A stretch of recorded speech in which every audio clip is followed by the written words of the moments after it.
Whale is suing her former tenant, 27-year-old Megan Gray, for unpaid rent and damage to her home. Donna says she evicted Megan because she's an abusive mother. All rise.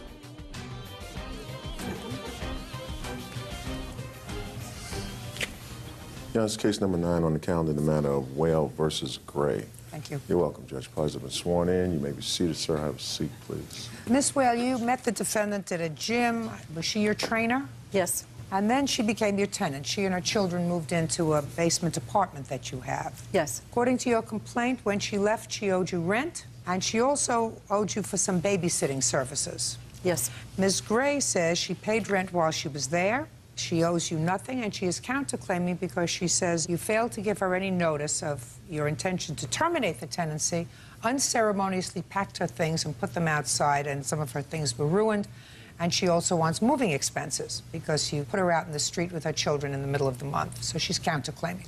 Yes. When did she move into your apartment? August 15th. And according to what I read, when she moved in, you did not pay any rent for August. No, ma'am, I did not. And Ms. Whale, according to what I gather from your complaint, you sort of agreed to waive August's rent. No, that's not correct. Yes, I believe you did. I have a... Shh. Between August 15th or 19th, when she moved in, and December, when you put her out, when did you demand that she pay the 2 weeks in August? We spoke about it on a regular basis. Really? That Yes. is not correct. Shh, just a minute. I don't think I believe that. I have a witness who... Who is that? Stephen Rose. He'll testify otherwise. Fine. But I don't think that you expected rent from her for August. Did she pay rent in September? Yes. Did she pay rent in October? Yes. Did she pay rent in November? Yes. How much did she pay a month? $600. Correct? That is correct, Your Honor. Did she pay December's rent? She did with the check that she bounced. Shh. Don't say anything. When did she pay December's rent? On the 13th, she was late all the time. But she paid your rent on December 13th. When did you put her out? The 15th, Well, if you put her out, why did you cash her check for December? because she owed me for the first 2 weeks that she was there. No, she didn't. She was... No, she didn't. I mean, I read your complaint. You say that you didn't like the way she treated her child, you didn't like her comings and goings, and you decided to get her out. When did you tell her you were putting her out? We tried to get a hold of her all that day, and she was speaking about moving out is not for true, weeks. Your Honor. Shh. Listen, if you interrupt again, I'm going to find in her favor, which is not going to be easy for me, but I don't like shouting out. Excuse me. You had been trying to get in touch with her all day. All day is not what a landlord does. A landlord gives a tenant notice. Your Honor, she had been telling me that she was moving out for weeks. Whether she tells you she's moving out or not, she paid you rent for the month of December, anticipating that she would have a place to live in the month of December. 2 days later, you kicked her out and went to cash her check. And she canceled the check because you kicked her out, and now you're suing her for the month of December's rent. I mean, that's outrageous. Outrageous. So she doesn't owe you any rent. I'm finding that right now. And because of what you did by throwing her out in the middle of the month without any notice, she doesn't owe you anything for the 2 weeks that she lived there in December. Nothing. Let's go to child care. Explain the child care scenario to me. I went through the motions of becoming certified so that she could get assistance from the state for child care, and the state paid a portion. Her ex-husband paid his portion. State paid how much? It was different according to the months because she worked different hours. When did you start babysitting for her? The second she moved in. In August? Yes. When did you become certified? The process was a few months. Did they pay you retroactively? No, they paid me along the way because they said since I was in the process of becoming certified, then that was fine with them. How many children do you have? I have 3 children. And you were watching all 3 children? From time to time, yes. One of them was in kindergarten for part of the time. Well, what was your financial arrangement? That the rest of it would be paid by her and her ex. They were going to split that. Her ex always paid me, she didn't. Is that correct? Your Honor, I have this as evidence in a long letter that she wrote to me. Number 5, I have highlighted. You save hundreds of dollars a month because I am willing to trade your portion of child care fees for training at the gym. Can I see it, please? Can I see that? Agreed to... Just a minute. She did not honor that part. That's not true. Shh. Well, that's what you say. You say you are trading as of November Right. 2006. You save hundreds of dollars because I'm willing to trade your portion of childcare fees for training at the gym. Which didn't happen. Well, it may not have happened, but you didn't say that here. As of November 7th, you had agreed that she was doing this trade with you. You didn't say you could have saved hundreds of dollars because I was willing to trade, but you didn't give me the training. You say you save hundreds of dollars monthly because I'm willing to trade your portion of childcare fees for training at the gym.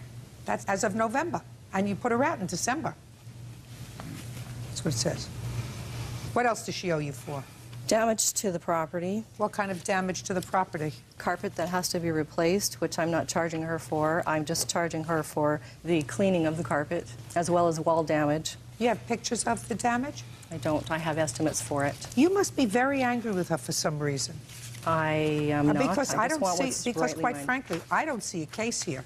She came to live with you in August. She paid September, October, November, and December's rent. You put her out in December, in the middle of the month. She stopped payment on the check, which was the absolute right thing to do.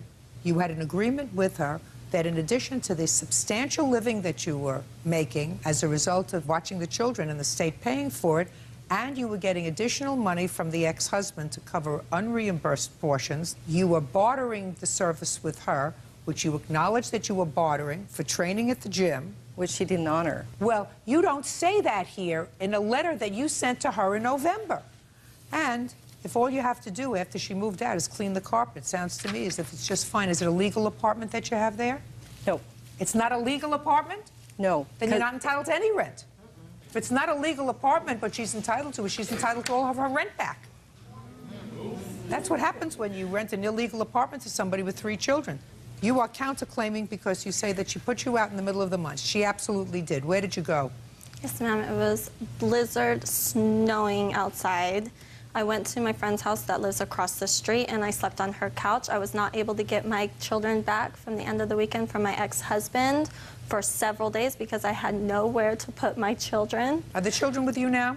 Yes, ma'am. Because according to the plaintiff, she called Child Protective Services and reported what she considered abuse or neglect on your part. So I assume there was an investigation. Was there? No, ma'am, there was not an investigation, but there was abuse on her part to my children, I feel, Your Honor. Well, you don't talk about that here. I don't understand why this lady came to court, quite frankly. She's exposed herself terribly.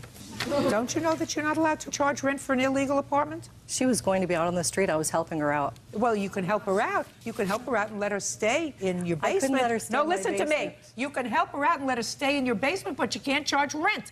You cannot rent an illegal apartment unless you have a certificate of occupancy for the apartment. Do you understand that? Yes. Perfect. You're not allowed to put somebody out. She's suing you for $1,300. Your claim is dismissed. Her counterclaim is granted. $1,300 for the defendant. That's all. Thank Step you, Your out. Honor. Parties are excused. You may step out. Well, I needed to ask her to leave because she was locking her son under the stairs. I didn't lock him there and, like, leave him there. In a teeny little cubby in a storage space with no heat and no light. That's not true. I did not lock him in this tiny little place under the stairs. I couldn't have that abuse going on in my home anymore. There was a big, big space under the stairs, but it's a huge house. It was a huge place. It was about neglect. She just wanted to party, and she wanted to have somebody watch her kids 24/7. And now the next case. All parties in the matter of Lusk versus Rothrock. Step forward. 19-year-old Rebecca Lusk is suing party guest, 19-year-old Jeffrey Rothrock, for denting her vehicle during a wrestling match with another guest. Miss Lusk, it is your claim that the defendant is responsible for denting your car during a fight. Yes. Defendant's position is that it was the other guy who was really responsible, some guy named Charlie. Yes, Your Honor. Did you witness this altercation? I saw that when he was actually thrown into the car. I'd like you to tell me what happened. First, when it happened, or where you were when it happened? I was in the house up in my room with my best Where? friend. In your house, where? What jurisdiction? It was nighttime, and Jurisdiction, that means where? That means the place. the upstairs part of the house. Were you in Colorado, Oh, Massachusetts? Fountain Valley. And where is Fountain Valley? In Orange County, right In next California. to Huntington Beach, yes. And at what time did this happen? I think it was about 10:30 at night. And did you know Mr. Rothrock before? No, I had not known him prior to that night. What were you doing there that evening, sir? I was with a couple of my friends, and we were going there for a party. Were you having a party that night? No, he went to dinner with one of my roommates. She was going with some friends from high school to dinner that night. And then they came over after dinner. So there was a little gathering at your house? Yeah, it was only about 8 people, though. I said a little gathering at your house. And you were upstairs in your room? Yes. I had gotten off work that night. Go ahead, let me hear. So I had gotten off work, and I was in my room watching TV with my roommate. We lived in the master bedroom, not her. And she was leaving. She went outside, my witness. She said they were fighting. Who was fighting? He and Charlie. And whose friend is he?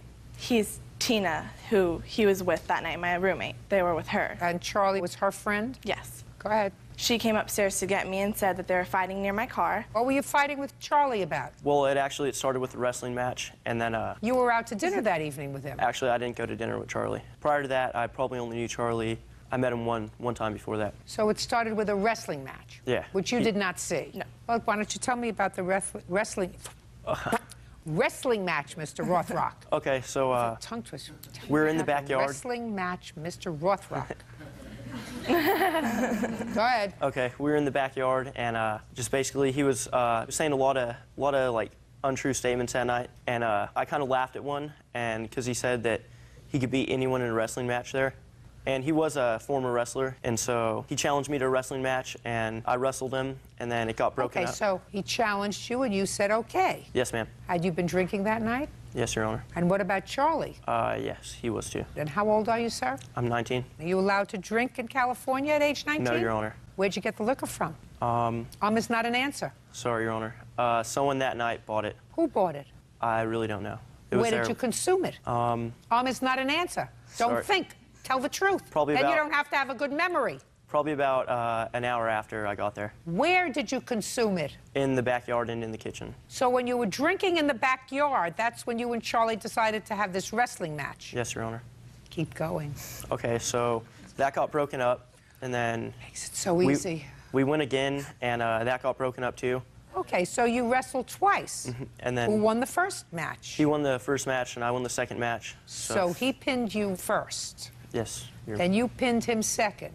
Aren't you impressed that an old broad like me understands that term? Let me hear. Okay, he wanted to wrestle again, and I was pretty much physically exhausted, and so I didn't agree to it, and I honestly don't know how, but probably 30 seconds after we started fighting, and then that got broken up, and immediately after that, I'm not sure who it was, but some owners of the house pretty much stated that they didn't want me to be there anymore, so I left, and I went to the front of the house to wait for my friends, and we were going to go home, and people came outside, and Charlie was one of them, and he had his shirt off, and he was getting in my face, kind of, you know, clenching his fists and stuff, and, like, he kind of tackled me. How do you kind of tackle somebody? He speared me. What has speared you? He wrapped my legs up and put his upper body into my, like, stomach, and that's how I fell into the car. Is that what you saw? No, ma'am. You want to come up here and tell me what you saw? First, tell me your name. I'm Lindsay Gardner. I'm Becca's best friend. All right, Miss Gardner, tell me what you saw. I was actually leaving the house when they... What had you been doing that evening? I was hanging out with Becca. She had just gone off work, and I was in the area, so I just came over to say hi. Okay. So what had you been doing that evening? I was working as well. So you weren't drinking? No. Only they were drinking? We were both sober. Yeah. We weren't drinking. Go ahead. I was leaving. The defendant was outside. He was Charlie and he were verbally abusing each other, talking very loudly outside. That's when I went back upstairs and grabbed Becca and said, there's going to be a fight out in front of your house. And it was out in front of the house. It wasn't in the backyard. This is where the fight had occurred. I went out, and then the fight had turned physical, and I was screaming at the top of my lungs, stop, stop, take this somewhere else. You're getting too close to her vehicle. Stop. It was the only one there. And from then I saw the defendant. It looked like he pushed Charlie into the car, because if you saw what the car looked like, it's not like it's just a little push. It was like you needed force to make the damage on the car. Got it. And who are you? My name's Drew Adzovich. You're Drew what? Adzovich, and I was there the night that it happened. I was with him, actually, and... Were you drinking, too? I only had, we got there late, so I only had maybe, a beer or two. Beer or two. Where did you have the beer or two? In the backyard. How old are you? 21 now. But you were 20 I was 20 then? at the time, though, yeah. Yeah. Who brought the alcohol? I don't remember. I think it was there. I think it was at the house. Because I knew the girl at the house. I went to high school with her, and that's how we went down there. And then... Did you go out for dinner with Charlie? No. I don't really like that guy, to tell you the truth. I'm beginning not to like him either. Go ahead, let me hear. Yeah, so then, like you said, what happened in the backyard, They kind of... Get the backyard, go to the front. Well, when I was outside, Charlie came up to me and he was trying to apologize to him. And he wasn't having it. He was like, no, just leave me alone. And he kept trying to and kept going. Who kept trying? Charlie. He kept pushing the issue. And Jeff... Apologizing. Apologizing. And then finally he got mad. And like he said, he clenched his fist, and then he just tackled him, and he fell back. And that's why the dent was so big. It's because he fell backwards into the car, and to be exact. You didn't see anybody on the ground? No, it was chaotic. You know how fights happen. You didn't hear this young lady say, take it someplace else? No, Look at me. She wasn't even out there. This young lady wasn't out there? Oh, I didn't see her. I'm talking about the owner. I'm not talking about the owner. I'm talking about this little lady right here. I didn't see her. Out It was too chaotic. When fights happen, you don't see everything that happens. Excuse me. What did you say? When fights happen, it's so chaotic, you don't remember, you don't see what happens. Right. Sit down. Thank you. Mr. Rothrock. Yes, Your Honor. You are responsible, sir, for what happened to her car. If you believe that Charlie, too, was responsible for what happened to the car, sue him. She doesn't have to go find Charlie. She's got you. Do you understand? That's what they call, in legalese, impleading. You could implead Charlie in this action, and you could have said, listen, I'm partially responsible because I was drunk and stupid, and I shouldn't have been drinking. He's partially responsible, so maybe we should each pay half. But the plaintiff doesn't have to go against both of you. She can only go against one of you if she wishes. And she chose you. I don't care why. You got to pay. And if you think Charlie should be partially responsible, sue him. I'm here every day. How much did it cost you to fix your car? $1,197.54. You have the bill? Yes. What kind of car is it? 2004 BMW. Nice car. Yes. Who works? I do. You pay for it yourself? Yes. Good girl. Proud of you. Thank you. Judgment for the plaintiff for the amount of $1,197.54. Yeah. Parties are excused. You may step out.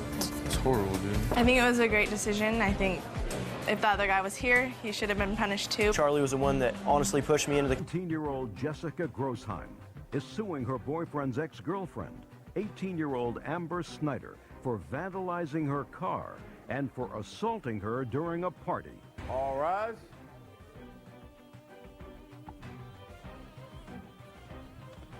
Yeah, this is case number 21 on the calendar, the matter of Grossheim versus Snyder. Thank you. You're welcome, Judge. Parties have been sworn in. You may be seated. Folks have a seat. Where's the boyfriend?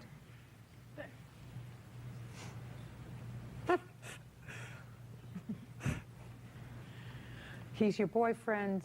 You dated him for a while. Yeah. And now the two of you are fighting with each other. Yeah. Isn't that ridiculous? That is so ridiculous. Stand up. How are you related to this case? She's my daughter. And this is her boyfriend. Do you like him? Love him. Do you love him? Love him. Let me see if I love him. He's a great kid. Your first name is? Kevin. How old are you, Kevin? I'm 18.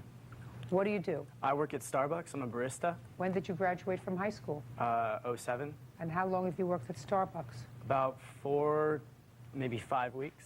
What did you do before that? Before that, I was a full-time student at Pierce College. And what happened? I needed money and I needed to work, so I cut my time at school so I could work and pay you go bills. to school too? Mm-hmm. How many credits are you taking? Right now, 12. And you're working at Starbucks to make money? Yes. So far, I'm loving him. Who do you live with? My dad. Get along okay? Yeah. Good. Anybody else live with you? No. Just the two of you? Yeah, I left my mom's house when I was about 13. And you've been with your dad for the last 5 years? Yeah. What college do you go to? Pierce College. Do okay? Yeah, pretty good. And this is your girlfriend? Yes.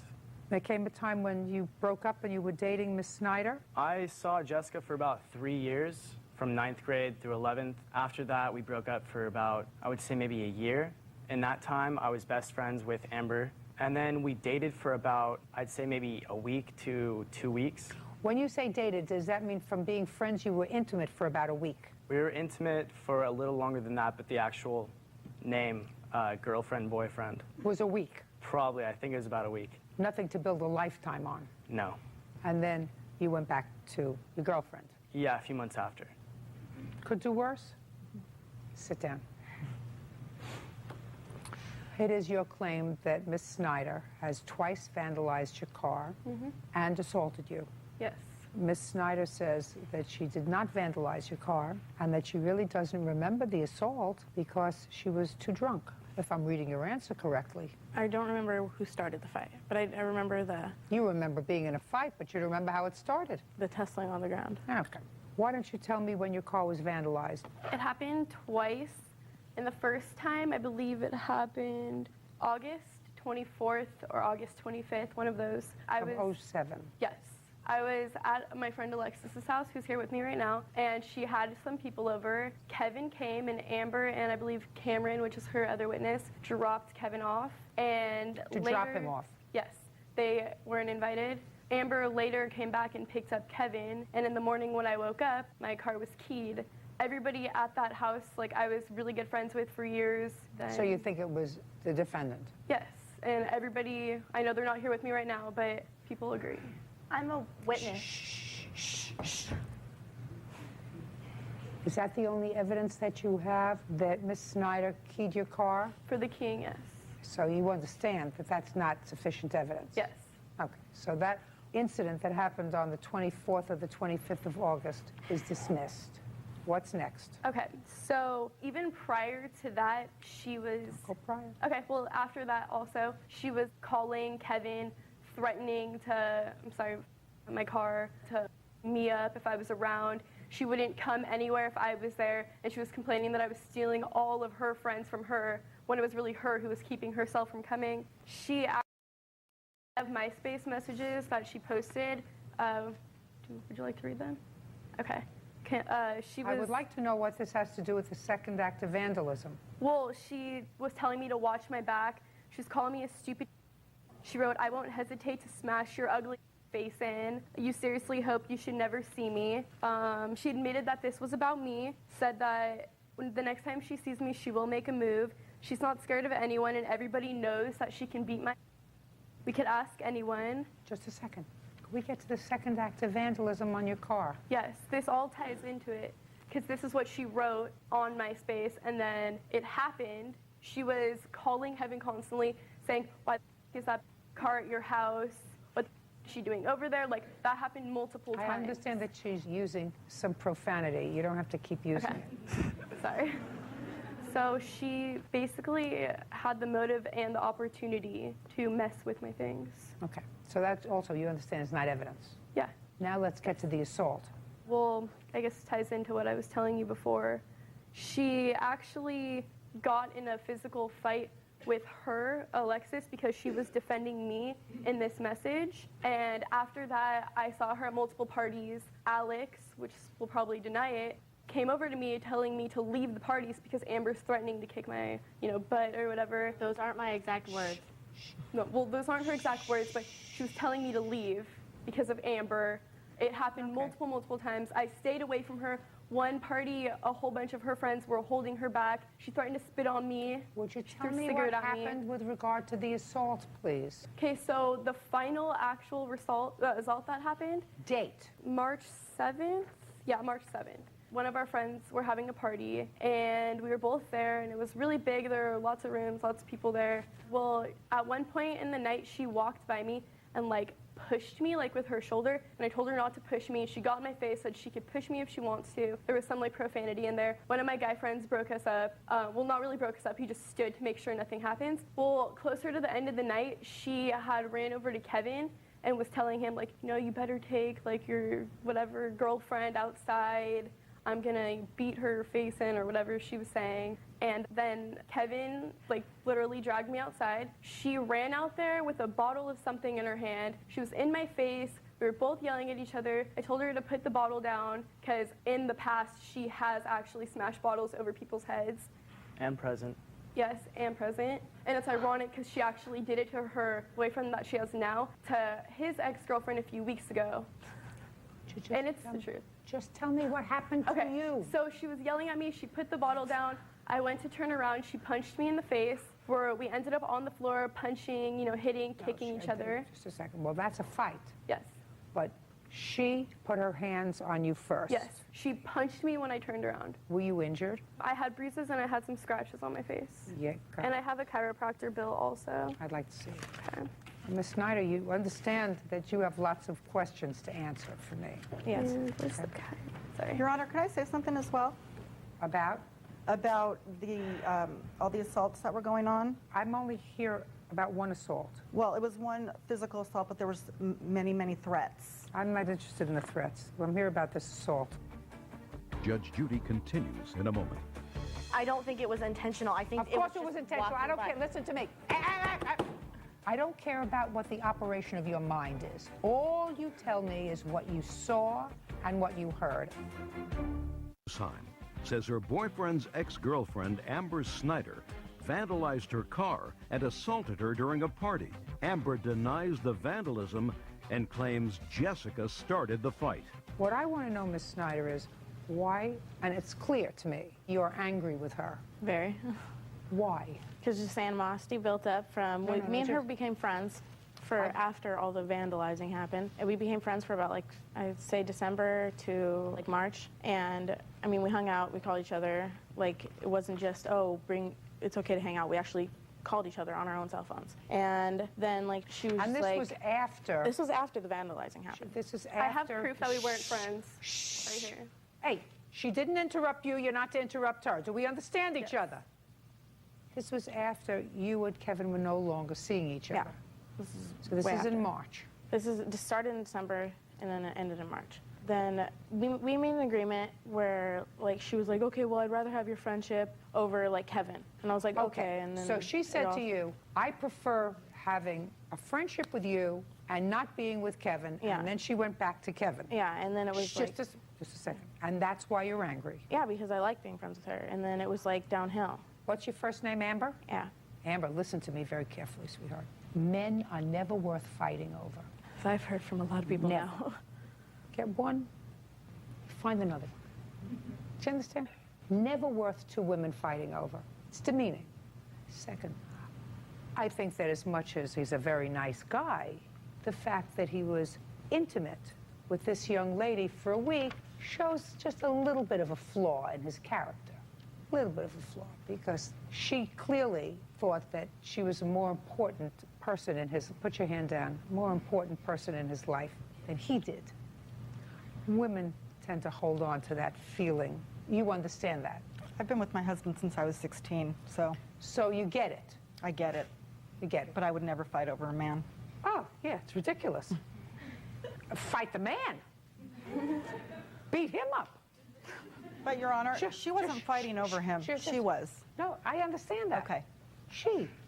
You want to get mad? Never understand why they go after the new girlfriend. They ought to go after the husband. That's what they should go after. What are they going after the new girlfriend for? Listen, I don't know whether you vandalized her car. Only you know whether you vandalized her car. If you did it, whether you did it alone or with your friends, only you know that. Unfortunately, in a courtroom setting, we have proof, and that doesn't rise to the level of proof. So now you're going to tell me that you don't remember how this fight got started on March 7th. I do remember all the yelling, and then, I don't know, I admit that I was maybe a little too drunk, and I just blacked out, and all of a sudden I remember being pulled to the ground and her being on top of me. I was with her that night, and I witnessed the whole thing, and I had not had a sip of alcohol. Then, just a second, then come up here and I'm going to hear you. Tell me your name. I'm Alex DiLorenzo. Okay. Okay. A lot of things Jessica was saying about that night are true. When she was walking by, Amber did brush her on her shoulder. There's obviously tension. What's a brush? Explain to me what a brush is. Sorry if I'm not using the right words. No, I want to know what a brush is. When they were walking by... Is it a body thing? So yeah, like a hit on the shoulder, and it's like kind of like a get out of my way. They were both in the room. They don't like each other. They've had problems in the past, so... Just listen to me. She body Englished her. I don't think it was intentional. I think of course it was intentional. I don't care. Listen to me. I don't care what you think. Okay. I don't care about what the operation of your mind is. All you tell me is what you saw and what you heard. And what you saw is Miss Snyder pushing her body against the plaintiff. That's what we saw. And then what did you see? Okay. They got into a verbal confrontation. Miss Grosheim said, what? Do you remember? Yes. No, don't listen to me. Don't make it up. No, Amber, don't effing push me or something like that. Fine. I believe that she probably said it because that doesn't sound like it's something unusual for her to say. Okay. After that, things had settled. Jessica was in a different room. Amber was in a different room. At that point, they got into another confrontation. How did they, just a second. They were each in separate rooms. Were they screaming at each other from room to room? No. No, look. I ask the questions. You answer the questions. What room was Miss Snyder in? The living room. Shut. Don't go any further. The defendant was in the living room. And where was the plaintiff? The house had 2 living rooms. One was close to a backyard, which is where Miss Amber was. And then Jessica was in... Don't clack up with the bracelets, please. Sorry. And then the living room, there was a pool table closer to the door of the front entranceway. There was 2 living rooms. Like, you walk in through the house like this, the door. Don't tell me like this, like this. They were each in a separate room, living room. Separate living rooms. Okay. And when they got into the confrontation, in what room was the confrontation? Look at me. In what room was the confrontation? The kitchen. Judge Judy continues in a moment. The boyfriend came in because he heard the screaming back and forth. He grabbed her and said, let's get outside. You followed her outside. Now tell me what happened outside, Miss Troublemaker.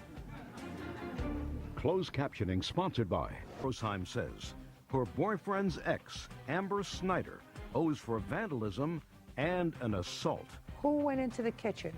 I'm not sure who was in there first. So you don't know, so that they weren't in 2 separate rooms? No, this was all verbal fighting. The physical assault hadn't happened yet. I'm talking about how they ended up in the same room to have a verbal confrontation. They both had to have walked in there, I guess, at different times. And you didn't see who walked in from where? No, I did not see because I was with Amber, and I know when we walked in, and I think Jessica was already in there, but like I said, I'm not sure. So Miss Grosheim was already in the kitchen.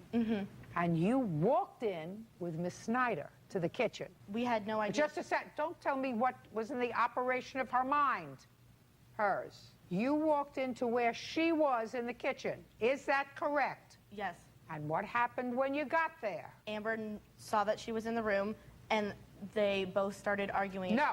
Somebody said something first. And if you don't remember, I would suggest you say, I don't remember. That's what I was going to tell you. I don't remember who said something first. That's why I said they started verbally arguing. Okay, but Miss Snyder went into the area where Miss Grosheim was. Yes. And where did this altercation continue? Jessica was dragged outside, and we were all... Was dragged outside by whom? Look at me.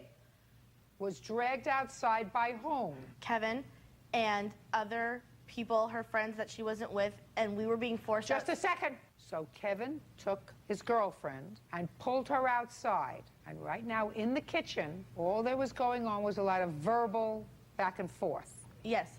So now Miss Grosheim is outside with her boyfriend, correct? Correct. And where is the lovely Miss Amber? With me, and we're being forced out of the house at this point. Just a second. I want you to tell me being forced is not what happened. I want you to tell me where you went from the kitchen. We went in the front yard from the kitchen. The owner of the house asked us to leave at this point because of all the verbal confrontations. So we were asked to leave. We walked outside. From there, another verbal altercation started. Just a minute. Let's look at the objective data, Miss Troublemaker. The plaintiff was in the kitchen. You followed her into the kitchen. The boyfriend came in because he heard the screaming back and forth. He grabbed her and said, let's get outside. They took her outside, and then you and Miss Amber went outside where she was, where the verbal back and forth continued. So she left the area, you followed her outside. Now tell me what happened outside. They started arguing. Again, right? Yes, they started arguing again, but this time Jessica said something to Amber, like, Amber's boyfriend at the time was there, and Jessica said, he's a great guy, he's a great guy, something about, why are you doing this? And she started unloading things, saying things to obviously get a rise out of her, things like, Just you know, a second. why do you care? That's not getting a rise out of her, you idiot. That's saying, why are you continuing this? You have a nice boyfriend. Why don't you get over this? That's what you said. Just a second. That's what you said, she said. Judge Judy continues in a moment. What was the result of that? A friend that was there, I believe he was a friend of Jessica's, came in between them. Listen to me. I don't care what you believe. somebody got in between them, right? Mm-hmm. And then, don't go over there, right here. And then... It looked like Jessica pushed her. What do you mean? What do we mean by that, sweetheart? It looked like Jessica pushed her. Is that the brush, like the brush with the shoulder? No. Well, explain to me, what do you mean? It looks like Jessica There's a man, there's a person between them, and Jessica puts her arms up. And? And then Amber went in to hit her. And now you can sit down. You got to learn to keep your hands to yourself. Do you understand? Yeah. Judging for the plaintiff in the amount of $1,500. That's all. Parties are excused. You may step out. 26-year-old David Yanez is suing 23-year-old Travis Pexy for vandalizing his BMW with a crowbar. David claims the incident started when Travis picked a fight with him outside a nightclub. All rise. Giannis, case number 161 on the calendar in the matter of Giannis versus Pexy. Good morning, Judge. Thank you. How are you? Good. Parties have been sworn in, Giannis. You may be seated, sir. Have a seat, please. Mr. Yannis, it is your claim that the defendant, after a night of drinking, are you smiling for a reason? Oh, no. Good. Damaged your car, attacked your car. You want him to pay for the damage. Mr. Pexy says that you actually attacked him and ran him over with your car. He was just protecting himself. So why don't you tell me your version of the events? First, when did it happen? It happened in Saddle Ranch on Saturday, the 13th of February. And what happened was when we were walking, after the club was closed at 2 o'clock, we were walking to the parking lot. Who's we? Me and my friend Scott. So tell me what happened as you were leaving the club. Okay, so when I was walking towards the car, Travis bumped into me. And when I said, like, you know... Did you know him before? No, I didn't know him. That was the first time I ever seen him. He bumped into me, and he just started, like, cussing at me, like, saying, you know, what the F, and this, what's your problem? And I was like, what? And, you know, I'm way bigger than Travis. I was like, man, get out of my face. So then he walked up to me even more aggressive towards me. So when he walked up towards me, I didn't want to hit him. So I grabbed him in a headlock, and I was holding him in a headlock, and then one of his friends were coming up to me. And I was like, you know, it was me by myself at the time because I didn't see my friends there. I was like, man, tell your friend to get back. So when I was holding him... Are you thirsty already? Sorry. When I was holding, I told his friend, get back. You know what I mean? I was like, I don't want to start anything with you guys, get back. So that's when Scott showed up, my witness right here. He showed up, and he's like, come on, man, let's get out of here. So I pushed Travis towards his friend, and that's when the other guy, Andy, came, and he's like, come on, let's go, it's not worth it. So I was like, all right, let's get out of here. So I sat in the back seat, Scott sat on the side next to me, and then Andy was driving. Andy was the driver. And we were parked, like, you know, with the front end facing out of the parking. So when we tried to get out this way, his friend stood in front of the car. So what Andy did is he came back and then he went that way to try to avoid him, to get away from him. But in the parking lot, you can only go down one way. You know how the on-ramp is at City Walk? So Do I know? No, but I can sort of imagine you. You're explaining it very well. Okay, so we ended up going in a big circle to come out in the same downward on-ramp where he was still at because his car was like kind of by there. So he comes out and I guess that's when Scott saw him when he came out and he threw a crowbar at the car. Just a second. Did you see him throw the crowbar? No, I didn't see him. Your last name, sir? Lauby. Mr. Lauby, you were sitting in the front passenger seat? No, the back driver's seat. Okay. Who was sitting in the front passenger seat? David. I was sitting in the back, Your Honor. Alone? Yes. Andy was driving and David was shotgun in his car. Because I just jumped in the back and he got in the front. I don't remember that really. Okay. Tell me what you saw. So when we were coming down the off-ramp, I looked, and out the corner of my eye, I see something being thrown. So I looked, and then I just ducked because the window was right there, and the crowbar hit the back quarter panel of the car. And then that's when we just took off, and then we ended up getting pulled over. Perfect. Sit down. Thank you. What's next?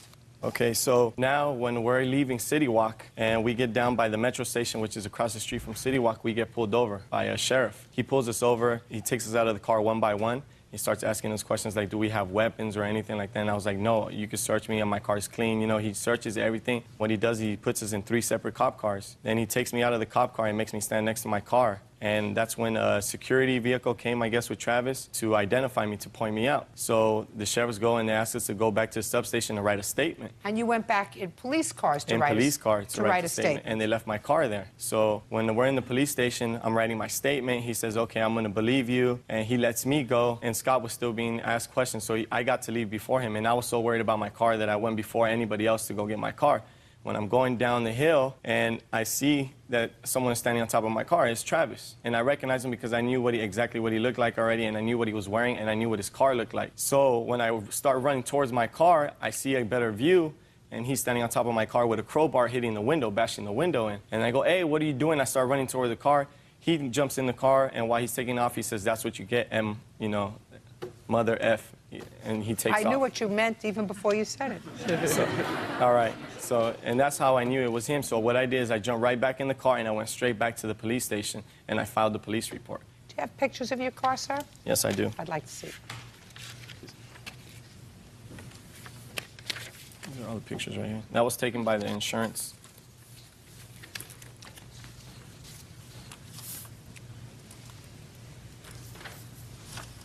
Did you have the car fixed? No, all I could afford was to fix the windows, so I just fixed some of the windows.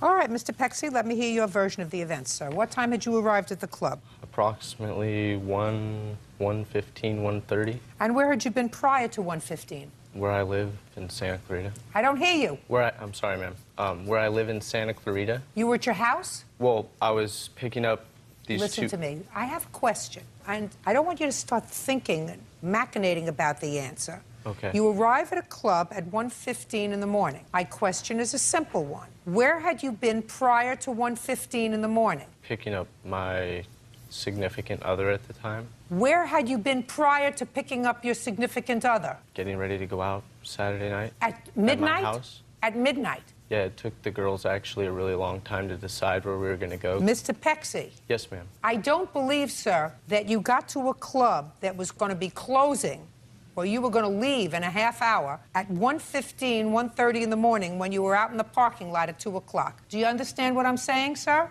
What? The girls didn't take that long to get their hair done. Now, had you been at your house? Had you been at another club? Had you been out for dinner? That's actually what I went there for, was to eat dinner. And you ate dinner in a half hour? Yeah, we were... I'm asking you a question. Yes. You went to the club and you ate dinner. Yes, ma'am. In a half hour. Yes, ma'am. What? I didn't finish. What? You didn't what? No, Well, I mean, you get to the club, you got to look at a menu. The club closes... You got to look at a menu, then you have to order, then somebody has to cook it. And all that took place in a half hour, and you were outside in the parking lot at 2 o'clock in the morning. I just want to understand what you're saying to me, sir. So, what did you have for dinner, Mr. Pexi? Bacon cheeseburger, fries with a side of ranch, and a Grey Goose cranberry with the lime. And that you I had actually that, spilled and all you over got my there dinner. at 1:15 in the morning. How many people were you with? Me, my girlfriend at the time, and my friend Justin and his girlfriend at the time. So 4 of you. But I was the only one that was eating. You mean your other 3 friends were just watching you eat? No, they went there to drink. Not you. I actually don't drink alcohol that much. Well, that much. I'm glad you mentioned that much, sir, because according to you, you had ordered a Grey Goose and cranberry juice. Is that right? Yes, ma'am.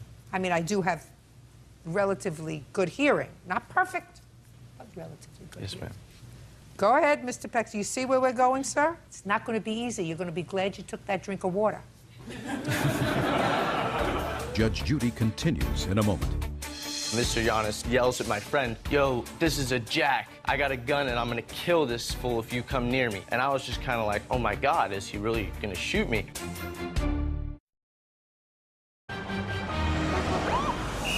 Real cases, real people. Judge Judy. David Yanez claims fellow clubgoer Travis Pexi vandalized his car with a crowbar. Travis claims David threatened to shoot him. Go ahead. Well, so we got into Saddle Ranch, and I don't even know if this is relevant, but I don't like eating fast food, so I wanted to eat at a restaurant, a sit-down place, and there's not... Maybe relevant to your mother, Mr. Pexi. It is irrelevant to me. So that was one of the only places that was open that late to eat. So we went there to eat and grab a few drinks before heading home. Pretty much I ordered my food at the bar, at the back bar. That's why it didn't take that long, because it was at the bar. It wasn't like I sat down. Oh, sorry. I don't speak fast. I'm not a very Get used to it, sir. I have other things to do today. Sorry. This is not exactly the Scopes trial. So, I spilled my drink actually all over my dinner on the way to the table, so I actually didn't really get to eat most of it because it was soaked in my drink. And as I was finishing, they escorted us out Finishing of what? my meal. Well, what I was thought you couldn't eat your meal because your drink spilled on it. Well, I mean, I had drove all the way down there for food, so I just salvaged what I could, I guess. I'm trying to salvage the rest of your case, sir. Could we move on, please?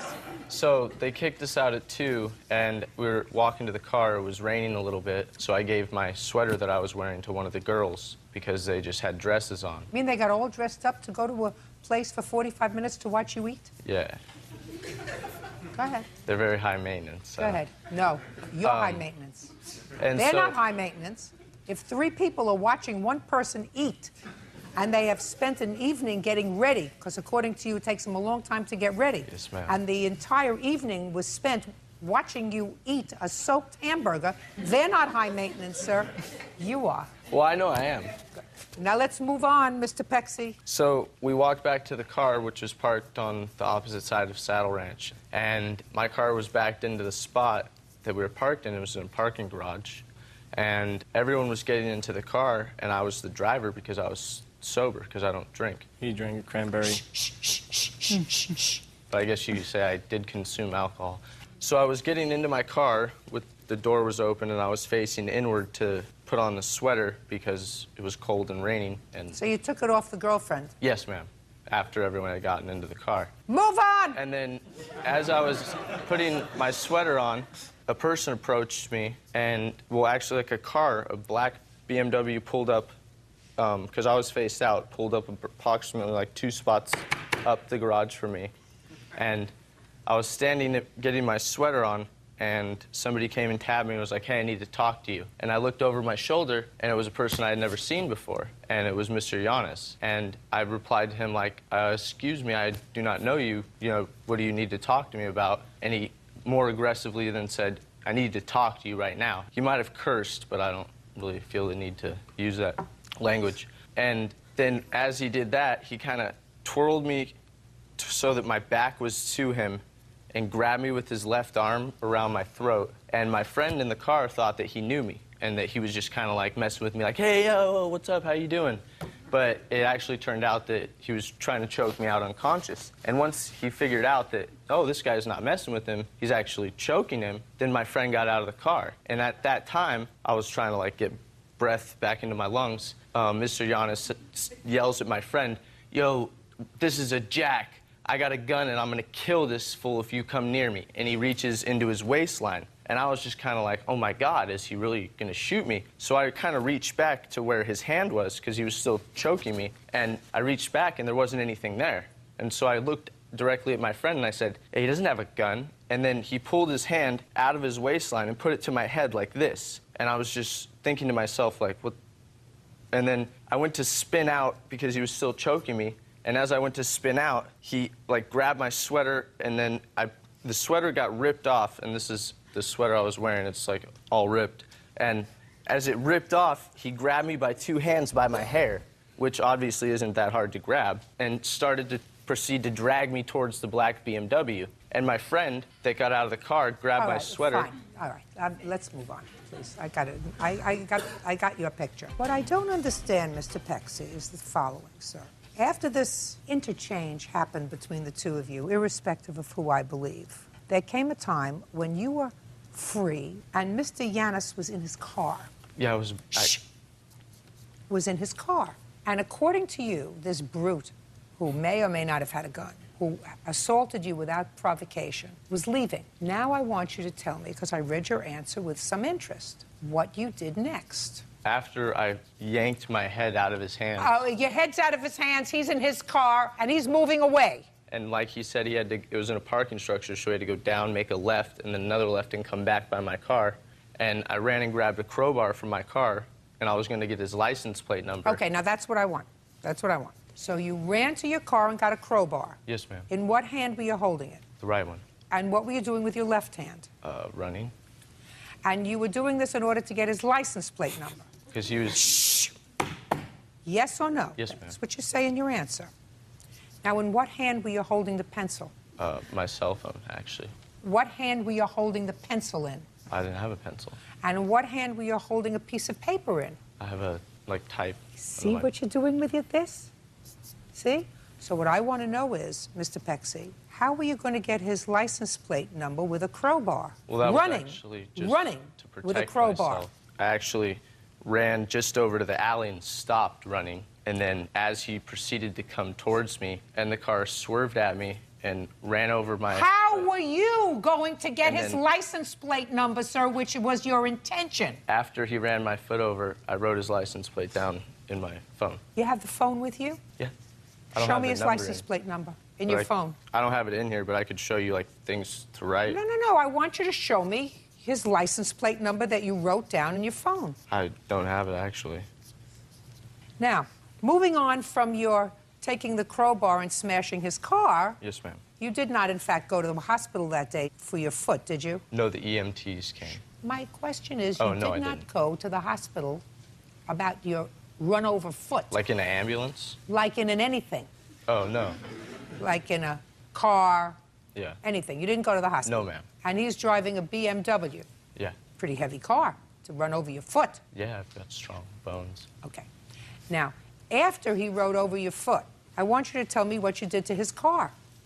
Well, I just hit it that one time as he ran over my foot. And then I went to fill out police reports and stuff. Yeah, and so it's your statement that you never went back to his car with the crowbar that you retrieved. Oh, I didn't. No. No. And you don't know who did. No. Can I see your bill for fixing up your car? You think I could do that to a car? It's on there also. Oh, There's fine, a little thank tab you. on there. Not only do I think you could, I know you did. I weigh like 135 pounds. That's why you don't use your body, sir. That's why you used a crowbar. If you were a little taller and a little heavier, you could have used your body, could have kicked it. But instead, you got a crowbar to take down his license plate number.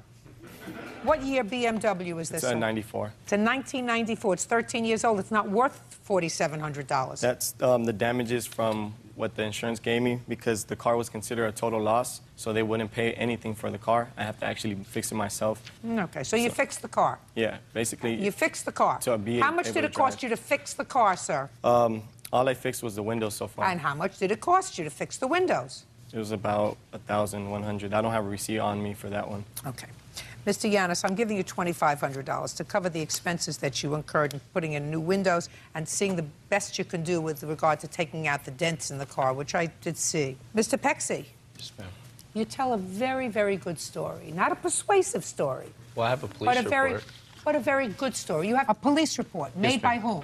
whom? West Hollywood Sheriff's Department. Based on what? This person that's actually suing me was convicted of a battery, non-desirous of persons, private persons, arrest myself. They didn't tell me anything about that. If you'd like to see it, you could check it out. You mean he was convicted of battery Yes, on ma'am. you? Yeah. Oh. Sir, it may be. You're not suing him for battery. Oh, I know, but why would I? You're not suing him for battery. Why would I He's go suing after you him? for vandalizing his car. But why would I go after him if I could have had him arrested for battery? I was kidnapped almost, and oh, You're going to pay to fix his vandalized car, sir, which there is no question in my mind that you did. There is also no question in my mind that you precipitated this argument in the parking lot that day, not him. Because if you think that I believe this cockamamie story that you told me about getting to the club at 1:15 to have a hamburger while your three friends watched you after dressing for 2.5 hours to go out for an evening, I don't. Thank you very much. Thank you. All these are excused. You may step out. well, I don't know when someone comes up to you that you. 17-year-old Kelly Babert and her mother, Karen Johnston, are suing Lori Wilson and her daughters, Heather and Mary Wilson, for harassment and emotional distress. Order. All rise. Now, it's case number 47 on the calendar, the matter of Johnston Barbera versus Wilson. Parties have been sworn in. You may be seated. Ma'am, have a seat, please.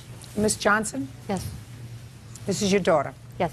Your daughter was the victim of very serious assault. Yes. When did that take place? June 3rd of 05. She was stabbed. Is that right?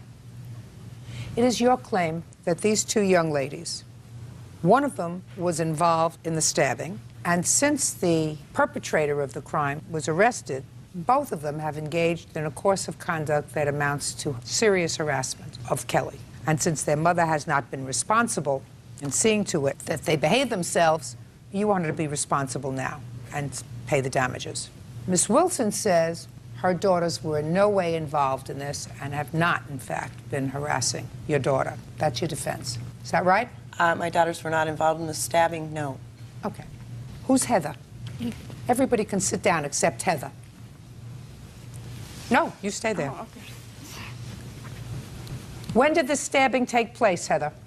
June 3rd. Was it a school day or not a school day? It was a school day. Who were you with after school? I didn't go to school. I was sick that day. But you didn't stay home. I did stay home. No, you didn't. You didn't stay home all day. Listen to me. Let's understand something. I don't care what you told your mother. I don't care what you told the police. I don't care what you told anybody. We're going to have a truthful conversation here. Yes, otherwise, it's going to be very unpleasant for you. Do we understand each other? Yes, ma'am. Now, the name of the girl who stabbed Kelly is what? Michelle Brooker. Otherwise known as? Shelly Brooker. And she is a friend of yours? Yes, ma'am. When did you meet her on June the 3rd? What time? I don't know exactly what time it was. Morning or afternoon? It was afternoon. Did she come to your house or did you go to her house? I didn't go to her house. We met up. Met where? At the corner store. How did you know to meet her at the corner store? She called me and asked her to meet her there. What did she say to you when she called you? She said that her and Kelly were going to begin in a fight, and I said, okay, and she asked me to meet her there, and I met her there. She said she and Kelly, this young lady, yes, is going to be in a fight, and she wanted you to meet her there for what reason? I guess to get in a fight. So you met her at the corner store. Who else was there? Just me and her. And where did you go? To the park. Who was in the park? Datrion, Cameron. Who's Datrion? My friend. Who else? Cameron, my friend. Chris. Chris? Who was Chris? My friend. Are you tired? Yes, ma'am. And Marquis. Who was Marquis? My friend. And Shelly? And a whole bunch of other people that I didn't know. Where was Kelly? There. With whom? With all of them. And what about Shelly? Were they Shelly's friends as well? Yes, ma'am. Uncross your hands. What happened when you got to the park? They were yelling back and forth. Stop moving. Who was yelling back and forth? Kelly and Shelly. What happened? Well, when I was already there, and then I saw Heather and Shelly walking, and then they sat down like by the bleachers by us, and they were just talking for a little bit, and then we started yelling. What were you yelling? Just like we were just calling each other names. And who were you calling names? Shelly, and it was going back and forth. Why were you unhappy with Shelly? And why was Shelly unhappy with you? We didn't get along. Like, we just never really, I didn't really know her. Like, I wasn't friends with her. It was just kind of an acquaintance. Were you in the park intending to fight that day? Yeah. Who had called you? Well, I was over at Chris's house with those people that she named off, and I can't remember if Chris called Shelly, but they were talking on the phone, and then it just, plans kind of happened. Plans kind of happened to have a fight? Yes. So you all go to the park to have a fight. Is that right? Yes. And that's why you're there as well, correct? Yes, did you have any weapon? No. Did you have any weapon? Nope. But Shelly had a weapon. When for the first time did you see Shelly's weapon? When she pulled it out. And where was she when she pulled it out? Right next to Kelly, fighting her. And what did she pull out? Switchblade, I think. Switchblade. And what did she do with the switchblade? Stab Kelly. How many times? 5, I think.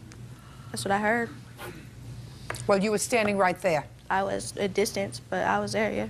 And after she stabbed Kelly 5 times, what did you do? Left. Who did you leave with? Nobody. By myself. Who called an ambulance for her? I don't know. Why didn't you? Because I didn't want to go to jail. Go to jail for what? Because they would have thought that was part of it. Oh, you think so? I thought so. You think so? I was scared. I was only 13. I didn't know that was going to happen. Well, who called an ambulance for her? I have no idea. I left. But you did know one thing, madam. You knew that Shelly had committed a vicious assault, and as far as you could tell that day, she might have been dead, right? Mm-hmm. When did Shelly come to your house? It's not for... No. When did Shelly... Look at me. When did Shelly come to your house? Like a month after, weeks after. Are you telling me that you didn't speak to Shelly between June 3rd? I spoke to her. And where was she when you spoke to her? Over the phone, not in... Where was she when you spoke to her? She didn't tell me. I don't believe you. I don't believe you. If your mother believes you, then she wants to believe you. I don't believe you. Because a 13-year-old girl says, where are you? The police are looking for you. She said I don't want the police to know, and so I'm not going to tell you. Oh, yeah, I don't believe that for a second. Did you call the police and tell the police that you had been receiving phone calls from her? No, ma'am. Why not? I don't know. Why not? I don't know. And when did she come to your house? Months afterwards.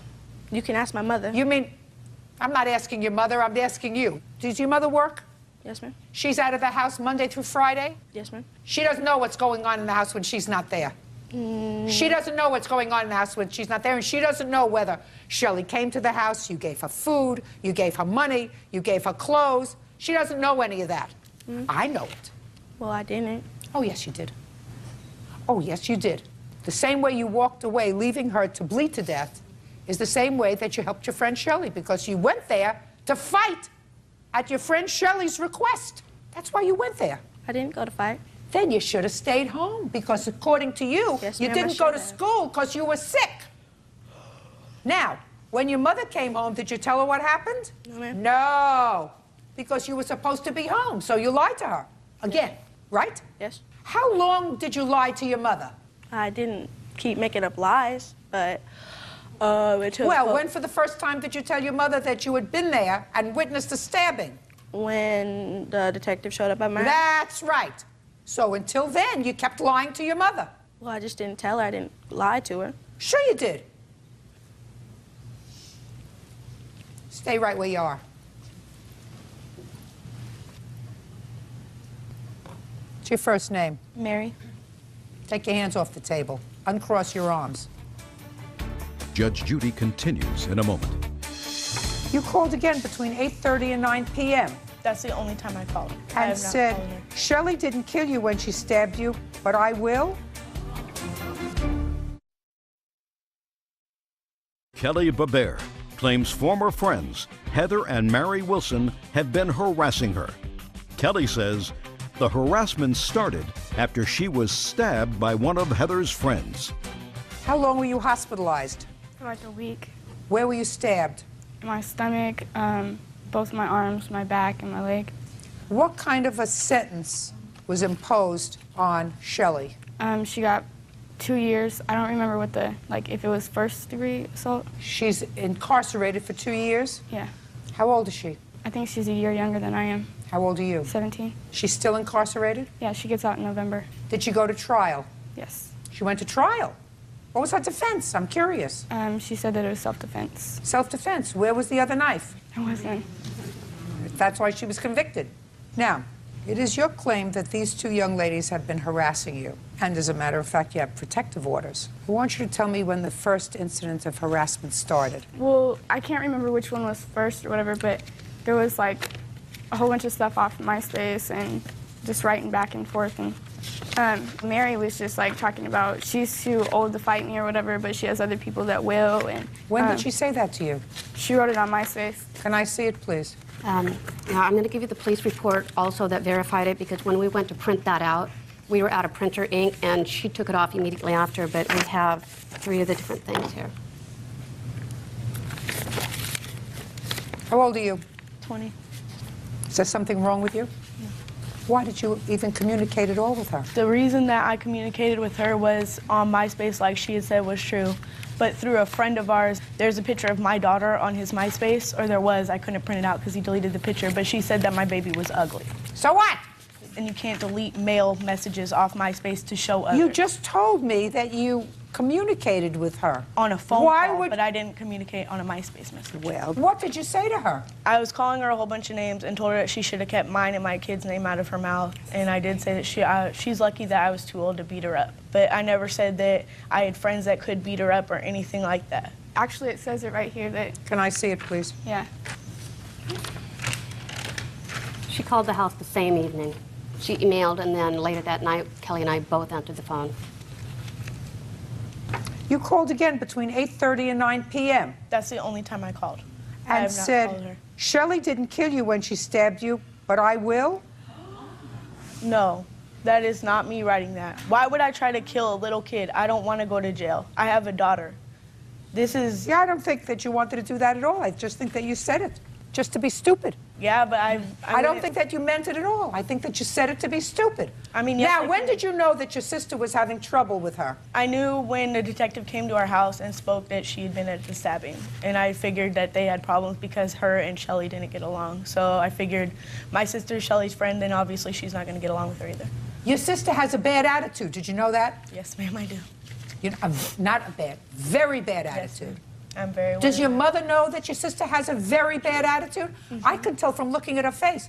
If I were her mother and had a face like that, look at me when I talk to her, it would be the last time I would look at that face, madam. It would be the last time I would look at that face. How old are you? 15.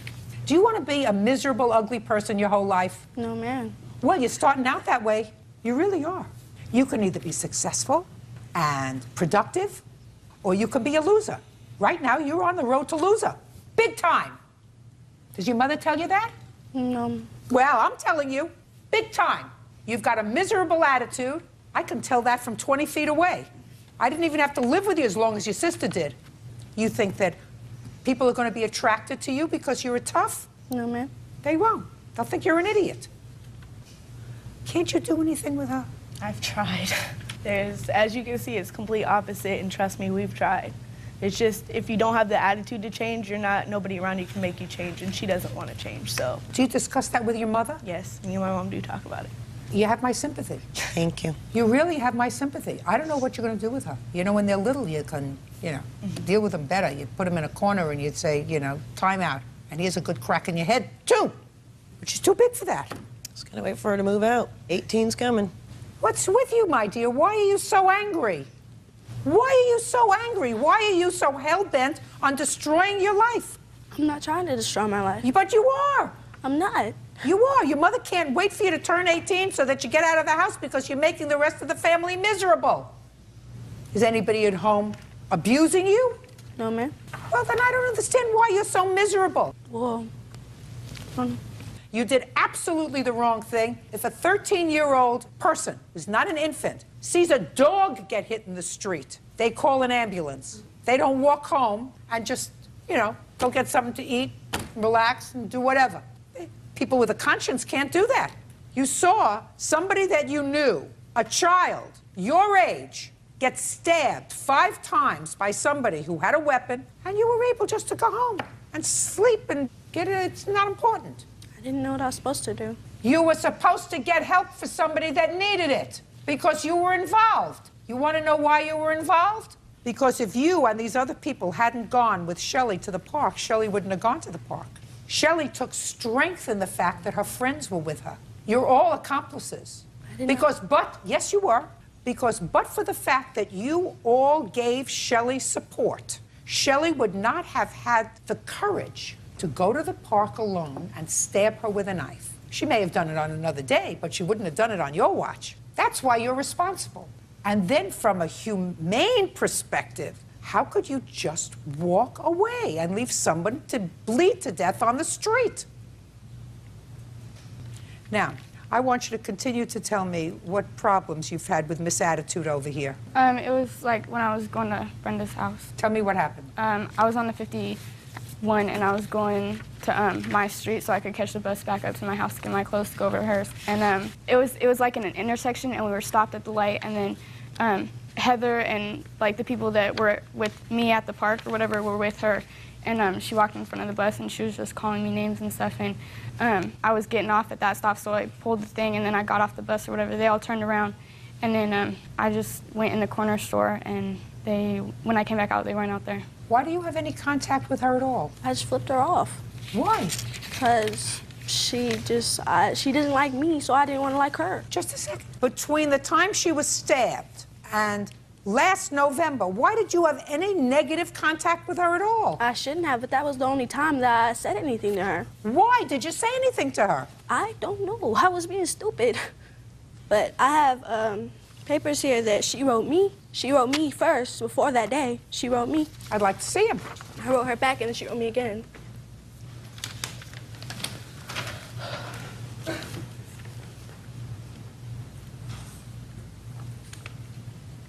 Yeah, she's saying to you, and she uses terrible, terrible language. You have to learn how to, use your words. Find some other language other than four-letter words to express yourself. Stay in school. But she's really saying to you here, why don't you leave me alone? Don't you have anything else to do?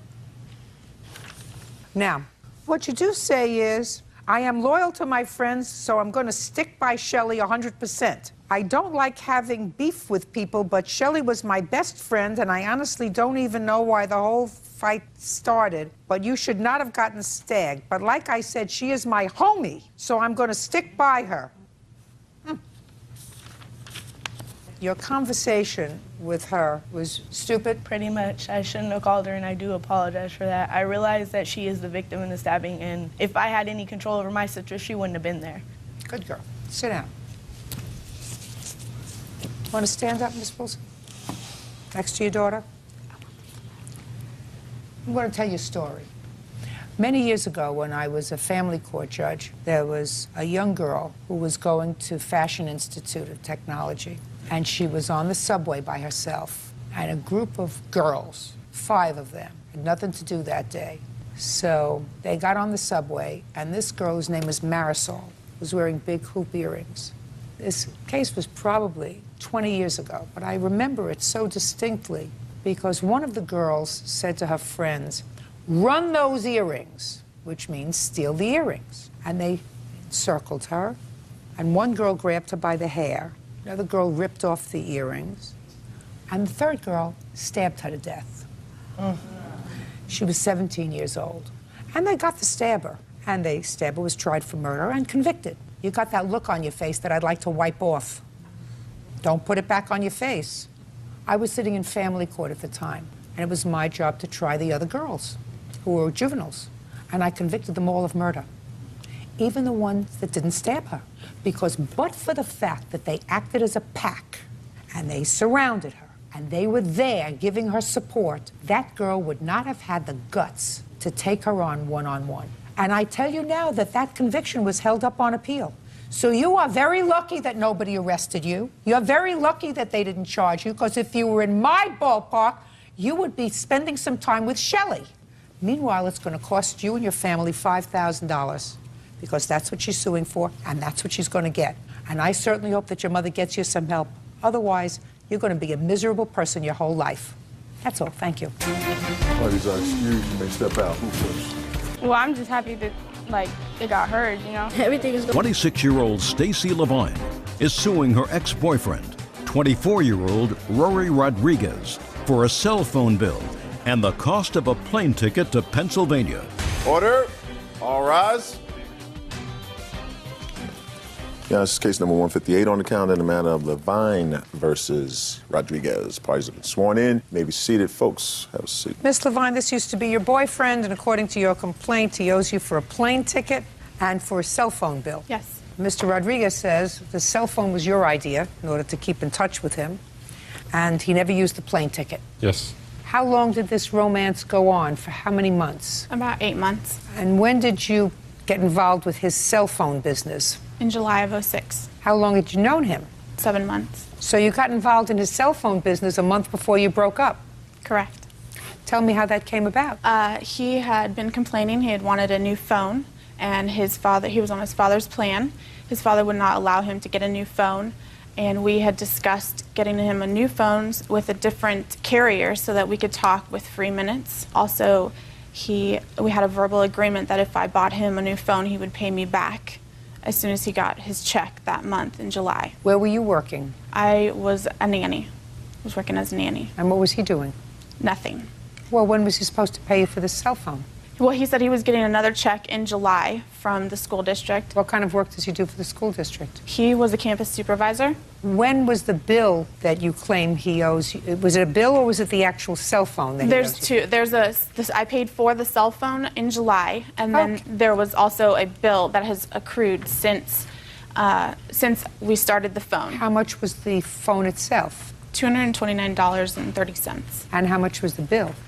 The bill now is $724.38. For how many months? That was the last statement I got was in March of this last year. Why didn't you just cut off the phone?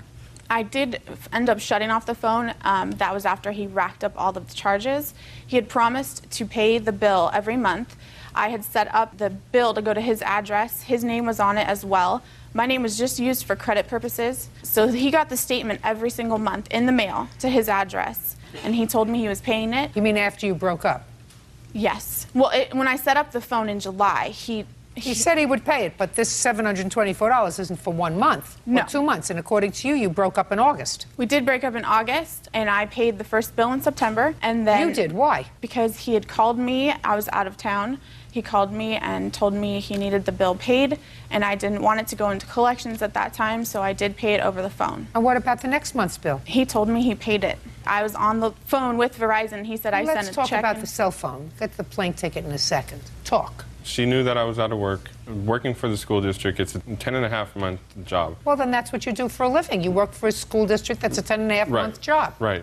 And she was well aware. Don't tell me what she was aware of, sir. I want to hear your explanation of needing a new telephone. I did not need a new telephone. I was perfectly fine with the one that I had underneath my father's plan. The only reason that she wanted me to have the cell phone was so that we could talk for free and we could text message for free. Okay, so as one of your famous, fabulous 5 friends? Or something along those lines, yeah.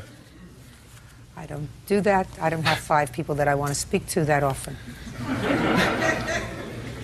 Let's discount the phone for a second, Mr. Rodriguez. What about your cell phone bill? Why didn't you pay that? She what? I had no money. I was out of work. I wasn't out of work, but I wasn't working. Well, get a job, sir. I had a job. Then don't talk on a cell phone. We broke up in August, and after August, the phone was never used. Oh, show me. Can I see a bill if that's true? If the phone was never used after August, is that what you're telling me? The phone, once we broke up, the phone was... That's the bill. No, all I want to know is, you're saying to me, once you broke up in August, the phone was never used. Correct. He did not rack up $500 in a month. Oh, no. I need the bills from September, October, November. This doesn't tell me anything, madam. It says what the charges are. For what month? For all of them. The phone wasn't shut off until December. I understand that the phone wasn't shut off until December, but there's a factual dispute. If he says that he did not use the phone after you broke up, then some credence to his story that you decided to get this phone so that the two of you could either chat or text message each other for nothing. One phone bill doesn't do it for me. Do you understand? I understand that, yes. Do you have the others with you? I do not have any other phone bills with me. Here, give this back to her for now. That was the only way I was able to get a hold of him, was his cell phone. So I did talk to him on the cell phone. That's not my statement to you, madam. Do you understand what I'm saying? Yes. Fine. So, since you didn't bring that with you, I'm going to dismiss the cell phone portion of your claim without prejudice. You can certainly sue him for that amount of money when you have the appropriate documents to back up your story. You don't have them today. Now let's get to the plane ticket. When was the plane ticket purchased? July of '06. July what? I believe it was the 14th. And when did you officially break up with him? The last week of August. When was this trip supposed to take place? We were supposed to leave September 1st, and we broke up the very week before. 9/1. And where were you going? We were going to Pennsylvania and Cleveland. For what? Pennsylvania to visit family, Cleveland to the Cleveland Clinic, and then to the Canton to the Football Hall of Fame. When did you purchase the ticket? July 14th of '06. Is that correct? I'm not sure what the date was. Well, I'm sure she has documents showing when she purchased the ticket and when you were supposed to leave. I've never had, in my possession, I've never had the ticket, so I don't know when she had bought it. It doesn't make any difference.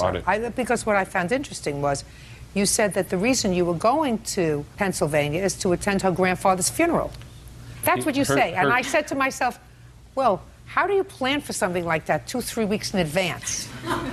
You know, no. I don't know whether her grandfather is alive or not, but you don't... Her grandfather did pass away. Yes. On the trip that we were supposed to go to, her grandfather did pass away. But he did not pass away. Shh.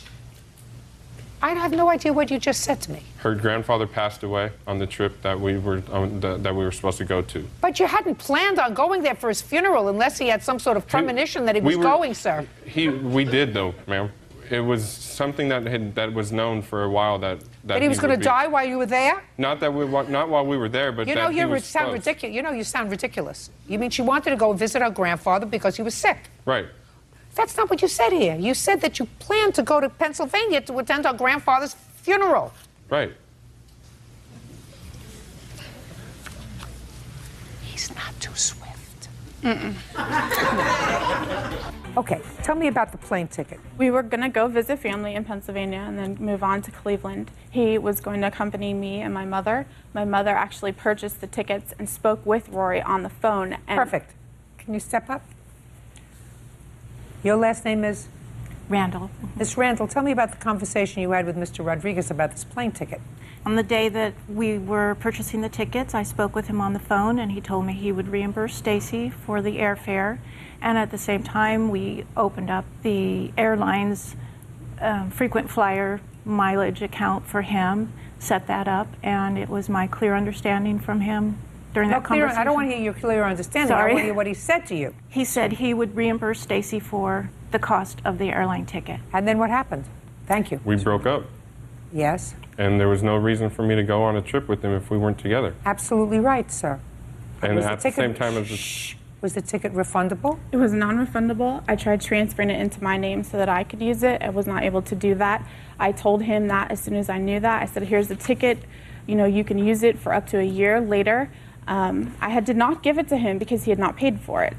And he still has until July 14th of this year to use it. Did you have that discussion with him? Yes, I did. Do you remember that discussion when she said it's non-transferable, but you can use it for up to a year? Yes. Well, then you have to pay for it. When we had talked originally about buying this ticket, I told her, just as a cell phone, I did not have money because I believe her mother, that her mother had the discussion with you, sir. And I believe her mother. I do not believe you that you didn't have that discussion with her mother. I'm not saying that I didn't have the discussion with her mother, but what I'm saying is that I was out of work. I don't care whether you were out of work. And I let them know that I couldn't pay them immediately. That's a different story. The word is immediately. Sir, you don't intend to be unemployed forever. When we had broken up, so there was no reason for me to even go on a trip with them. Of course not, sir, but the ticket is non-refundable. I want you to try to expand your brain a little bit, Mr. Rodriguez. The fact that you broke up and you had non-refundable ticket, let's say instead of going to Pennsylvania, you were going with her to Cancun, Mexico, and you purchased 2 non-refundable tickets. She put it on her credit card. You broke up. There's no question. You said, listen, we're not going on this trip. She's not going to go alone. I'm not going to go alone. But the airline says to you, and they say to you, listen, if you canceled, we're not giving you money back, but you can reschedule within the next 6 months. She put it on her credit card. Do you think you're responsible to pay her for those tickets? No. You're wrong. You are. You have an opportunity to use the tickets, but you can't say, I'm not going to touch those tickets. You promised her mother that you were going to pay her back for the tickets. You had an opportunity to use them for a year. You should have used them. And I suggest you get your behind into gear because you still have a couple of days to use them. Figure out where you want to go. If you want to go to the Hall of Fame, that's a great place to go for a weekend. How much were the tickets? $331. Judgment for the plaintiff in the amount of $331. With regard to the cell phone bill, you bring the right proof. Either I'll entertain your application or another court of competent jurisdiction will do that. Thank you very much. Thank you. Goodbye. Have a happy life. Parties are excused, step out. And now the next case. All parties in the matter of Dettenheim versus Dettenheim. Step forward, please. Eve Dettenheim is suing her sister, Carol Dettenheim, for damaging her car when she ran into a deer. Carol says she offered her sister a portion of the deer meat as payment. Ms. Dettenheim, this is your sister. Yes, ma'am. According to your complaint, she took your car. Your neighbors? Yes. She took your car, you say without permission, had an accident, you want her to pay for the damage to your car. Yes. Your sister says she really had your permission because she used to borrow the car all the time. You left the back door open, she grabbed the keys, she needed some diapers or something, she wanted to go to the store. There was an accident, it was unavoidable, she hit a deer, damaged the car, and her defense is you should have had better insurance. Is that your defense? I thought she had full coverage. What made you think that? I just didn't think. You didn't think? Who do you rely on to do your thinking? I just use it all the time, and she wasn't home, so I went over there to get the key and went, and the deer just jumped out in front of me. Was the deer hurt? Oh, it died. Did you wait for somebody to come and take the carcass away? No, I put pine straw over it and took put the what? antler and went and got it later. Went and got what later? The deer. What'd you do with it? Ate it. Is that true? Yes, ma'am, and she even offered me some, but I'm not having rigor mortis stew. I It know. did not have rigor mortis. I went back. That is just sick. Pictures of your car, please? Yes, ma'am. Where do you live, Miss Dettenheim? Louisiana. Where in Louisiana? Hainesville. How long have you and your sister been neighbors? For 1 year. Who moved close to whom? She moved close to me. You have an estimate to fix this car? Yes, ma'am. I'd like to see it, please. Are you angry with your sister?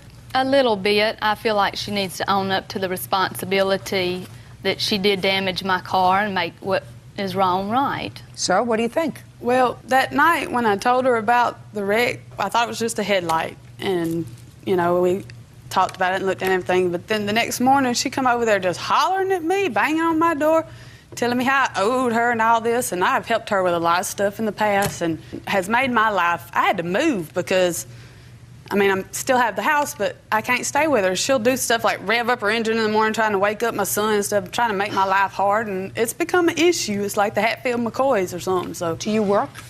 No, ma'am. How do you support yourself? My boyfriend.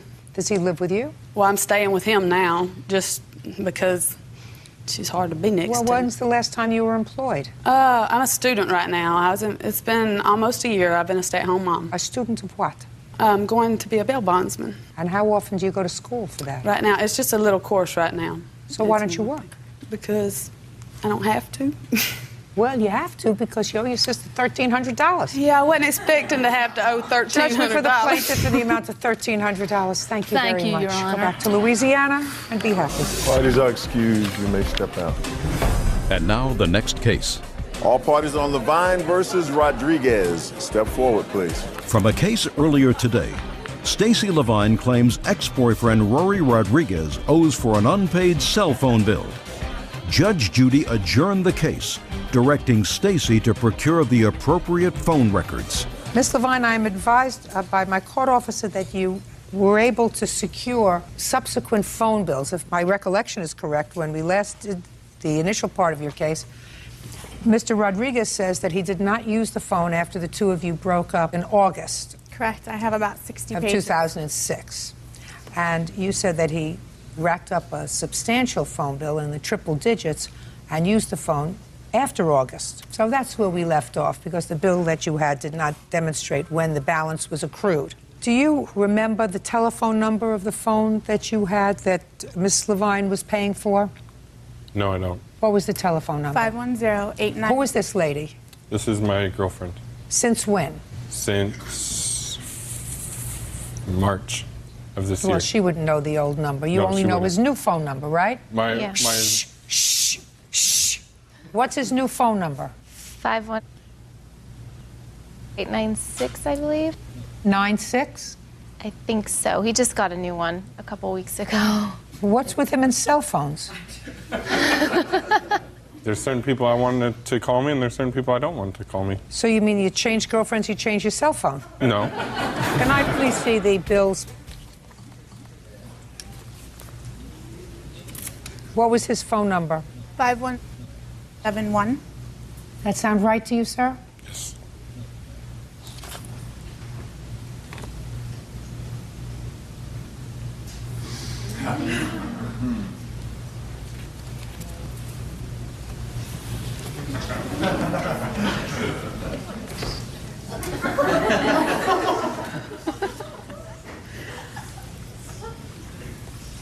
See what month that is?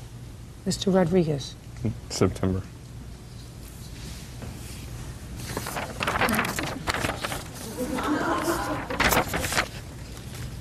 $378.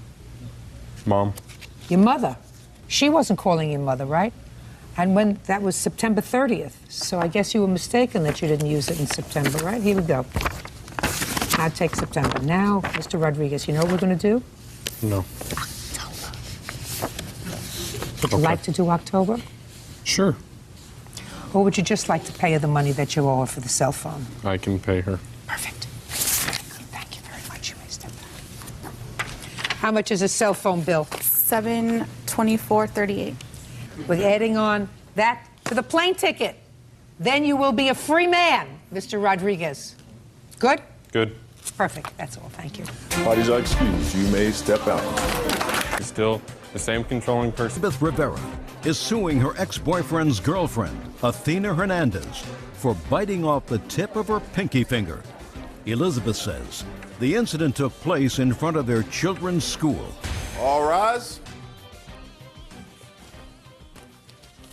Yeah, this is case number 165 on the calendar in the matter of Rivera versus Hernandez. Thank you. You're welcome, Judge. Parties have been sworn in, Your Honor. You may be seated, sir. Have a seat, please. Ms. Rivera, the defendant is your ex-husband's current girlfriend. Correct. And according to your complaint, outside of school, an incident occurred where she attacked and assaulted you. You want to be compensated for that injury. It resulted in severe damage to a finger. Ms. Hernandez says you initiated this altercation by damaging her car. Fight ensued. You may have gotten the worst of the fight, but you started it.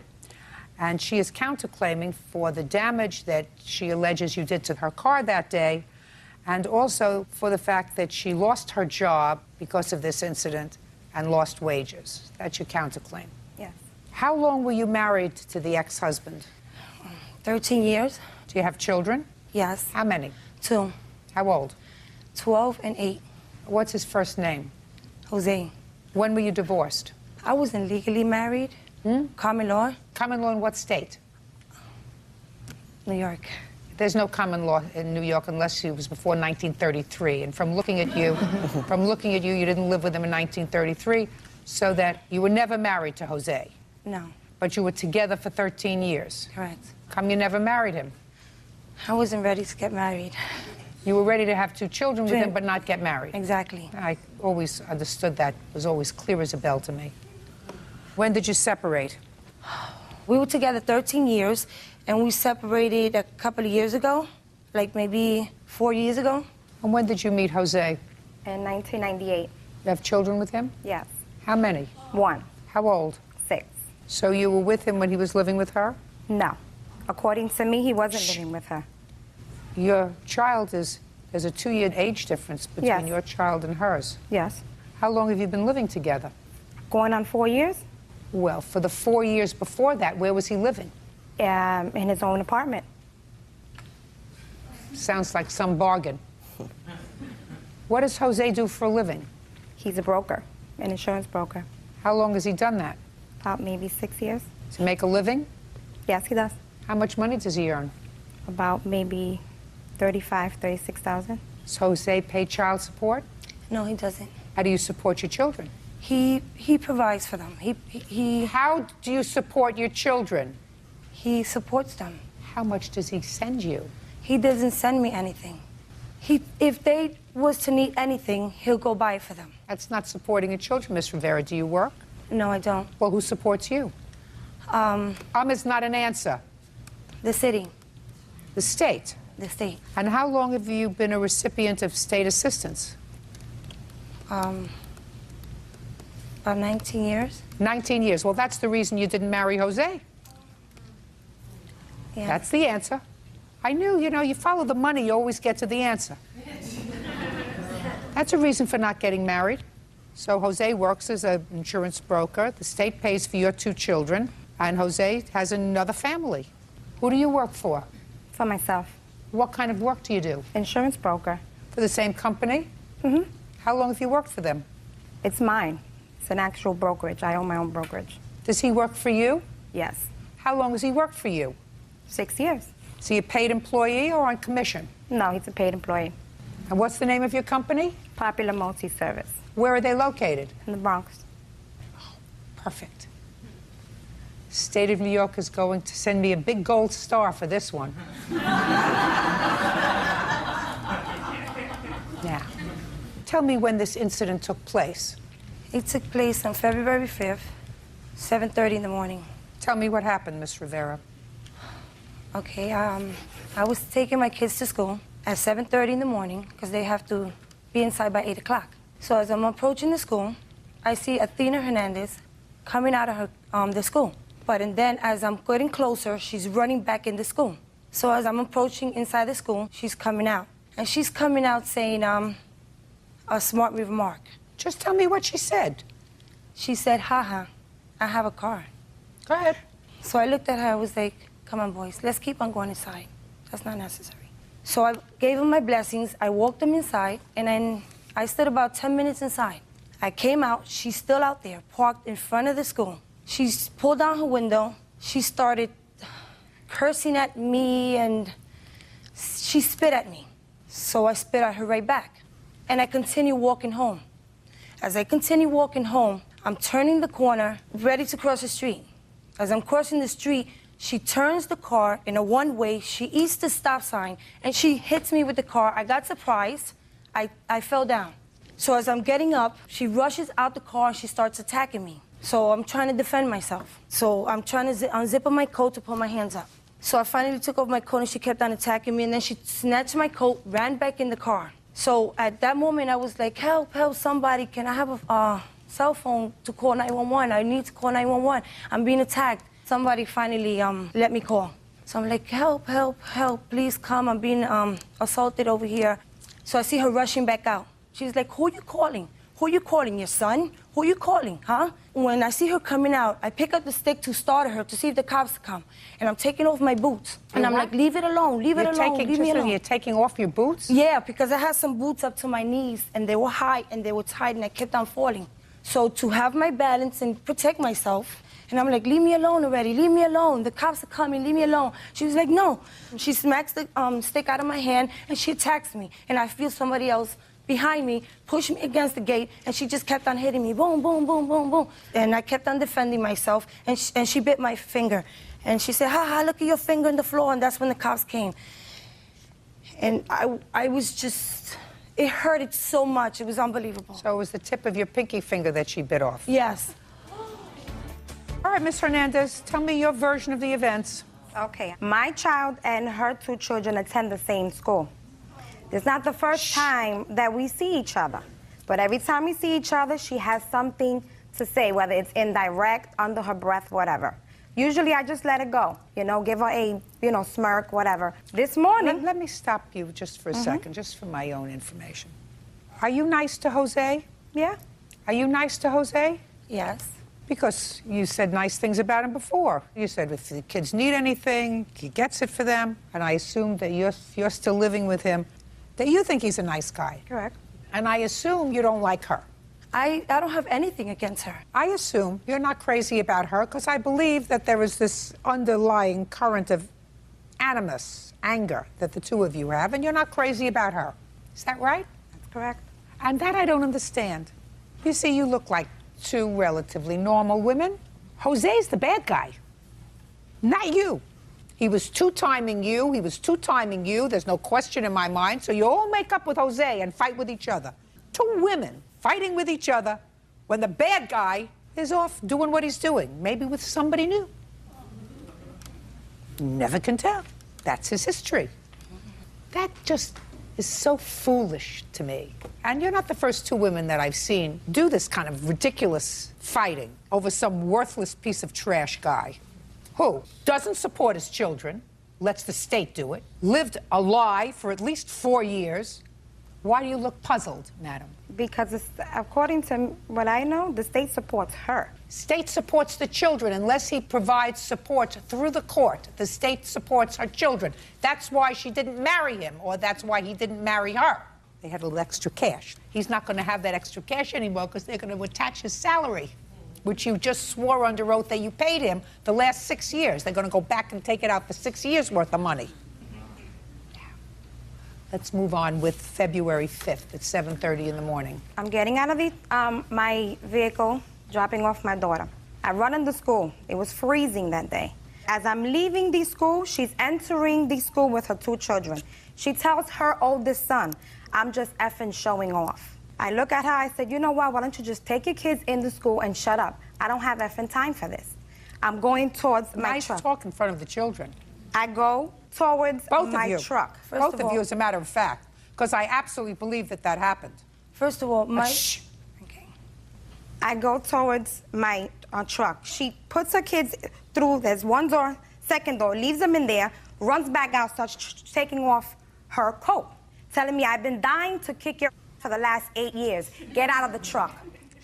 I'm in the truck and I'm laughing at her while she's taking off her clothes. Mind you, it's 8 degrees outside. Now she starts kicking my passenger door, gets in front of my truck, bangs on the hood. I'm honking the horn for her to get out of the way. I can't drive fast because there's parents dropping off their children, and we're in front of a school and they have speed bumps. If not, I would have went around and kept going. Couldn't do that. I went up, moved up a little, she moved over, right? As I'm going towards, there was a stop sign. Just a minute. You have a big business? It's a small business, not that big. In case somebody has to reach you at your business when you're out with your child, how do they do that? My cell phone. Which works? Which I didn't have. I don't believe that. You don't walk out of the house in 8-degree weather in a car without your cell phone. Your Honor, I didn't even have a bra on. I don't care whether you had your bra. You may go out without a bra, but nobody goes out without their cell phone. So I don't believe that. Okay. Absolutely don't believe that you didn't have your cell phone. So if you have this nut banging on your car looking to fight with you, what is the last thing you do, Miss Hernandez? The last thing you do. You have a nutty person, takes off her coat in 8-degree weather, starts banging on your car, damaging your car. What is the last thing a woman does? Gets out of the car. So what I want to know is, how did her finger get bitten off if you stayed in the car? I didn't stay in the car. Why not? Because she spit at me through the window. First of all, why is the window open if it's 8 degrees outside? Because when it's 8 degrees outside, when I used to live in New York, the first thing I did was make sure those windows were up and the heat was on, not keep the windows down. So why, Miss Hernandez, were the windows down? I rolled down the passenger window. For what? To curse her out and tell her to go home. Got it? Got it. Judge Judy continues in a moment. Is that the finger that she bit? Yes, and I have the estimate of my finger, too. I don't need an estimate for your finger. There is absolutely nothing you can do to fix your finger. They cannot reattach it. Yes, they could. I have it here. Elizabeth Rivera claims her ex-boyfriend's current girlfriend, Athena Hernandez, bit off the tip of her pinky finger during a fight. Now, Miss Hernandez, you have some crazy person who's attacked your car, who's hell-bent on attacking you. Why in the world would a businesswoman who has apparently a successful small business, so she's savvy, why would she get out of a car where she's safe to confront some lunatic? This has been going on for years. Why would you do that? Because I was tired of her. I was tired of her. So you got out of the car to beat her up? No, to return the favor. Oh, no, no, no, no. No, no, no. Don't believe that for a minute. Not for a second. I believe you got out of the car to beat her up. That's what you did. You got out of the car to beat her up. And Miss Rivera, there isn't a question in my mind that you attacked her car. Not a question in my mind that the situation happened exactly the way you told me it happened, with a few minor changes, that she beat you up because she was furious. And there isn't a question in my mind that she banged on your car before you got out of the car and beat her up. Now, who is this, by the way? This is my son. He's been supporting me through my pain and suffering. You wouldn't have had any pain and suffering if you hadn't started to rail on her car. Your Honor, this has been going on for a long time. Miss Rivera, I'm not interested in a long time. She's been sending me letters through the mail and harassing me and everything. Were you arrested? Many years ago. Arrested for this case? Well, yes, correct. Were you arrested? Yes. For this case? Yes. And what happened when you went to court on this case, Miss Rivera? Because you were arrested, I assume, for either vandalism or harassment. What happened with that case? They just gave me a fine of $95. They were going to give me a misdemeanor, but they saw that... Don't tell me what they saw. You must have pled guilty if you had to pay a fine. Yes, I did. What did you plead guilty to? To vandalizing. Right. There you go. That's exactly what I surmised happened. You vandalized her car, and you pled guilty to that in a criminal proceeding. They didn't tell me it was for her vehicle. They just said it's for the For vandalizing. What did you out think there. you were vandalizing? The snow? Well, she can't vandalizing prove, her she car. can't prove that I did anything. Miss Rivera, you pled guilty in a criminal proceeding. Finished. It's over. Now, Miss Hernandez, you were arrested for assault. Yes, that's correct. And what happened with that case? Were you found guilty? Yeah. For assaulting her? Yes. Oh, this case is over. Wish I would have known that before we started. You have to pay for her injuries because you pled guilty to assaulting her. She didn't pay for medical bills. The state did. No. I'm not giving her a dime for her medical bills because she doesn't have any medical bills. But you assaulted her. She has to be compensated for that. And you have to pay for her truck because you started it. Why would I have to pay if she don't have no evidence I did anything to her? Oh, yes, she does. Because you pled guilty to vandalizing her truck. Now, you have pictures of the truck? No, I have an estimate. I'd like to take a look at it. And is that the finger that she bit? Yes, and I have the estimate of my finger, too. I don't need an estimate for your finger. You have Medicaid, is that correct? Yes, I do, but Medicaid doesn't pay to fix my finger. Nothing you I can have do to estimate There on is that. absolutely nothing you can do to fix your finger. Absolutely nothing. They cannot reattach it anymore. Yes, they could. I have it here. What they're gonna do to it and everything. Listen to me. Not at this stage of the game. Now, you have any other children other than these two children? I have one more, which is Jose. That's it? 3 boys, yes. His father is not Jose. No. How old are you? 20. What do you do for a living? I'm a sales associate at Macy's in 34th Street. And I go to college, John Jay. Perfect. You get along with Jose? Somewhat. Smart. On your claim, Miss Rivera, I am awarding you for pain and suffering $1,500. I would have ordered more, except you precipitated this attack by vandalizing her car. But she also... I'm speaking. I'm ruling now. I heard you. I'm awarding you $800 on your counterclaim to fix your car, which I am deducting from her award. Do you understand? Yes, I do. Which means, Miss Rivera, that you get $700 because I've deducted the $800 that she's getting for the truck. I'm speaking, and you get nothing, but you get your truck fixed. Do you understand? Yes, I do. And I'm going to suggest if you are two decent human beings and you've both made the mistake of falling for Jose, you put this animosity to rest. It should be over. You don't want him anymore. You got him for now. Maybe you won't have him in 5 years, but you got him for now. You may not be happy when they start taking money out of his pay. A whole bunch of money, because that's what they're going to do. That's what the state of New York's going to do. You can't escape your responsibility. If you make children, you have to support them. And is there any reason why you don't work? What are you looking over here for? Is there any reason why you don't work? Yes, I don't work because my reading is not too great. You don't have to read for every job. If you can find me one, I'm willing to work. It's not my job to look for a job for you, madam. No one wants You've to been read on my- welfare 19 years. It's time to move on. There are lots of jobs that you can do where you don't have to be able to read War and Peace. That's all. Step out. Parties are excused. You may step out. Ma'am, wait here, please. Today, I just think that she's bitter and she's angry because she's no longer with him. I left him. It's sad. Sad. I guess she's just jealous or whatever. Is suing his ex-girlfriend's boyfriend, John Chavez, for an unpaid loan for bail when he was arrested on an outstanding warrant. Order. All rise. Yes, case number 162 on the calendar, the matter of Herring versus Chavez. Thank you. You're welcome, Judge. Parties have been sworn in. You may be seated. Ma'am, have a seat, please. That's interesting. Mr. Herring, you and Mr. Chavez share a girlfriend. Not at the same time. No. She was your girlfriend, then she was Mr. Chavez's girlfriend, then briefly she was your girlfriend, now she's back with Mr. Chavez, and if my reading of these documents is correct, this would be the lovely Jennifer. And according to your complaint, despite the fact that you had not been together, according to you now, for 1.5 years, you had some mail for her. Yes, ma'am. So you took her to her house. Yes, Your Honor. And when you got to her house, there was a confrontation with Mr. Chavez. And according to you, Mr. Chavez was arrested. Yes, Your Honor. You bailed him out of jail, Yes, Your Honor. even though he assaulted you, Yes, Your Honor. on his promise to pay you back the bail money, which he has not done. Yes, Your Mr. Honor. Chavez says you felt terribly guilty about what happened. You came, bailed him out of jail. There was never any promise to pay you back. All very peculiar. Mr. Herring, did you know Mr. Chavez before this incident? I met him through Miss Jennifer Berger. but I have not known him prior to her relationship with him. When did you and Miss Berger terminate your relationship? January 2006, maybe somewhere in that area. Is that right, Miss Berger? No. When was it?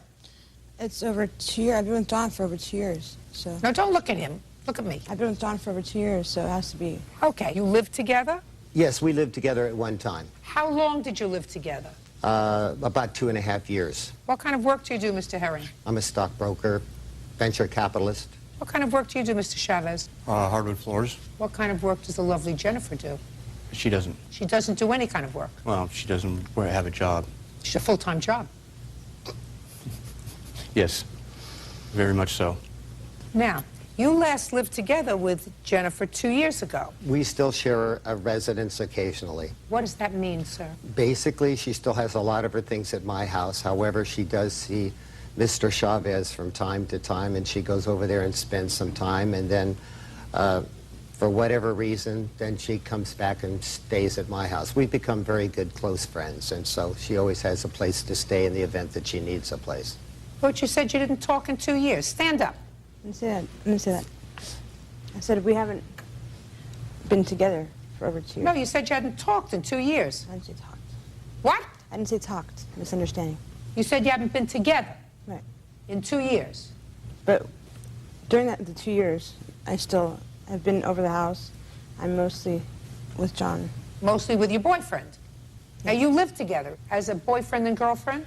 It's been on and off-ish. What is your legal residence? With Jim. Mr. Herring. Yeah. You are three of the weirdest people that I've come in contact with. It's a very, very long time. It gets weirder. It's ridiculous. The whole thing is ridiculous, Well, unless there's absolutely. something that I'm not seeing here. Absolutely ridiculous. All right, miss, when did this incident happen? When you went over to take Jennifer, the lovely Jennifer, some mail, according to you, that had come to the house? I don't know the exact date, Your Honor, but it was probably about the 7th or the 6th of March. Of what year? Of this year. Go ahead.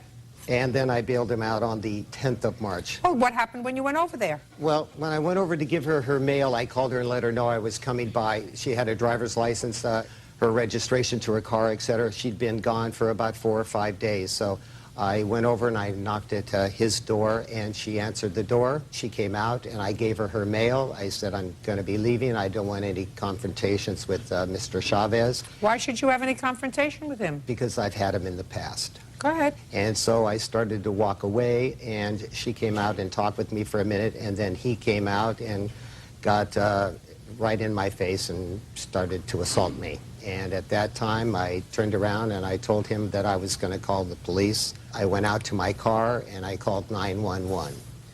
The police came. They talked to me for a few minutes. Then they went down and talked to Mr. Chavez. And apparently the conversation was that they could decipher who started the fight, so to speak. They didn't press any charges against him or me. However, he did have a warrant out for him, an outstanding traffic warrant for $25,000 warrant. $25,000 warrant for not registering his car? No, I Unlikely. don't know what it was, ma'am. I think it was a headlight or something, but it was a $25,000. You must have really ticked off a judge, Mr. Chavez. So they arrested him. I'm speaking. Yes, so they arrested. I'm speaking.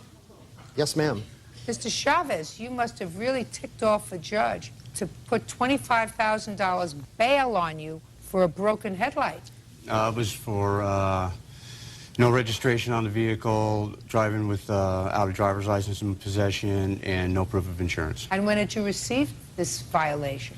2004, but I was working for a guy that owned a car lot, and I was driving one of his vehicles back to the lot and got pulled over, and I, from the understanding that his dealer plates were not currently... What do dealer plates have to do with your not having a driver's license? Well, I just didn't have it in my possession.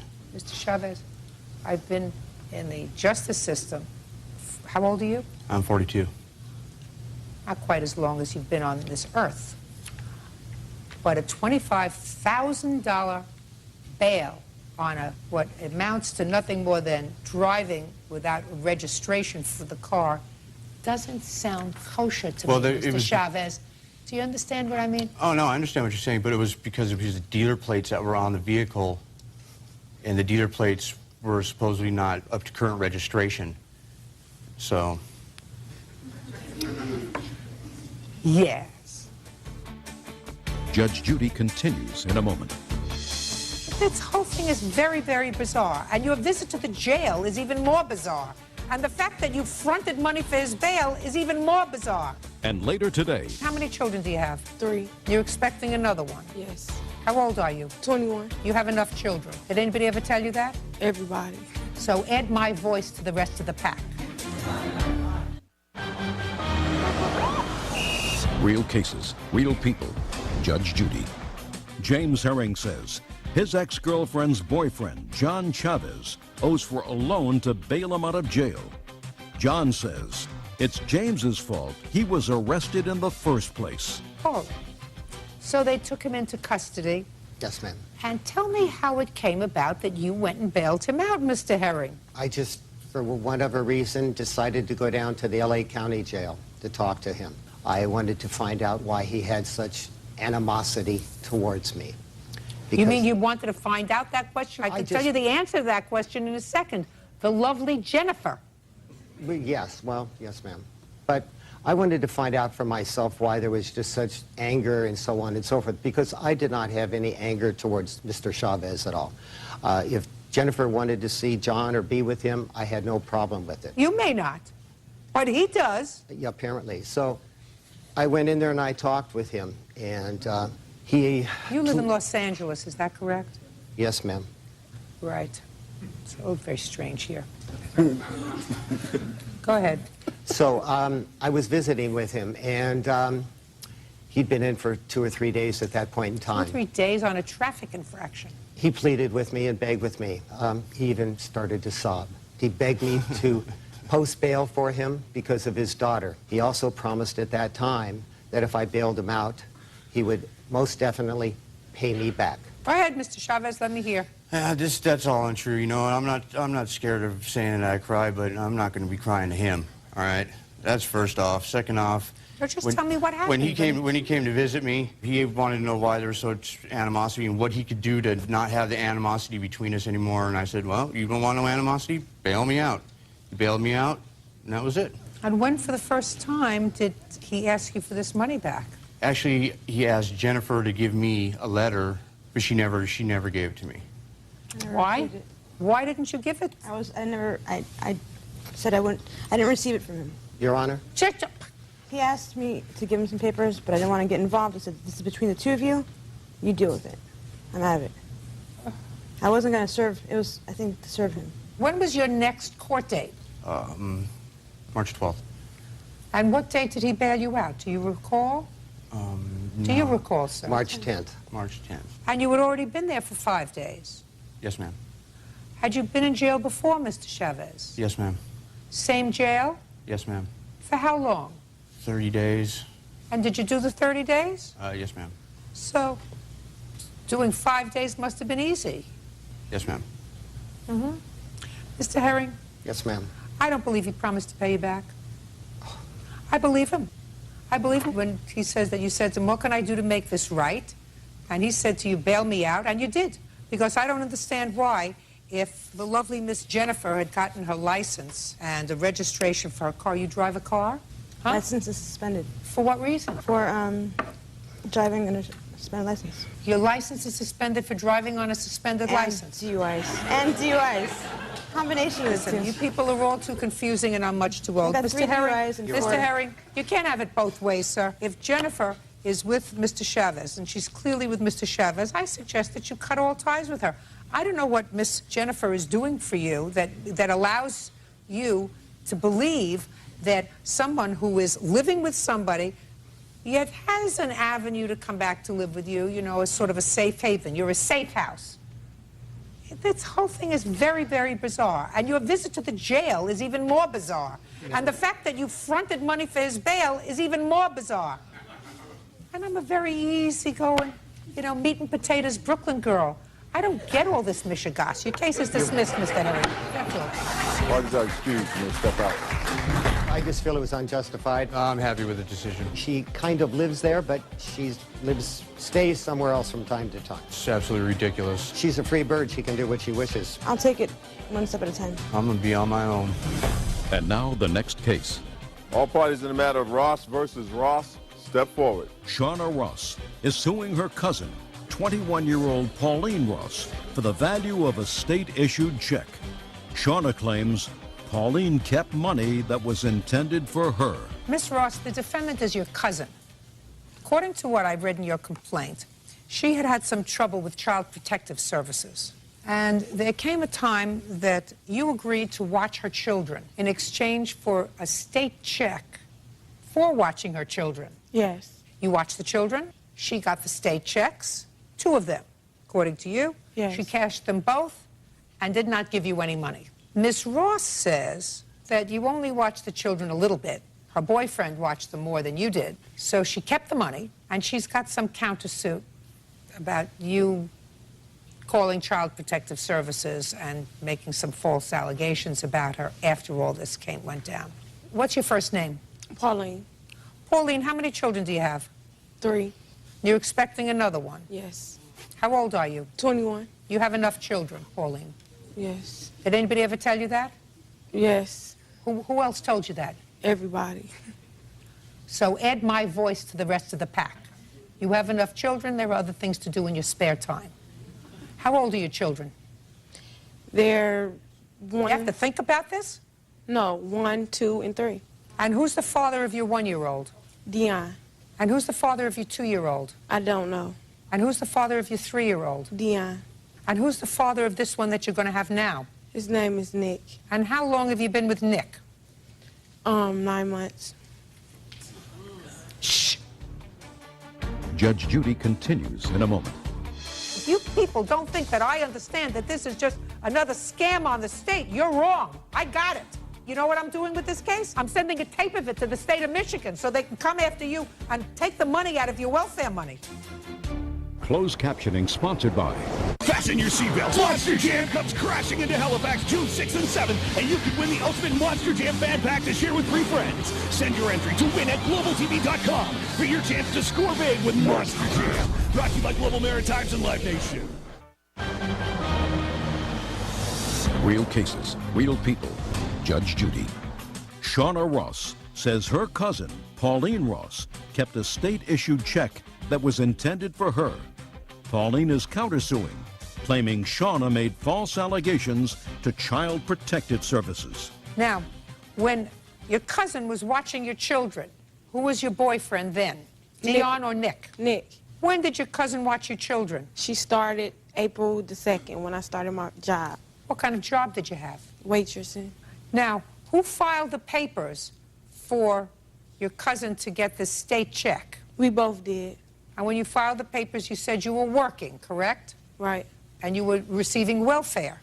Yes. So they said, well, maybe they can cut some of this welfare money by giving you money to pay a babysitter to get you back in the job force, which Yes. will hopefully keep you out of the baby-producing business.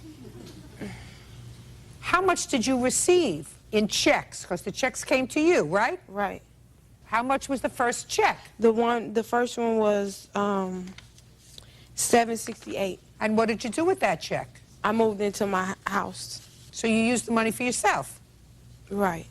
And how much was the second check? $384. And that was a babysitting check? Yes, it was. Well, Miss Ross, you don't get paid for babysitting for your own children. No. And Nick doesn't get paid for babysitting for your children because he hadn't filled out the papers. Right. So who do you think was entitled to that money? Her, but not her, because she wasn't watching the kids like she was supposed to. And then April 12th, I got laid off. They cut my hours due to complications of my pregnancy. Yeah. So But how she was many still hours in- did you in fact work? 20 hours per week. How many After weeks the 12th. did you work? 3 weeks. 3 No, weeks? 3 weeks full time, and then they took me off. So were you telling me, what state do you come from? Michigan. The state of Michigan gave you $1,152 for 3 weeks worth of babysitting? No, no. You're Well, not you got the understanding. 2 checks just for babysitting. Right, ma'am, she was calling in hours that she Could wasn't I- watching the kids. Just a second. I understand that, but you have to sign off on it. I Let called Miss my- Ross, Pauline, Yes. you have to sign off on it. This is yet just another scam. If you don't think that I understand that this was just another scam, I have do. the paper saying that I called and said my hours were reduced. It's right here, and from the caseworker. Somebody had to sign off before you got the check, because the forms, she fills out the hours, but you have to sign off on it, that she did in fact work those hours. Isn't that the way it works in Michigan? Yes. Of course. Works that way all over. Right? Otherwise, any babysitter could file and say, I worked 20 hours this week, unless the other person for whom she is allegedly working signs off on it. So if you people don't think that I understand that this is just another scam on the state, you're wrong. I got it. You worked 3 weeks and got checks for $1,152. You know what I'm doing with this case? I'm sending a tape of it to the state of Michigan so they can come after you and take the money out of your welfare money. Judge Judy continues in a moment. Are you the victim of a scam? Go to judgejudy.com or call 1-888-800-JUDY. This was a good scam that the two of you cousins cooked up together.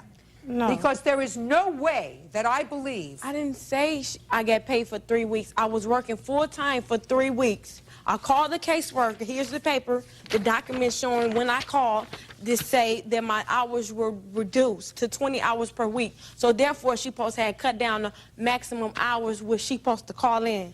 Miss Ross, you are not entitled to keep that check. I know that. I got So, just a second. So why did you keep it? Because she wasn't babysitting the whole time. I don't get it. Why don't you just send the money back to them?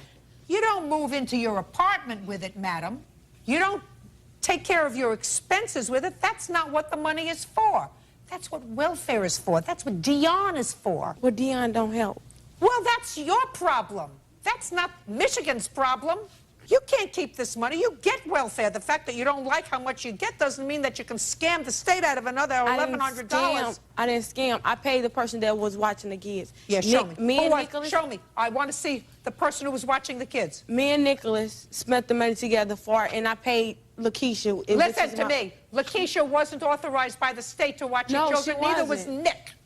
And you don't get paid for watching your own children.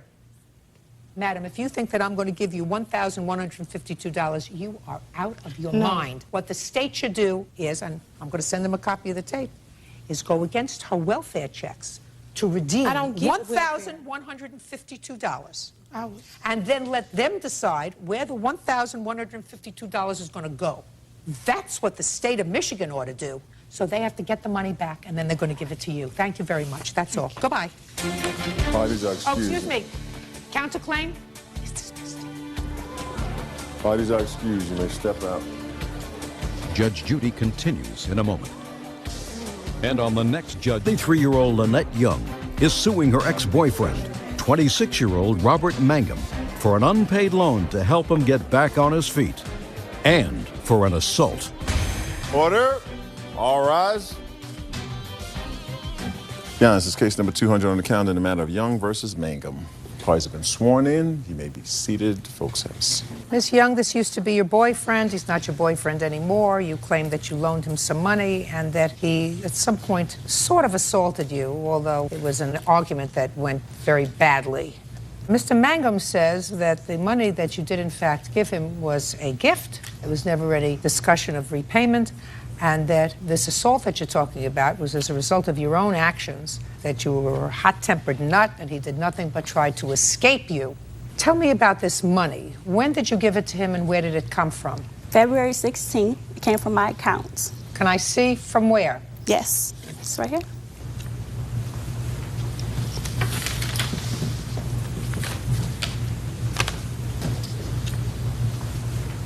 Where did you take this money from? It was from my savings accounts. And you took it out in cash? Cash. And what did you do with it? I let the defendant borrow $1,100 from it, and I spent $900 of it. Now, you gave him $1,100. And what did you do with it, sir? I was supposed to buy a car, but it didn't go that way. You know, she spent all her money, so... You were supposed to buy a car. Right. Did you but put the money... she blew all her... I'm speaking.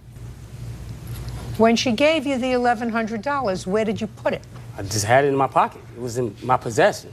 I didn't put it in the bank anywhere because it's supposed to be for me to buy a car. But she blew all her money So I had to use the money to take care of her now. He was going to say that no matter what happened. Right, I mean, I'm trying to tell you what happened. I ask questions. When I want you to do a monologue, I'll ask you. It's not a monologue, I was answering the question.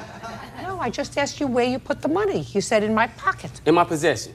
Sorry. Right. You see, we're going to do this in an orderly fashion, like I say. It's supposed to be used to buy a car.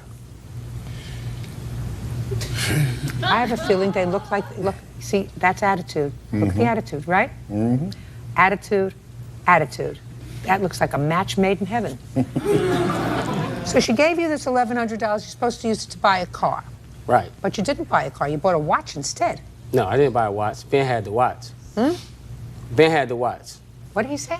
Ben had the watch.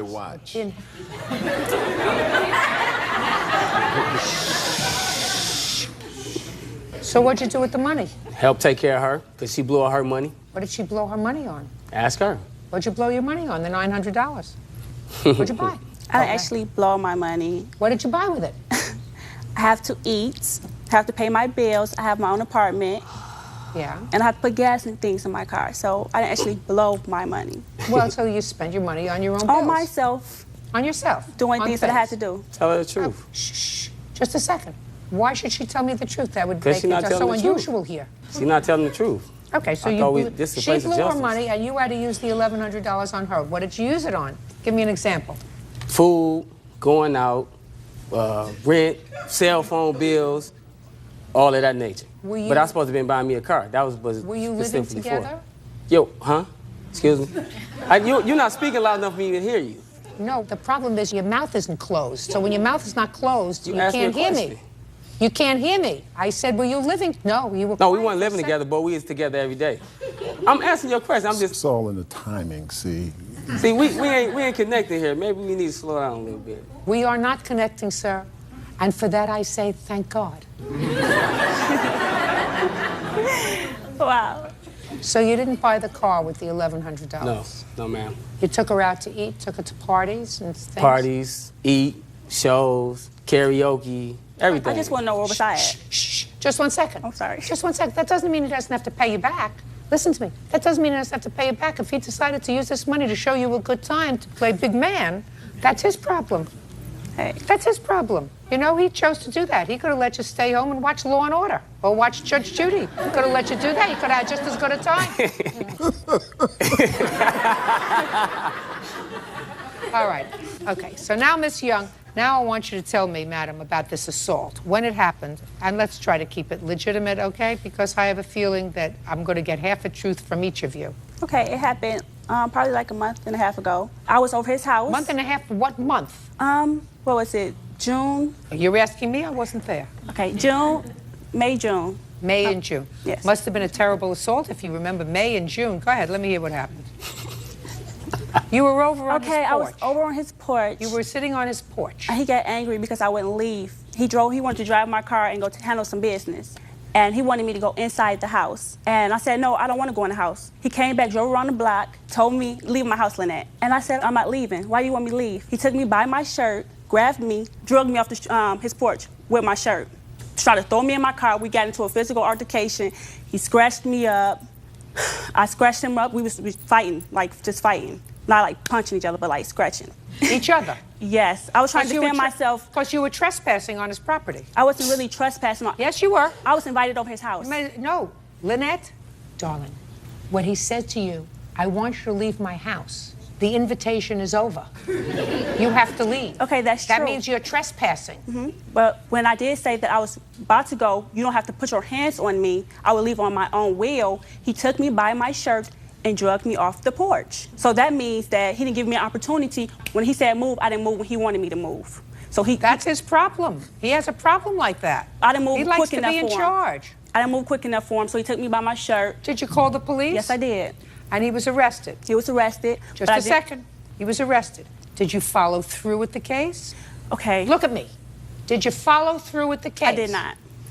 So what do you want from me? You don't even remember the day it happened. You don't even remember the month it happened. But I'd like to hear your version of the events anyway. Judge Judy continues in a moment. She's sensitive, she's emotional, and she's a bit aggressive. So with that chemical reaction, it causes a terrorist attack. And later today, Did you take the car back? We could not locate them. Oh, you're so full of baloney, sir. I don't know how you sleep with yourself at night. I wouldn't want you to be my friend. real cases, real people. Judge Judy. Lynette Young claims ex-boyfriend Robert Mangum owes for a loan and for an assault. Robert admits he put his hands on Lynette, but claims she refused to leave his property. Go ahead. Okay, let me give you a mental picture of this. Now, she's sitting over my house. We had a good day, you know, for probably about an hour. You did have a good day? We did have a good day for about an hour. Usually, that's about the extent of how long our good days last, you know.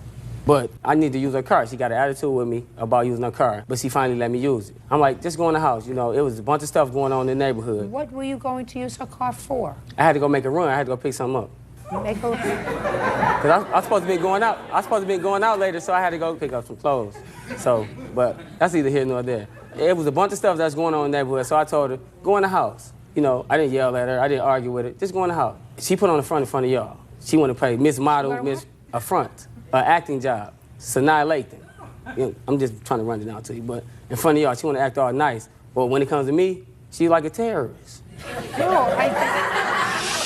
She's a terrorist. Well, just a second. That's what you like about her. No, I'm actually trying to help her with her problem. I say it's a problem. Anger. Right. It's not even anger. It's a mixture of things. She's sensitive, she's emotional, and she's a bit aggressive. So with that chemical reaction, it causes a terrorist attack. But let me get on with the story. Get on with it in 30 seconds, sir. 30 seconds, okay. I told her to go in the house. You know, I didn't tell her I asked her to go in the house. She argued with me, I gotta go in the house. Oh, I ain't going nowhere. I'm like, all right, I ain't gonna argue with you, just leave. She said, I ain't going nowhere. Please, can you leave? I ain't going nowhere. So I grabbed her by her waist and walked her down the stairs. Oh, wow. You know, so I put her in the car, got on the other side of the car, pulled off. We in the car arguing, fighting, arguing. I'm like, you know what? I finally got like a mile away from the house, got to the light, and parked the car at the light and got out the car and started walking home. She come back to my house. Come back, talking about she gonna call the police on me. And I'm like, what is wrong with you? Just leave. She called the police over there. I go over there, talk to the police, you know. Meanwhile, you had an outstanding warrant that kept you for a while. Right. So that's why they took me. What was the warrant for, Mr. Mangum? It was open alcohol. Open alcohol? Yeah, in the car. I wasn't driving. The alcohol was just open. Oh, well, why didn't you go to court when you got that ticket? I don't know. Huh? I missed the court date. You have other big things to do? What kind of work do you do, Mr. Mangum? I used to work at Sherman-Williams, but I'm just a student now. I used to be taller, but now I'm shorter. What do you do now? What do you do now? I'm just a student. A student of what? College. Where? Wayne State. Criminal justice is my major.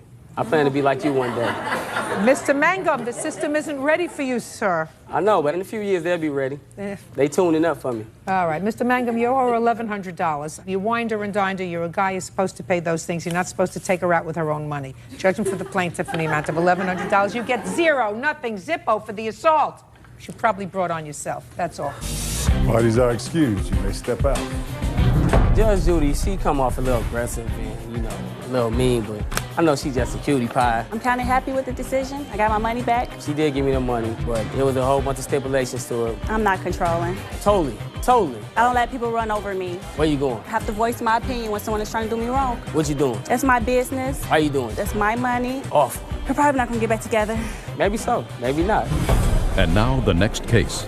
All parties in the matter of Martin versus Trinchero, step forward, please. Carrie and Greg Martin are suing their former friend, Darren Trinchero, for the return of money from an insurance settlement.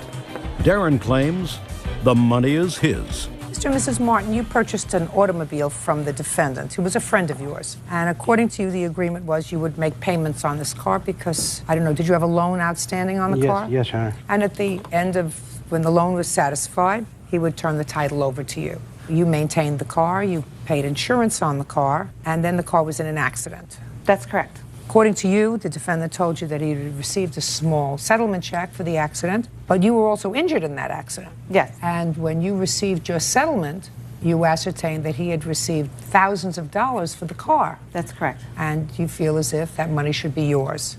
Mr. Trinchero says he doesn't think so. So I need some information. When did you purchase this car, Mr. Trinchero?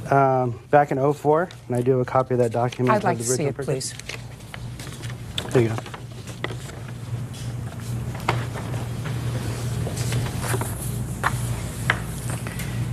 You purchased this car September 14th, 2004. Yes, ma'am. And you paid $6,500. Yes, ma'am. When did you purchase the car from Mr. Trinchero? In March 2005. When in March? March 3rd. So, Mr. Trinchero, you had the car for 5 months. Yes, ma'am. How much were the payments? $249.09. And I have to add in your down payment, which was $1,500. So your entire investment in this car, Mr. Trinchero, was $2,745. Yes, that sounds correct. Now, you took over these payments in March of 2005. That's correct. And when was the car totaled? November 13th, 2006. And you were paying $249.09. That's correct. Okay, so let's figure that out. You see where I'm going, Mr. Trinchero? Yes, ma'am.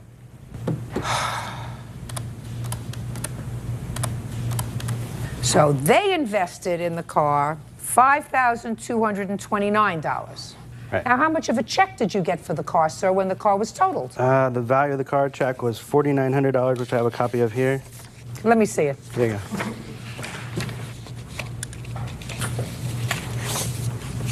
Your Honor. Shh, just a minute. $4,549. Right. Yes, What'd you ma'am. get this for? That was for the balance of the car that was worth, because I was a lien holder on the car, the owner of the car. After, Why should you get all this money? Because during the agreement, back on 03 of 04, there were many stipulations to the contract, such as carrying insurance on the vehicle. Also, notifying me of any address changes that they had or any... Oh, stop it. You're being a big baby and you're nitpicking, Mr. Trinchero. Judge Judy continues in a moment. You're a hustler. You laid in bed and tried to figure out how you could justify being dishonest. And that doesn't fly here. Real cases, real people. Judge Judy. Carrie and Greg Martin claim former friend Darren Trinchero owes for the return of money from an insurance settlement. Mr. Trinchero, let me ask you this question, sir. Yes, ma'am. If they finished paying off the car in 3 months and it hadn't been in an accident, would they have gotten the title? Not if they would not have carried full coverage insurance. Like What difference would it have made? Because I accepted liability for the car. Just a second. Mr. Trinchero, did you pay for the insurance? Yes, I did. I carried it till 2006, which was not part of our Just a agreement. second. You paid for the insurance. Right. Until when? From the beginning of the contract until 3/3 of 06. 3/3 of 06. The car was in an accident in November of 06. Right, I had coverage on the vehicle at the time. You just told me that you had coverage in the vehicle until March of 06. Right, 3/3 of 06 was my Well, coverage. March would be the third month of Yes, the year, ma'am. sir. Yes. The accident happened in November. Right. Your Honor, we had an agreement with him at the first 6 months that we had the car that we were paying him an additional $50 a month to keep us on his policy. Can I see that, please? Well, this here is just the copies of the. I just want to see any checks that are above. I'm speaking. The 249.09. Okay. Your Honor, may I interject something there, please? Listen, Mr. Trinchero, you're a hustler, and you did the wrong thing. And what you're supposed to do, since you got your finger caught in this miserable pot, you're supposed to say, you know what? Let's see if we can find some median. I shouldn't get a windfall over and above what I paid for a 10-year-old car. Well, right? Hey, pay attention. Right. I shouldn't get a windfall because a car doesn't appreciate in value. A car loses value. Right. So you put in $2,700. You got twice as much as you put in, and you're not entitled to it. You're here in a court of equity, sir. Right. And if you only put in $2,700, unless this car was a mint Ferrari, you're not entitled to make money on it. Do I make myself clear? Right. I'm not trying to make money. You are trying to make money on it because your whole investment was $2,745. I believe I assumed liability for this vehicle, and I lost something because of that. And Well, you think wrong. Hey, Mr. Trinchero, you think wrong. Okay. You may have rationalized your bad behavior and your dishonesty with these people in your own mind because you laid there and you said, well, now they sent me a check because I'm on the title to the car. How do I justify not giving them at least some of this money? Well, let me see. They let Homer drive the car twice, and they weren't supposed to do that. They were supposed to keep the car in insurance and not take it out of the state. And I know they went on vacation once, and they took the car to Florida. Hey, I'm speaking. That's what you did. You laid in bed and tried to figure out how you could justify being dishonest. And that doesn't fly here. You don't justify being dishonest when you come into a court of equity, Mr. Trinchero. Right. It's dishonest, and it was the wrong thing to do. What you should have done is said, listen, we got this money.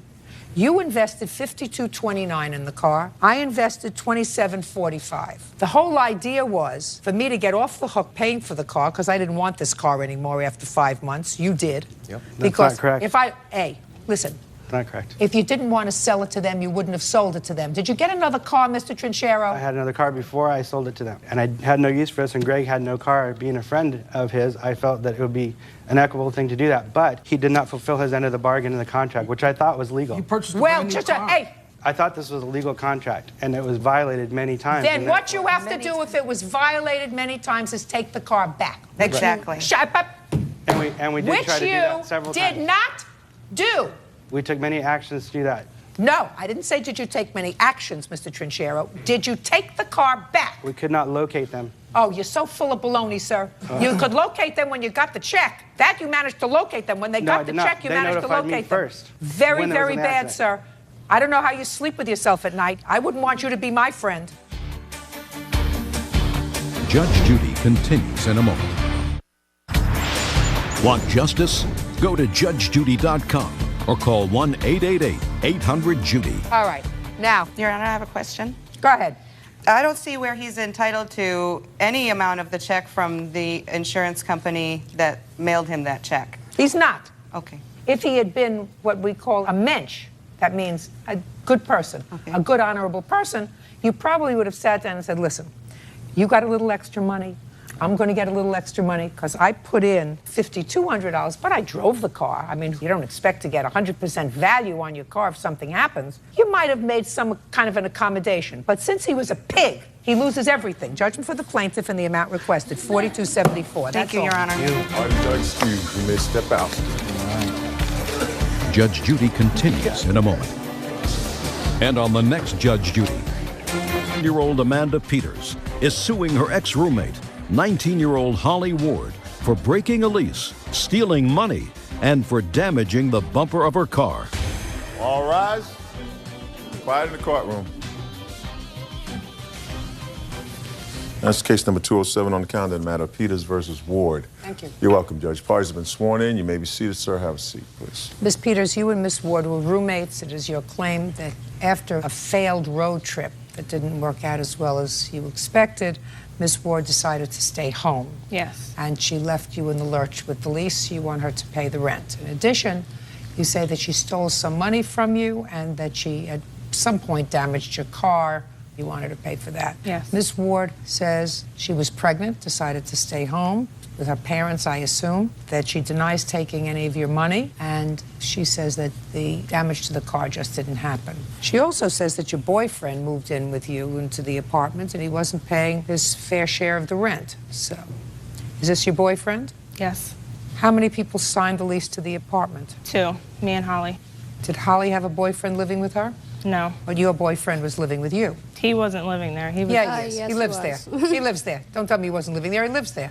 Okay. Don't speak unless I speak to you. You want me to get the address that you listed, sir, when you filled out the forms for this program?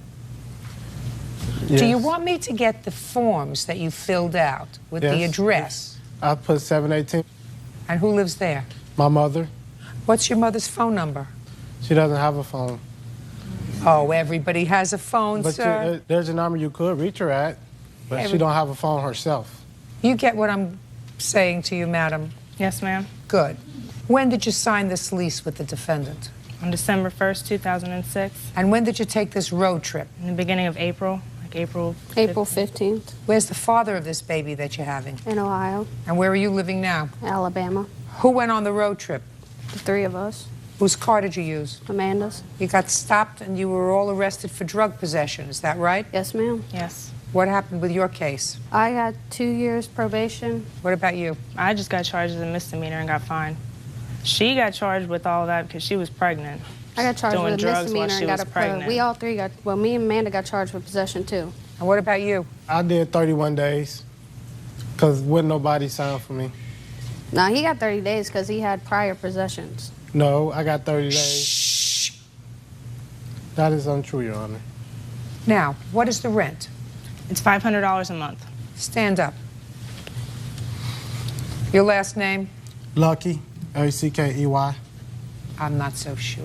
I heard that. Who do you work for? I work for Ford. What do you do for them? I clean cubicle offices. What kind of work do you do, Miss Peters? I'm a waitress. Fine. Mr. Lucky, Yes. you may have to kick in for some rent, sir. Do you understand? I wasn't standing there at the time. Well, now Yes, he was. now just a second. No, I wasn't. Just a second. Now you can stay there. Well, she shouldn't have signed my lease. Mr. Lucky, when did you arrive from Ohio? We arrived Tuesday. You arrived Tuesday. Yesterday. Shh. Yes. And where are you staying? I'm staying at the Sheraton Hotel. And where are you staying, Miss Peters? At the Sheraton Hotel. In the same room? Yes. And when you go back to Ohio, you're going to go back and stay with your mother. Is that what you're telling me? And yes. I'm after giving you this case permission. You left. could stay with Miss Peters. I didn't And now want to you're stay going to with pay. her because And now of you're this going to issue. pay the rent. Sit down. No, Who brought the marijuana into the car? All three of us did. That wasn't mine. No. All three of Holly. us did. All three Holly of us did. did. We all three went to jail for the possession. It's not what I asked you. I said, who brought it into the car? Holly. Holly. Lucky. I didn't. Lucky sells marijuana. Oh, okay. That's No, his no, job that's- prior that's to not 2 true. months before. He didn't have this job now. That's a lie. She Now, made that up. shh. Now, when is your baby due? I already had him. You already June had your baby. 29th, yes. And who's taking care of your baby now? My mother. Baby healthy? Mm-hmm. You weren't stupid enough to smoke marijuana while you were pregnant, Actually, I were was. you? Yeah. That's how she got 2 years. Was drinking and a whole bunch of other stuff she I did didn't while she drink was with my pregnant. baby. My baby was perfectly Yes, you healthy, did. born 4 weeks early, didn't need anything. 6 pounds, 8 ounces. Great. Okay. So now, Miss Peters, Yes. now you have your boyfriend living with you. How big is this apartment, by the way? It's a 2-bedroom apartment. Well, Your Honor, at first, when I first moved in with Amanda, it was in March of 2005. Lucky moved in June of 2005. We were all living in a 1-bedroom apartment. Then his cousin moved in, Lewis, with his baby mama, Shataya. We all 5 lived there. I still paid half the rent. Just They a didn't pay second. nothing. No. Just a second. How long? Quiet. And his cousin got a job at our job. Just a second. How long did his cousin and his They lived baby there. mama live there? They lived there from What? from October till December when we got our 2-bedroom and they got their 1-bedroom apartment. What's your cousin's name? My cousin's name is Lewis, and he was not living there. Yes, he was, Your Honor. Listen, Okay, I am he'll very, move very forward. unhappy about this whole situation. All I can tell you, Miss Peters, is now you can have your boyfriend full-time. Your boyfriend of 6 years full-time. He's going to live with you and he's going to pay the rent. You get nothing from her. Next. Now, let's talk about this stolen money. You say that she stole money from you. Yes. You No, know from this. her and her Shh, boyfriend. I don't want to hear you. Okay. I'm not happy with you either. Anyone who smokes dope while they're pregnant is an idiot. Judge Judy continues in a moment. When the wallet came up missing, she had to have been there. Otherwise, how could she Yeah. get it? Not from Ohio to Alabama. No, She has it that was very months long ago. arms. And later today, Where do you think it's all his responsibility? Because he was told to put it back and he didn't. Who told him to put it back? All of them. They did not tell him to put it back. What are you, nuts? real cases, real people. Judge Judy. Amanda Peters claims ex-roommate Holly Ward owes for breaking an apartment lease, stealing money from her wallet, and for damaging her car. Now, tell me about this alleged money. All right, I gave my boyfriend $300 to put up for me. I was going to put my car in the shop and have some work done to it. Well, I picked him up one night. He was going to come spend the night with me. The wallet came up missing that night while he was at the house. Yeah, I went to drop him off the next morning, and the wallet wasn't there. And he said it was Holly all along. I mean, I really didn't think it was at first, but I found the wallet in her room when I was cleaning it out after she left. Where's the wallet? It's right here. Let me see it. Can I? Shh. Okay. When, for the first time, did you tell Holly about the missing wallet? I didn't tell her. You didn't tell her? No, she was in Alabama when I found it. You didn't call her? No. No, I'm not saying when you found it. Listen to me. Miss Peters, when the wallet came up missing, she had to have been there. Otherwise, how could she get it? Not from Ohio to Alabama. No, She has it that was very months long ago. arms.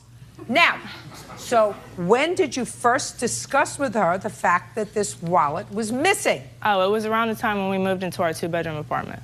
So And how around long did you live in the 2-bedroom apartment? I'm still there now. So from December until now. How long did she live there?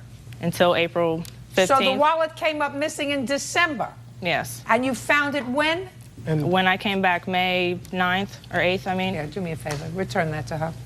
Tell me about the damaged car. She damaged my car, parallel parking it. When? In November, the first week of November. November of 06? Yes, ma'am. Show me the bill where you had it fixed. I haven't gotten it fixed yet. I haven't had the money. But I have an estimate from where we both took it in. She came with me when I got the estimate. Oh, well, tell me how it happened. Oh, she parallel. He was in the car. I wasn't in the car. She asked to borrow my car one day, and she brought it back with these scratches on the front bumper. Let he me was see in the car. pictures of the front bumper.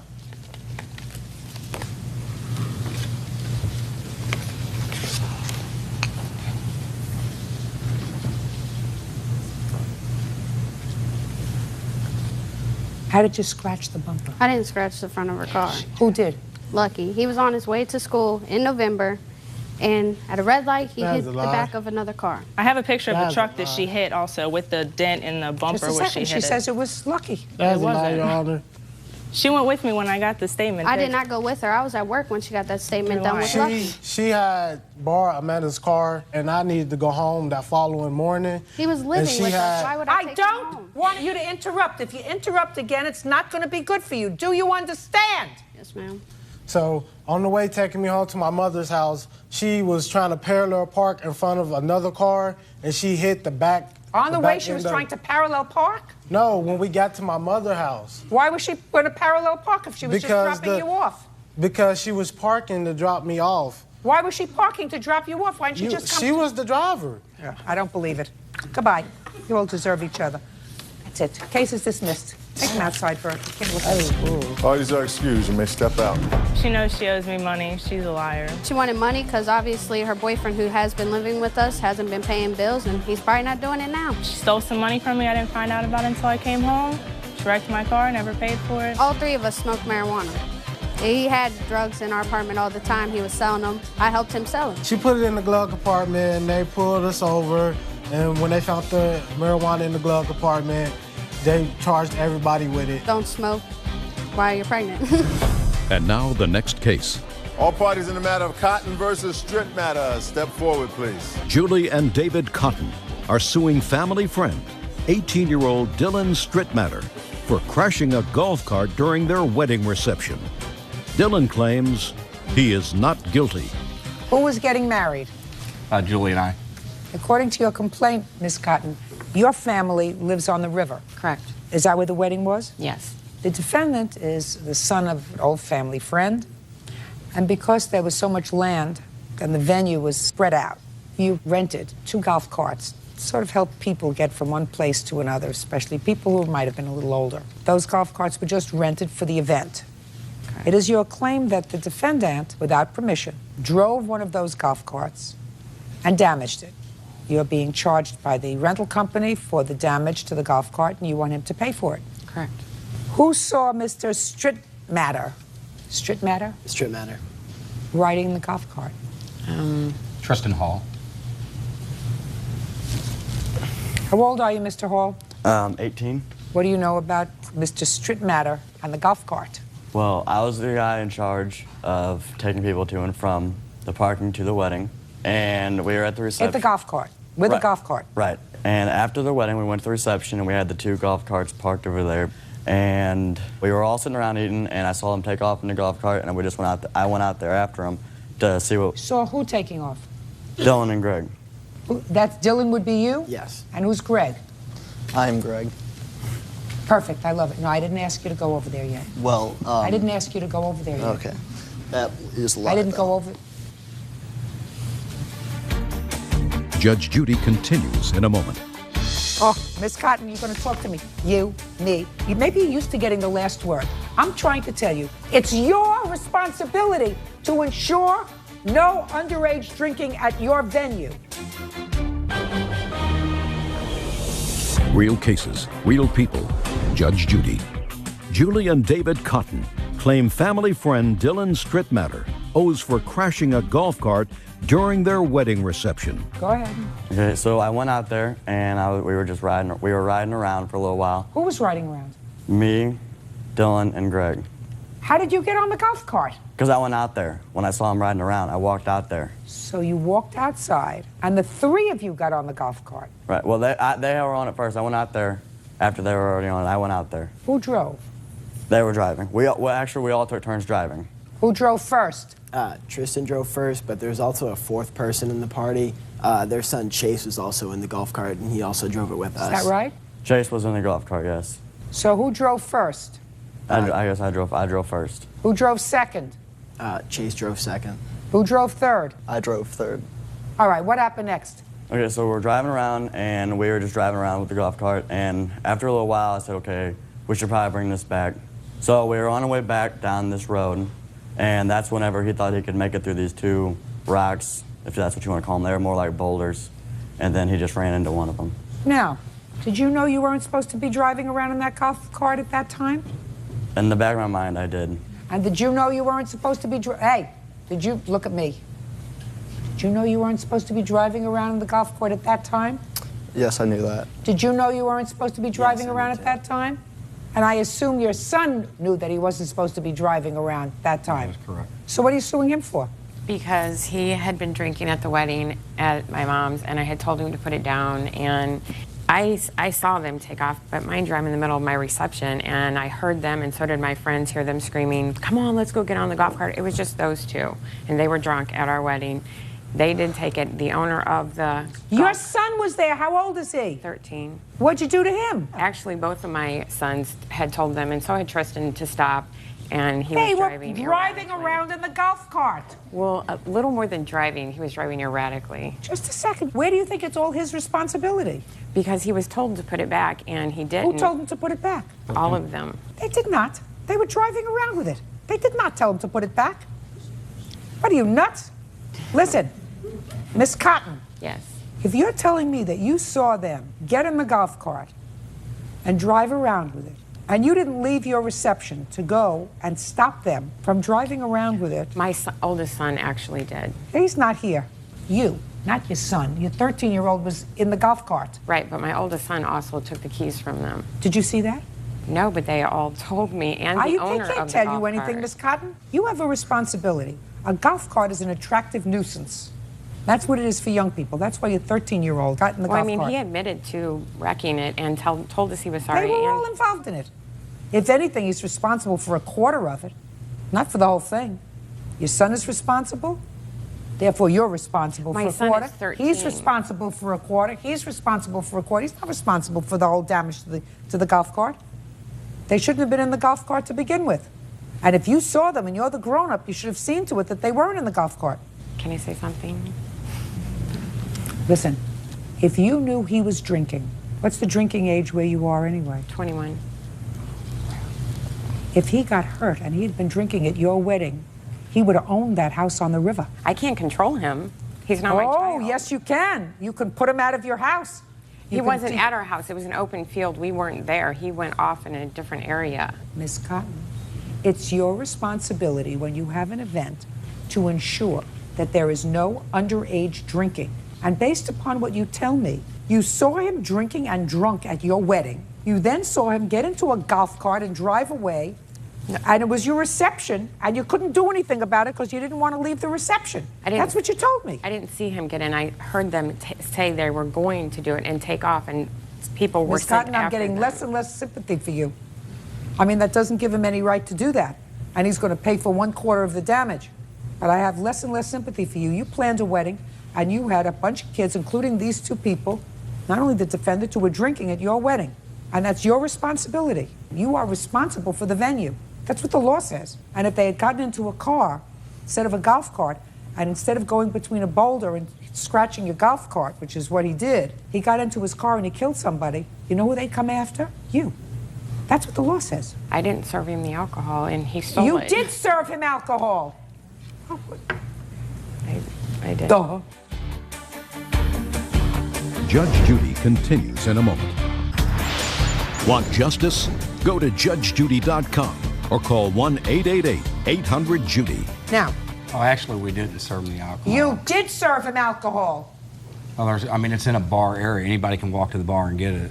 He didn't get it from the bar. He did go and take it. Did you get it from the bar? Actually, there was a fountain outside the wedding reception that had wine, and there was a cup there and cups, and you could just go in and pour yourself some. And did you not look at me and I told you to put it down? Just a second. Is Yes, that what you you're did, telling me? Dylan. Then what you do is when you have children and you have open alcohol, you ensure that the children who are there don't drink the alcohol. Well, Miss Cotton, you're going to talk to me. You, me. Maybe you're used to getting the last word. I'm trying to tell you that based upon 16 years of education and 30 years in the judicial system, it's your responsibility to ensure no underage drinking at your venue.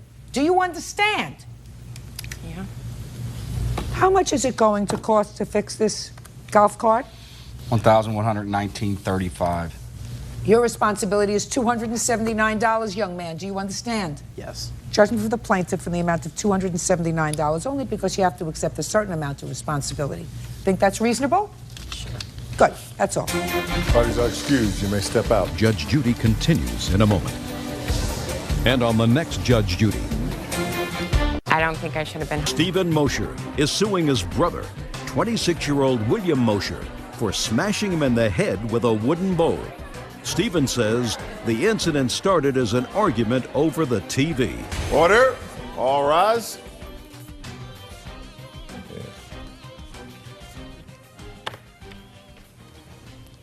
Your Honor, case number 231 on the calendar, the matter of Mosher versus Mosher. Thank you. You're welcome, Judge. Parties have been sworn in. You may be seated. Folks, have a seat, please. Mr. Mosher, you claim that your brother assaulted you. Yes, He ma'am. assaulted you at his home, where you were a guest. Yes, ma'am. Who do you live with? My parents, ma'am. How old are you? 26. What's your first name? William. Who do you live with? My wife. And your first name is? Stephen. So it is your claim that William assaulted you. William says that there was a fight that you started. You just got the worst of the fight. Yes, ma'am. When did this argument take place, Stephen? This occurred on September 25th, about 8:45 p.m. My wife and I, Amanda, we had gone over to my parents' house to visit, have dinner. Everything was fine. There was no arguments. We had dinner. Everyone adjourned outside. We began watching a television show, my wife and I, at 8 o'clock. Where? In the kitchen, on a small 15-inch, 17-inch television. That was in the Okay. kitchen. About 45 minutes into the program, the defendant walked through the kitchen. Your brother? Yes. Walked through the kitchen into the living room and turned on the large television with surround sound. He turned it on very loud. I don't know what his problem was, but he turned it on very loud. I walked into the living room and I asked him very politely. I said, "Hey, man, could you please just turn down the television a little bit?" And at that time, he yelled at me profanities. I turned around. I didn't say anything to him. I came back into the kitchen. I sat down. I tried to hear my program that I'd been watching for 45 minutes already, and I could not hear it. I sat directly in front of the television set, turned it up. I still couldn't hear it. I walked all the way back into the living room, and I asked him again. I said, "Man, could you please just turn it down a little bit?" Politely. That I don't believe. 3 times. 3 times, Your Honor. Stephen, first time maybe, second time I don't believe. Well, Your Honor, he had an anger problem, and I tried not to upset Stephen, him. first time I believe you went inside and said, "Could you turn it down?" Second time I don't believe you went inside and very politely asked him to turn it down. So let's revise that. I tell you the truth, Your Honor. Okay, go ahead. I went in there, I asked him a second time. He said the So same after thing he again. cursed you the first time, listen to me, Yes. Stephen, after he cursed you the first time, you went inside and said politely to him again, "Hey man, could you please turn it down?" I just want you to tell me, is that what you're selling to me? No, ma'am, that's Is what that happened. what you're selling to me? That's what happened. Go ahead. Keep going. I went back into the living room for the second time. I asked him again politely. He shouted profanities at me again. I walked back into the kitchen. I still couldn't hear. By this time, I'm getting a little frustrated. I walked outside of the home. I looked for my parents. I didn't see them. I came back inside. I'm still at the television. I still can't hear it. I walked back in there again. On the third time, I actually tried to turn down the television myself. I look off the corner of my eye. I see the defendant running at me. And I kind of put my hands up. I'm like, "What are you doing? What's going on?" At that time, he struck me on the side of the face. I wrapped my arms around him and was struggling to hold him. He was trying to hit me. We fell down to the floor. He was still trying to strike me. At that time, I had my head down, trying to protect myself, holding him down. He did come free. We stood back up. I was still trying to hold on to him. I was holding on to his shirt. His shirt started to come off. I stepped back. He pulled his shirt off the rest of the way, and he came at me again. I grabbed him again, put my arms around him again. I did not one time hit him. I backed him up all the way to the fireplace area, which is probably about 8 feet away. I let go of him. I stepped back to where we originally were. He grabbed a large wooden bowl, ran at me like this. When he got closer to me, I tried to duck because I thought he was going to throw it at me. He hit me in the back of the head. I fell to the floor. I blacked out for a split second. And she came into the room, and she was yelling at him to stop. Finally, I got up. I was dizzy. I reached back to the back of my head. My head was busted open. I was bleeding. I had blood all over my hands. And you had stitches? I went to the hospital. They put stitches in. Okay. All right, Mr. Mojo, let me hear your version of the events. When I was watching TV, actually, I didn't have it up that loud. It is loud because it's a surround sound system. You can't... What were you watching, William? I don't even know. It doesn't matter. I mean, it was just TV. It matters to me. What kind of answer is that? It doesn't matter. It was just I regular asked you what you were TV watching. programming. I mean, it wasn't nothing special. I was just watching TV. Every time he comes over... Just a second. Don't tell me every time. On the 25th of September, you saw that your brother and his wife were watching television in the kitchen. Yes, ma'am. You went into the living room to watch something that was sort of irrelevant to you because you would have remembered it, considering the fact that you were arrested that night or at some point There was the a police... lot of other things going on. I really don't remember with everything going on. I would have remembered what it was that was so important. So your brother came in, and the first time he asked you to turn it down. He never said please. He came in and he said, "Turn this down, I'm watching TV," is what he said. So of course he's not going to get a good response out of me. I just turned it up. He turned up his TV. Just a second. So he came in and he said, "Turn it down, I'm watching TV." But you already knew he was watching TV, right? Yes, ma'am. Usually there isn't this problem. If he would have came at me and asked me nicely, I would have turned it down right away. But every time he comes over, it's like he's trying to be the boss of me, and I just gotten sick of it. I mean, it's every time. And so after he came in the first time, said turn it down, so instead you turned it up. he's Just a second. And then what happened the second time? the second time he came in and he started yelling at me, I yelled some profanities back at him. That sounds right. He did the same, Your Honor. I believe that. And then it went to a third time. The third time he came in, he comes in and he switches all the dials, turns everything he can possibly turn off, and messes it all up. And I come running up to him, and there was kind of a little bit of an altercation there, and then I hit him, and he kind of hit and spun me to the ground, pulled my shirt. Why did you hit him? I was mad. Well, you can't hit somebody just because you're mad. You're I know. 26 years old. I know. Well, you can't do that. Is that your mother? Yes, ma'am. You know how you two boys are aggravating your mother? How many of you are there? It's just me, us two, and my little sister. That would be you. Yes, ma'am. You know how you're aggravating your mother? He also said that if I were to call and apologize, that he would not go any further with anything. Well, I called a couple times, couldn't get a What'd you hold hit of him him. with a bowl for? Because after he had pulled my shirt over my head and I was getting choked and beat on the back, I had bruises all over my back. I had marks on my neck where my shirt had been pulled around my neck. And as I got up, I'm like at a loss for oxygen. I'm mad. I've been beat on. You hit him first. I know. And I reached over and grabbed the first thing I could and swung at him. And my arm wrapped around him like this and caught him. I apologized. I wanted him to come over for dinner. We could talk it over. Shh. Come on. Now, did you say, I want to pay your hospital bill, I want to pay your medical bills? Well, I would have. I mean, if he'd actually talked to me, I haven't even been able to talk to him. I've called, I've left messages to come eat dinner and do things, try to talk it over as a family. Well, I think you should probably do that, if for nobody else's sake, but for your mother's sake. Do you see your mother? Very rarely. Our relationship has very much been her. It's been very stressful on the entire family. It hasn't just been this one offense. There's been several recorded, unrecorded criminal offenses made by the defendant. It's against who? Against me and other people. What other offenses against you? Well, I haven't lived with my parents for probably 8 to 10 years. At that time, that brief time that I did live there, for some reason the defendant had a taser. I was actually tasered one time. Oh, you boys got to stop fighting. It was either that or go to a big How old fight. Are you? I'm 30 years old, ma'am. You got to stop fighting. There comes a time you got to stop beating up on each other. I'm not interested in fighting. I've never been. Good. I've never What are your been medical that type of bills, person. sir? Just give me the bills that you have to pay out of pocket. I have a medical bill for $377.27, $100, and $25. I have suffered a lot professionally and personally. Why, how from the attack. professionally? Well, my head was busted open. I had 2 staples in the back of my head. I believe you. I had a huge mark on my face for about a month. I had really bad headaches in the back of my head. I've never had headaches before in my life. What kind of work do you do, William? I work for a pool company. Doing what? Cleaning pools. Okay. Well, I understand that he feels very, very angry, and the truth of the matter is that you were wrong. You were wrong on all counts. A, you were wrong because your brother and his wife were guests in your home. So if you know that they're watching television in the kitchen, which you in fact knew, and you have a much larger setup in the living room, if you wanted to be a nice person to the guests in your home, you say, listen, there's nothing particularly important that I'm watching. Why don't you guys go inside in the living room and watch the program in surround sound? You chose not to do that. You chose to act like a baby. You went into the room, you turned on the television, the surround sound. He came inside, and I absolutely do not believe his story that he came in and asked you very politely to turn it down. That's not what a 30-year-old brother does. He comes in and says, turn it down, I'm watching TV, especially when he's got his wife in the kitchen egging him on a little bit. Would that be a fair statement, Miss Moser? You don't know.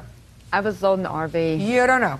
But then, when he comes inside and he says to you, please turn it down, you acted like a bigger baby and you turned it up. Well, if he would have asked respectfully... I don't... Listen, if I were 5'7", I probably would have been on the cover of Vogue.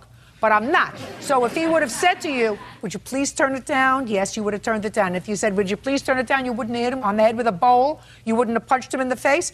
Stop being a baby. Your mother may baby you. I'm not going to baby you. You did the wrong thing. And for that, you have to pay.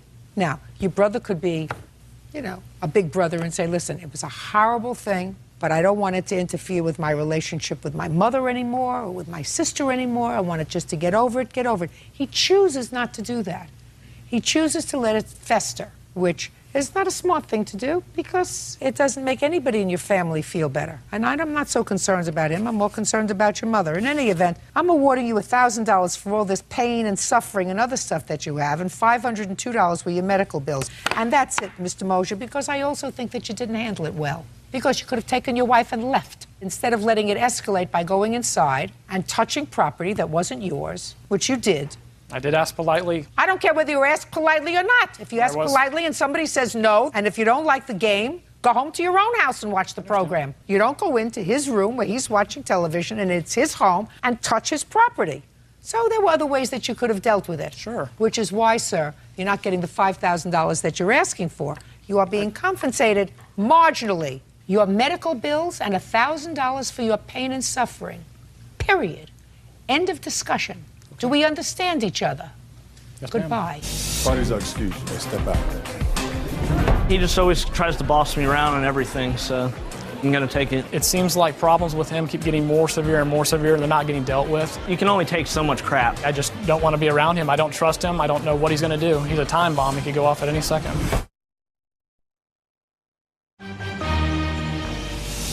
Real cases, real people. Judge Judy. And now the next case. All parties in the matter of Gabori versus Davenport. Step forward, please. 25-year-old Jesse Gabori is suing 23-year-old musician Cameron Davenport for the return of his fee to perform at her party. Jesse claims Cameron's music offended her guests. Mr. Bori, you hired Mr. Davenport as a DJ to play at a party that you were having. What kind of party was it? I had a cousin who was moving to Portland, Oregon from Coeur d'Alene, Idaho. We have a pretty large family in Coeur d'Alene, all very close-knit. So it was a family party? Yes, that's correct. Had you ever heard of Mr. Davenport play before? No, ma'am. How did you find him? I was at a coffee shop. I found a flyer that said, you know, Cameron Bamron, original music and DJ services. It showed a picture of a guy with a ukulele on the front. Okay, so that's how you found him? That's correct. Good. And you hired him to play at a party. You paid him in advance, $500? Yes, ma'am. And he came to the party. He played for a couple of minutes. He was told to leave. That's correct. Because you didn't like his music, and you want your money back. That's correct. Mr. Davenport says he came, he played his music, he was totally prepared to comply with the terms of your contract. You told him to leave. He's not giving you any money back. What date did you see his flyer, and on what date did you call him? July 10th is the date that I was preparing all of the arrangements for the party. What day was the party? The 13th of July. So you only had 3 days to get somebody? That's correct. So you called Mr. Davenport from the flyer. And what did you say to him, and what did he say to you? I asked if he would be available to do a 5-hour set on the 13th. The party started around 7 p.m. He said that he was available. I asked what type of original music he played.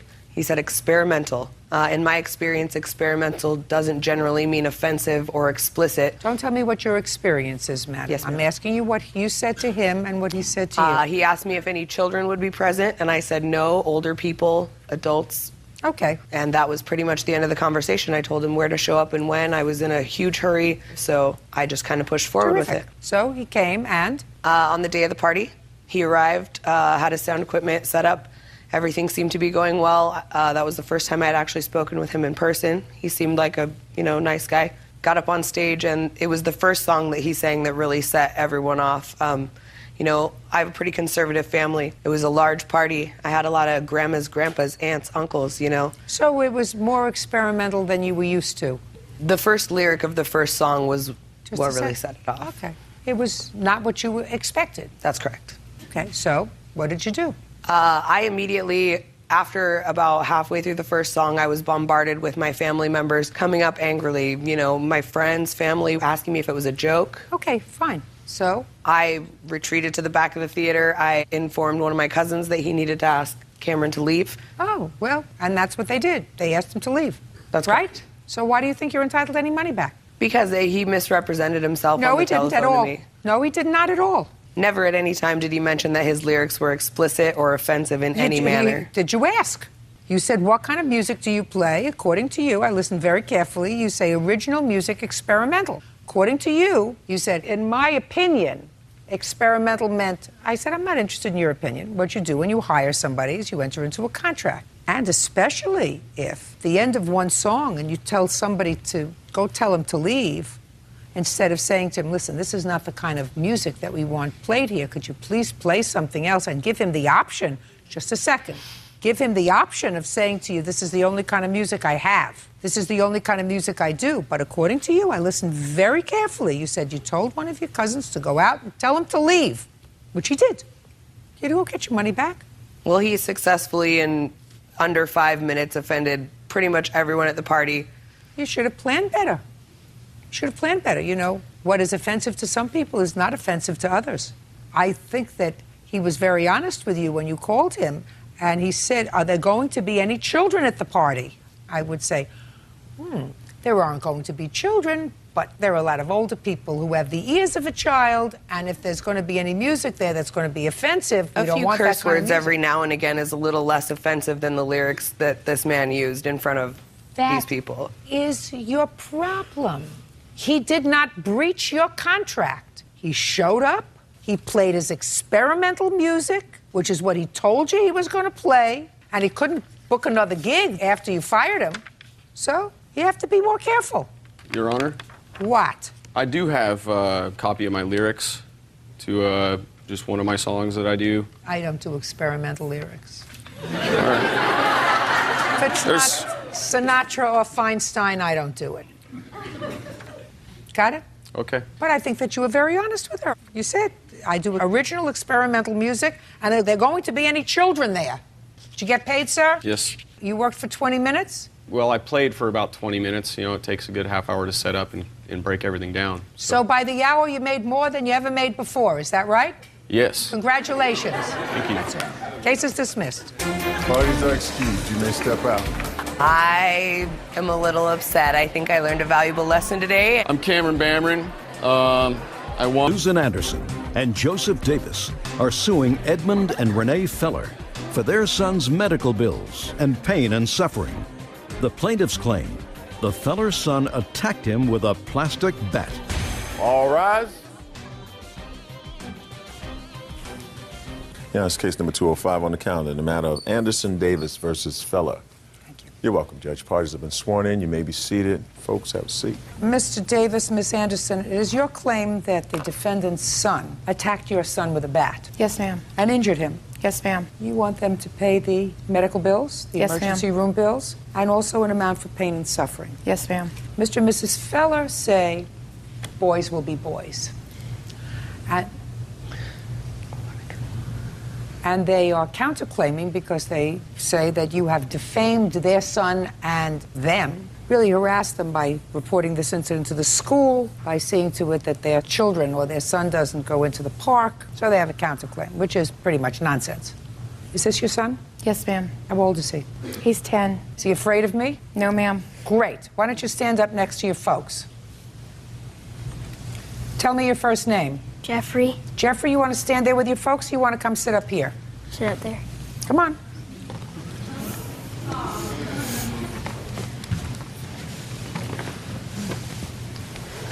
Do you remember when this incident happened with, I assume, this young man right here? No, Your Honor. Do you remember when it happened? Yes, ma'am. May 17th, 2007. Tell me what happened on May 17th, because you folks say that it happened on May 17th. Me and Andrew were just play fighting. Play fighting how? Like wrestling. And Justine and her two friends came up and hitting the plastic golf clubs. Who's Justine? Their daughter. How old is Justine? 6. Was she hitting both of you? No, Your Honor. Who was she hitting? Me. Did it hurt? Yes, Your Honor. What did you say to her? I said, quit it, and she still did it. Was Mrs. Feller outside when this was going on? Yes, Your Honor. Did she say anything to the girls when they were hitting you? No, Your Honor. Because they were playing, right? Don't shake your head, sir. You weren't there, were you? No, ma'am. Just your wife was there. Yes, ma'am. Why didn't you stop the children from hitting him? I didn't see them hitting him, otherwise it was stopped. Anytime that there was that kind of hitting and stuff, it was stopped. If I would have seen it. Just a second. Miss Feller, what do you mean anytime there was that kind of hitting, it was stopped? Who stopped them? I'm speaking. Sorry. Who stopped them is the question. I did. So you saw them at some point using golf clubs to hit each other? Not the golf club. I stopped the bat at the final incident. That's what I saw. You stopped who from using a bat? When Andrew and Jeffrey got into it. That's what I stopped and saw. I did not see the golf club incident. But you were outside all the time. And we have a large yard. You were outside all the time. I don't believe you. Okay. I want to know which one of you two geniuses wrote down boys will be boys. Which one? That would be you, genius? That would be me. So after the girls were hitting you, the young little girls, so they were smaller, but you told them to stop. Then what happened? Dakota's bat was like hollow. He was my friend, and then his like small bat was not that hard and stuff. It was like foam bat. It was hollow. So I hit her. I didn't hit her that hard because you hit who? Justine. You hit Justine because she was hitting you with the plastic golf club. And then what happened? And then Andrew came out of the house with a wiffle bat. And? Then I went into the fetal position. You mean crunched over like this? Yes, Your Honor. What did Andrew say to you when he came out? He was like, ah, with the bat in his hand. And where was his mother? Sitting on the porch. Did you see her? No, Your Honor. How did you know she was on the porch? Because I was over by their house, and when Andrew came out with the bat, she was just sitting on the porch. So she was sitting out on the porch when he walked out of the door with the bat? Yes, Your Honor. And what did he do when he walked out with the bat? He started running after me, and so I went in the fetal position. Then he started hitting me with it, and the kidneys, and the arms, and the legs. And what was his mother doing? Just sitting there. Did she eventually stop him? No, Your Honor, because I went to my house screaming and crying. How did you get away from him? He stopped. So you went to your house? Yes, Your Honor. Did you go to the emergency room that day? Yes, Your Honor. Go and sit down. Yes, Your Honor.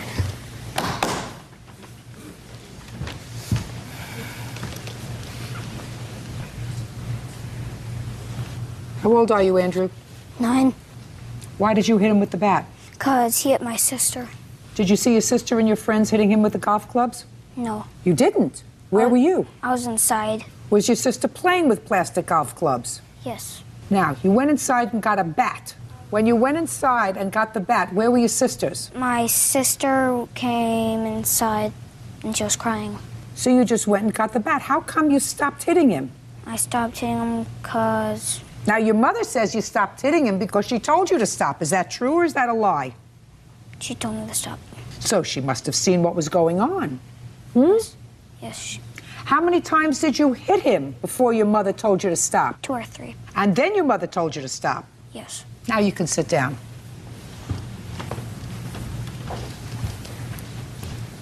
Can I see the medical reports, please? Yes, ma'am.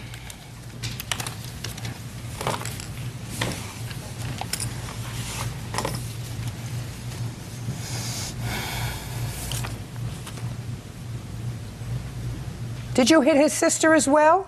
No. Well, how did she get injured on the arm? I don't know. Sister? Here, please. Tell me your name. Brittany. Brittany, how old are you? 11. Did you get hit that day? Yes. Tell me how that happened. I was defending my brother. How were you defending him? I pushed Andrew off of him. So Andrew had a bat? Yes. And he was hitting him? Yes, Your Honor. Did you see Andrew's mother? Yes, Your Honor. Where was she? Sitting on the porch. So you could see her? Yes, Your Honor. Did you see her when Andrew came out with the bat? Yes, Your Honor. His mother didn't stop him? No, Your Honor. Where were you hit? In the shoulder. Were you okay? After when we got to the hospital, I know my brother was safe. Then I started crying because it hurt so bad. Go and sit down. Thank you. Judge Judy continues in a moment. You should probably just say I wasn't there. And I don't take responsibility for her. She's an adult. I do take responsibility for her. Well, she's an idiot. That's your opinion. I know she's an idiot. I know she's an idiot. And later today, You provided your daughter with a weapon. But she was with a licensed driver, ma'am. You, not when this happened, otherwise you wouldn't be standing here.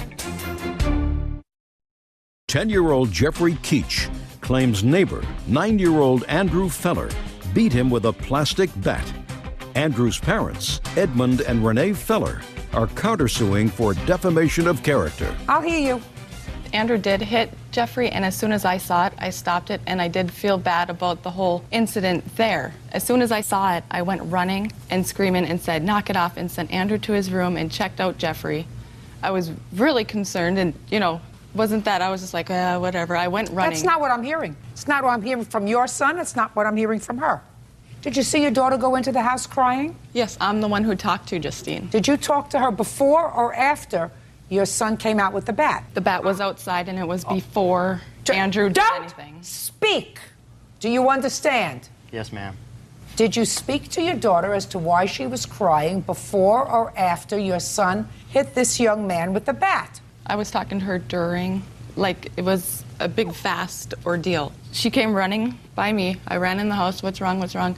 Andrew was going to the bathroom. He heard it, ran outside. And then as soon as I saw him go out there and I heard screaming, I ran back out there and broke it up as soon as I could. And it was Jeffrey on the ground, Andrew on top of Jeffrey, and Brittany on top of Andrew, trying to get Andrew. So it was like Jeffrey and Brittany said with the... Did your son have to pass you with the bat before he went outside? He had to get the bat from outside because that's where the toys are kept. Is that right? No, Your Honor.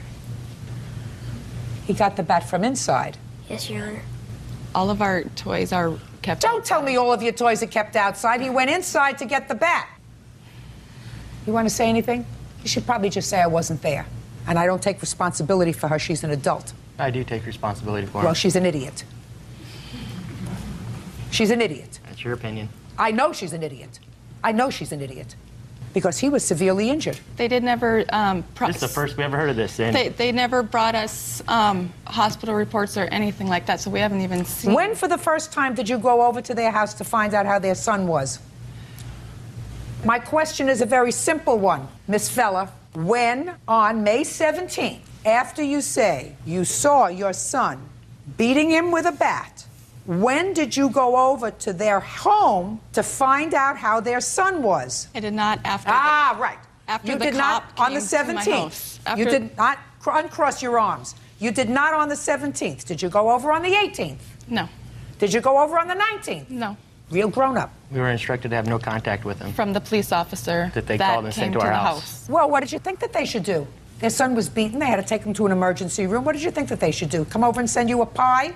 Your wife was sitting on the porch watching this whole scenario unfold. The day that this incident happened, Andrew had 2 black eyes from Jeffrey. So it isn't always that my son's the big bully. There's... Just 1 second. I didn't say he was a big bully. What I said was his sister got hit. And his sister got hit because you sat there on the porch while they were fighting, wrestling around. No instruments, no nothing. But then the little girls came, the 6-year-olds came, and they were sort of knocking him around with a plastic golf club.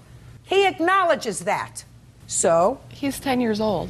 He told them to stop. Fine. Why didn't you stop them? Why didn't you? You're not 10 years old. If he would have said stop, they would have stopped. Why didn't you stop them? I did not see it happening. Yes, you did.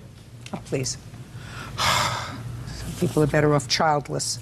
You are suing them for $5,000, is that right? Yes, ma'am. I've read the medical reports. He was not disabled, but he was hit in the kidneys and he was hit in the back and he had bruising on the back, and all of your medical bills are going to be covered. Yes, If it wasn't for her stupidity, I would seriously reserve judgment on the $5,000 reward, which includes pain and suffering. But she just doesn't get it. No, ma'am. Just doesn't get it. Doesn't get the fact that it's your responsibility to see to it that even if your 6-year-old is behaving badly, you stop her. You get off your cell phone, you get off your porch, and you get off your behind, and you go outside and say you're not supposed to do that. And if you see your son go out there to give him a beating, which is what you probably wanted him to do, because your little 6-year-old came in crying, and you could have stopped him before he struck him the first time. You chose not to do that. You're going to pay her $5,000. And if they went to the school to report his bad behavior, which is really your bad behavior, and if they went to the park to say, maybe you ought to watch him because he can be dangerous, that's their prerogative. So your counterclaim's dismissed. Goodbye, good luck, have a happy life. That's it. Goodbye. Your Honor. Parties are excused when they step out. That is not at all what happened there. He justified Andrew hitting my son. We're out of here. No, they're teaching their children to lie. My children finally won. He made our son cry. I made the right choice by coming here today. And now the next case. All parties in the matter of Mosley versus Smith. Step forward. Calandra Mosley is suing the father of her daughter's former friend, Leonard Smith, for the cost of a rental car and impound fees. Mrs. Mosley, your daughter borrowed your car. Yes. For an evening out with her friends. With a friend. Or Yes. with a friend. Yes. And they did whatever they did. Your daughter's going to tell me where they went. On the way home, she got a little tired, right? You didn't feel like driving home, so you asked Miss Smith to drive home. Is that right? Yes. And Miss Smith, according to you, made a U-turn in front of a policeman and got pulled over. Yes. What did she get pulled over for? The police officer said because we didn't have license plates on the car. Didn't have license plates? Yeah. Anyway, got pulled over. Your car was impounded. Yes. It was impounded for 30 days, a brand new car. Yeah. And you believe that Mr. Smith is responsible for the fees that you had to incur to get your car out because his daughter was driving. Correct. We'll see. Why didn't the car have license plates? Had you lost them? No, we had just got the car. In any event, the car was impounded then, must have been because she had no license. Correct. Okay. And you think that that's Mr. Smith's fault? I believe as a minor, he's responsible for his child. Yes, I do. Now, how old are you? 17. You have a driver's license? No, I have my permit. Are you allowed to be out without a licensed driver at night? It was a licensed driver in the car with me. Who? The person we went to the bowling alley with. I thought your mother said that you were going with only one other person. She went with him. Don called her while they were out Just a together. second. You left your house in the car. Who was with you? My next door neighbor. Who was that? My friend. She was going with us. Name? Heaven. What? That's a lie. Yeah, she just told a fib. She just told a big fib. Who was in the car with her? A boy named Xavier. No, we went to go pick him up from his house. He wasn't in the car. How would she know? She was with her boyfriend. She called me to go pick her up, so I did. She wasn't at my house when my daughter left. She was at her Who was in the boyfriend's car house. when you got stopped? Don. What happened to Heather? After we went to go pick her up, I was going to drop her off back at my house, and me, Heaven, and Xavier were going to go to the bowling alley. She said she wanted to come with us. How were you supposed to get home? You didn't have a licensed driver with you. I was going to drive. But you can't drive. You have no license. And if the police officer had pulled you over, your car would have been impounded, right? Yeah. Why did you give her the keys to the car? Because I was tired. Why didn't you call your mother if you were tired? I don't know. We were already on our way home. You can't be on your way home. You're not allowed to drive. Neither is she. Do you understand, Miss Mosley? I do understand. Do you understand that if there had been an accident in the car and she had gotten hurt, even if she were driving, you would no longer have a house? I do understand that, but I was not aware that Don called her to pick her up. When my daughter left, she did not leave with Don. Let me explain something to you. Your daughter's 17 years old? Yes. I could fill volumes about what you don't know. I believe that. You know what she wants to tell you. That's correct. And she wants to tell you as little as possible. I'll tell my mother everything, so. Do you tell your mother that you've been driving around in this car without a licensed driver when you're not supposed to? Yeah. So she knows that. I'm asking you a question. Yes, she does. So she knows that.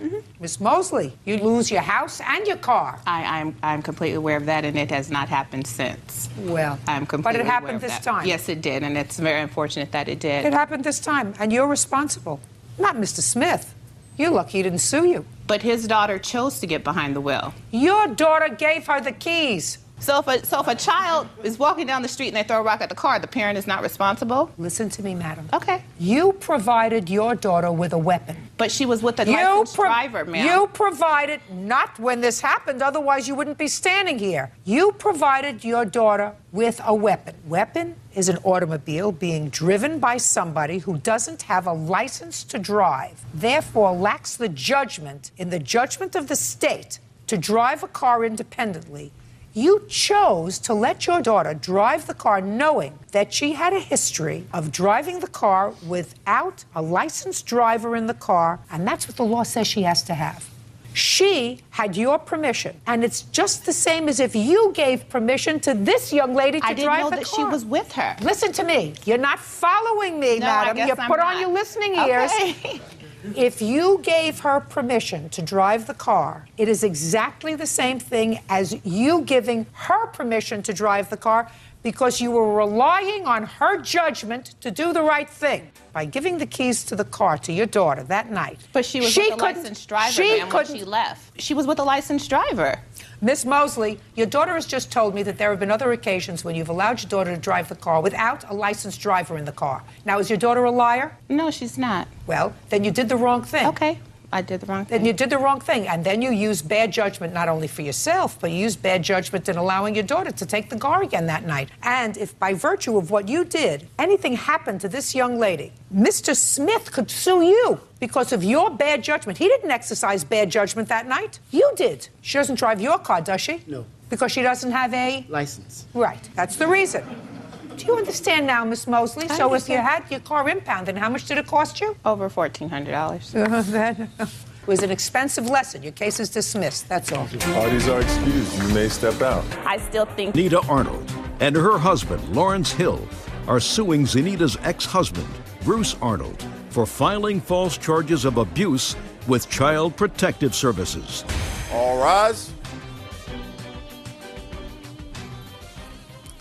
Yeah, this is case number 105 on the calendar in the matter of Arnold Hill versus Arnold. Parties have been sworn in. You may be seated, sir. Have a seat. Miss Arnold, this is your former husband, Yes, and this is your new husband. new husband. And according to your complaint, your former husband made allegations about you and your husband with regard to your treatment of your two children. You have two children with him? Yes. As a result of that, the two of you were briefly arrested and lost custody of the children for a very brief period of time. The children are back with you now. Yes. Mr. Arnold said he has every right to have been concerned about his children. He acknowledges he made the report that resulted in your arrest, and he is going to explain to me why. Now, when were you divorced, Miss Arnold?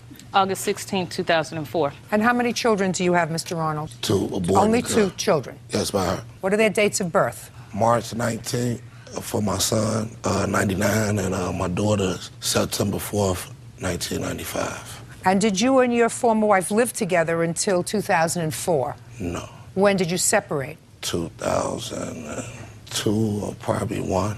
When did you separate? 2000. Your former wife has had physical custody of the children since 2000. Is that correct? Yes, ma'am. Since one of the children was a year old, right? And one of the children was 5 years old. No, ma'am. Okay. Explain it to me. My son was at least about 3 years old when we was living together. Is that right? Bruce has been on and on in the household. So it was basically 1 month he'll be in the household, the next month he will not. That's a lot.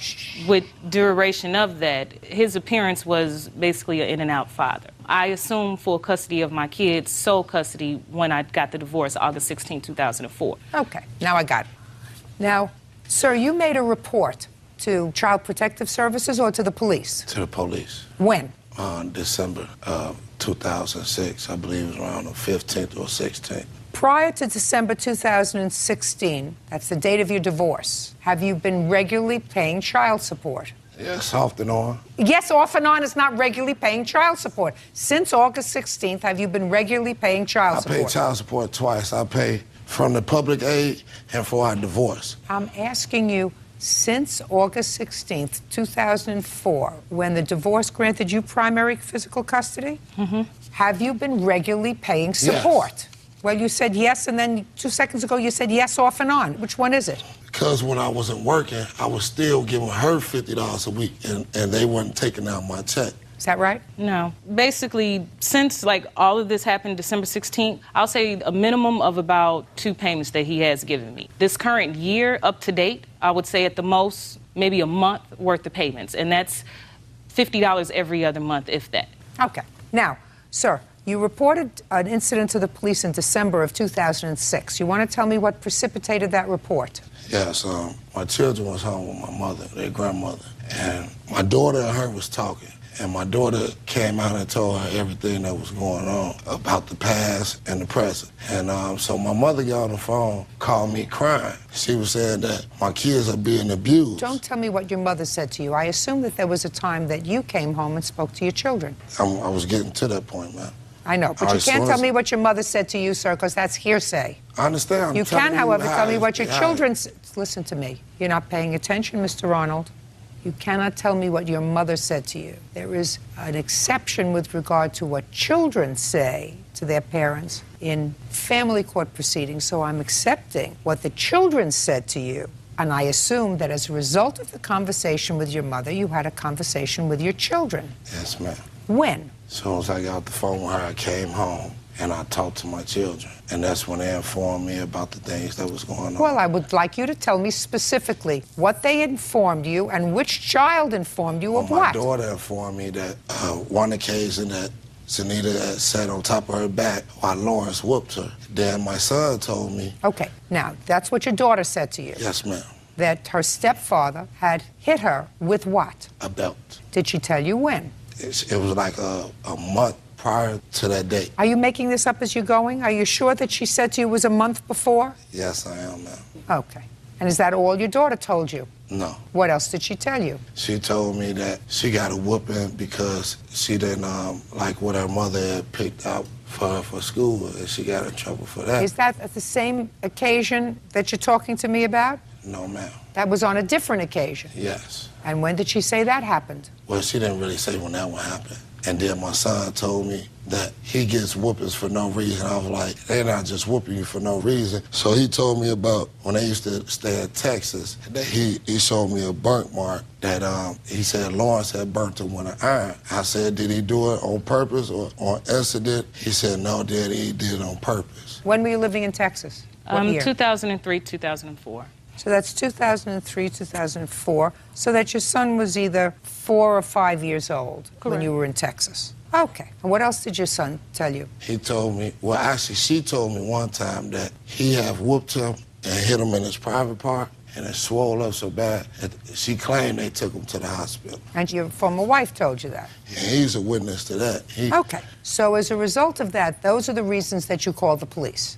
It was all building up, the stuff that they tell me that I didn't know what was going on. Okay. Yes, that's the reason why you called the police. Mr. Hill, I have a couple of questions for you, sir. And I would prefer answers from you so that I don't necessarily have to interview the children, who I understand are here, because I assume that they've already been examined and spoken to. So I would prefer that I get the legitimate answers from you.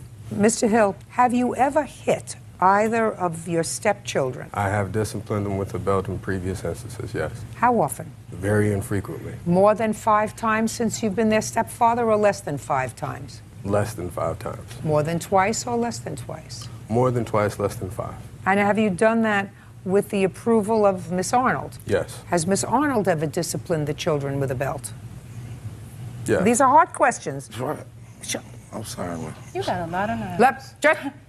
Miss Arnold, don't speak to him. I'm sorry. Don't speak to him.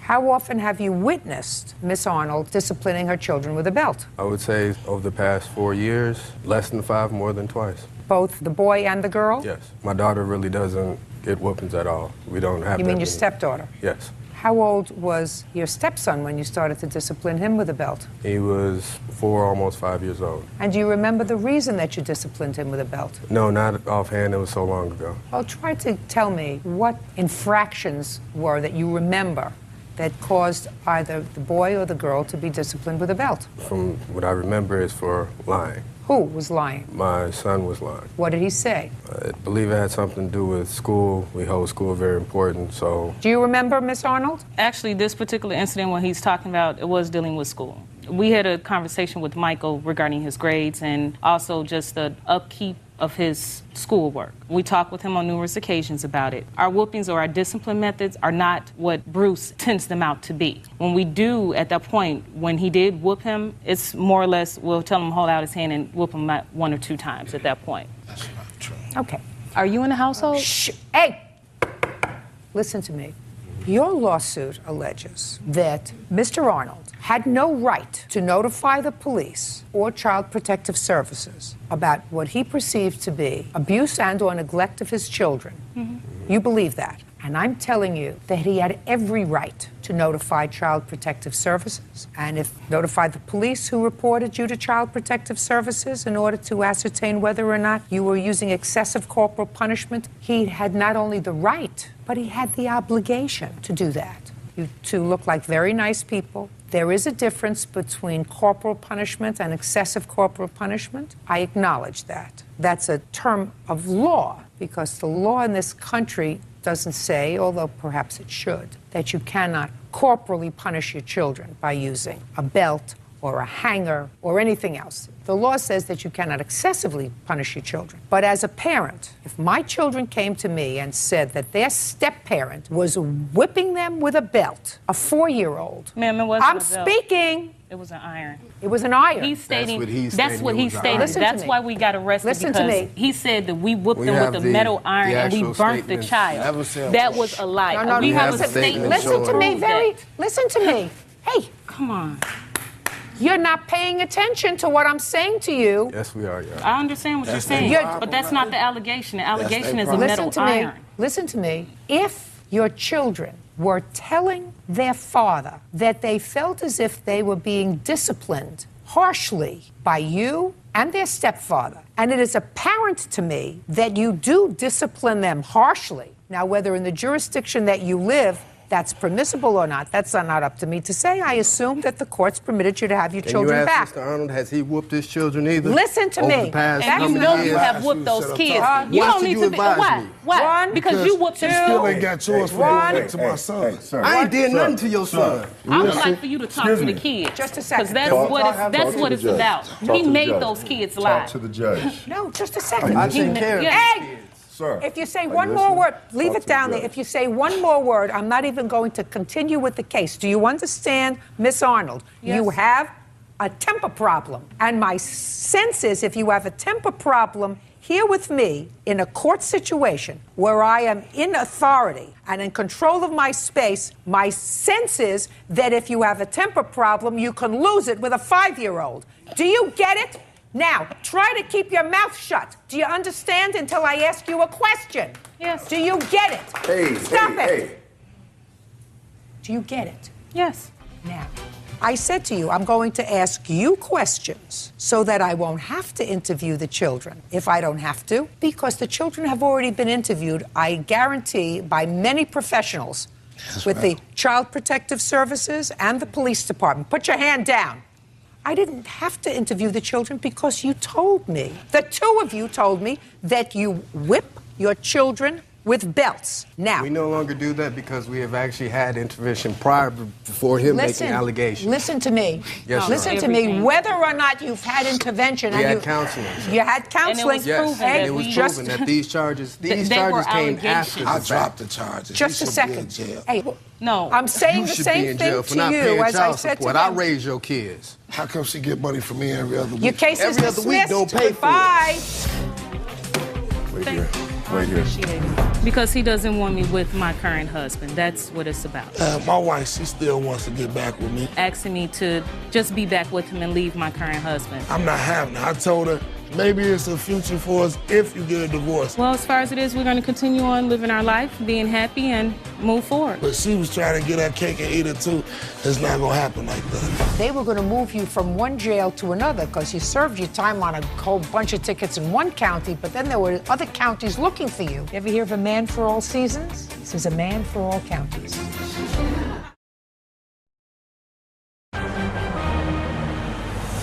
Real cases, real people. Judge Judy. And now the next case. All parties in the matter of Hubbard versus Smith.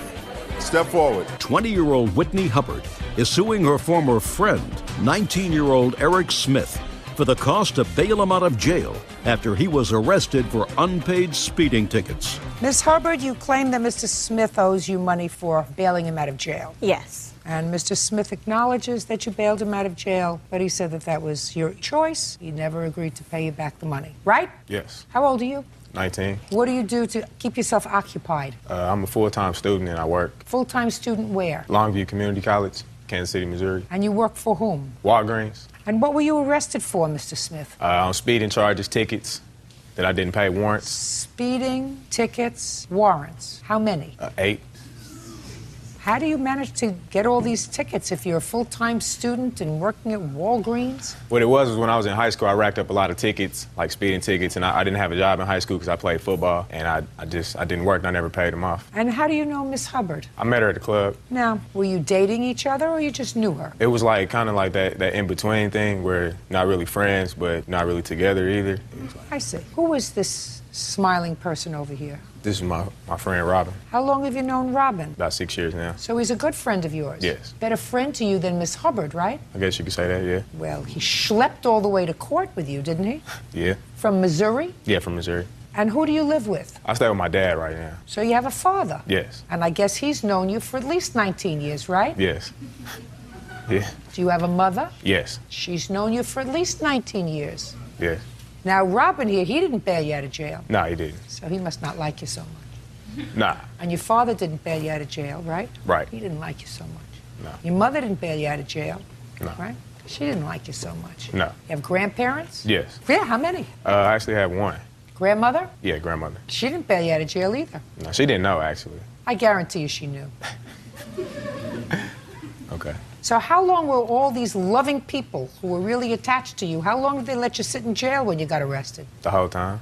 How long was that? That was 3 weeks. 3 weeks? I mean, we're not talking about we'll let them stay overnight to teach them a lesson, right? We're letting Mr. Full-Time Student Employee at Walgreens stay in jail 3 weeks. But then, according to what I managed to put together here, they were going to move you from one jail to another because you served your time on a whole bunch of tickets in one county, but then there were other counties looking for you. Is that right? Yeah. You ever hear of a man for all seasons?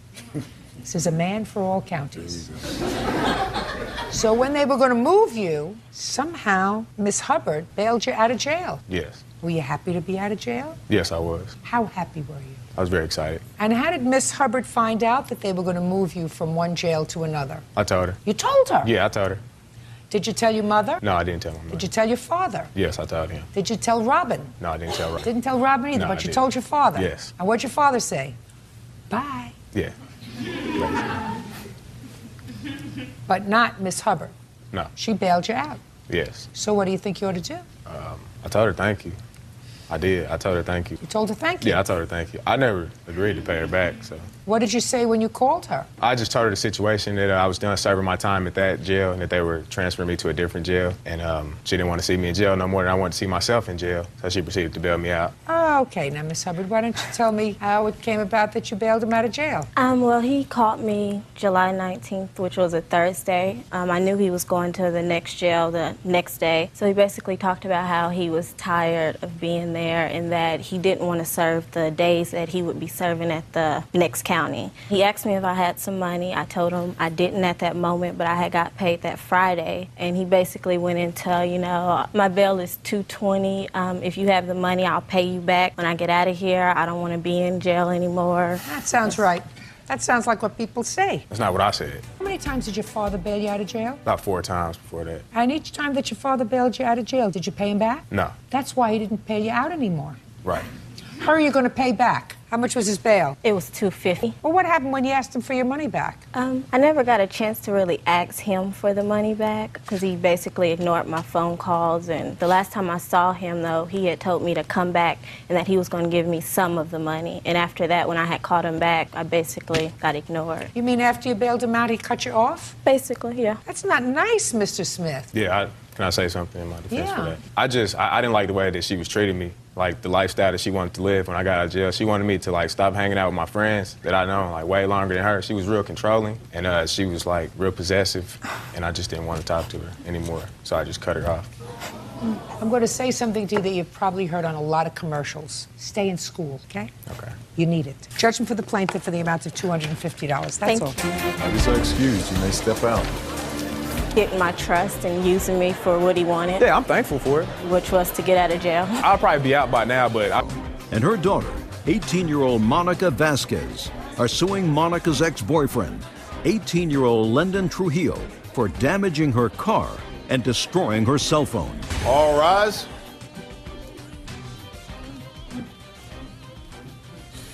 That's case number 233 on the calendar in the matter of Calderon Vasquez versus Trujillo. Thank you. You're welcome, Judge. Parties have been sworn in. You may be seated. Why don't you folks have a seat?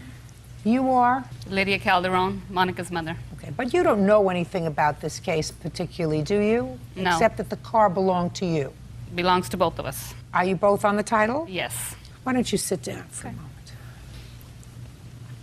You're Monica? Yes. This was your boyfriend? Yes. How long was he your boyfriend? For about 3 years. Monica, you say that he broke your cell phone and vandalized your car. Yes. He says he didn't do it. So tell me when he vandalized your car. It was like about 1:30, and he showed up at my house. 1:30 in the morning. On what date? July 28th. Where were you? I was at home. Who else was at home? My sister. It was 1:30 a.m. Do you live with your sister? Yes, I do. What does your sister do for a living? She works at Premier Real Estate. She's a And what do you do? receptionist.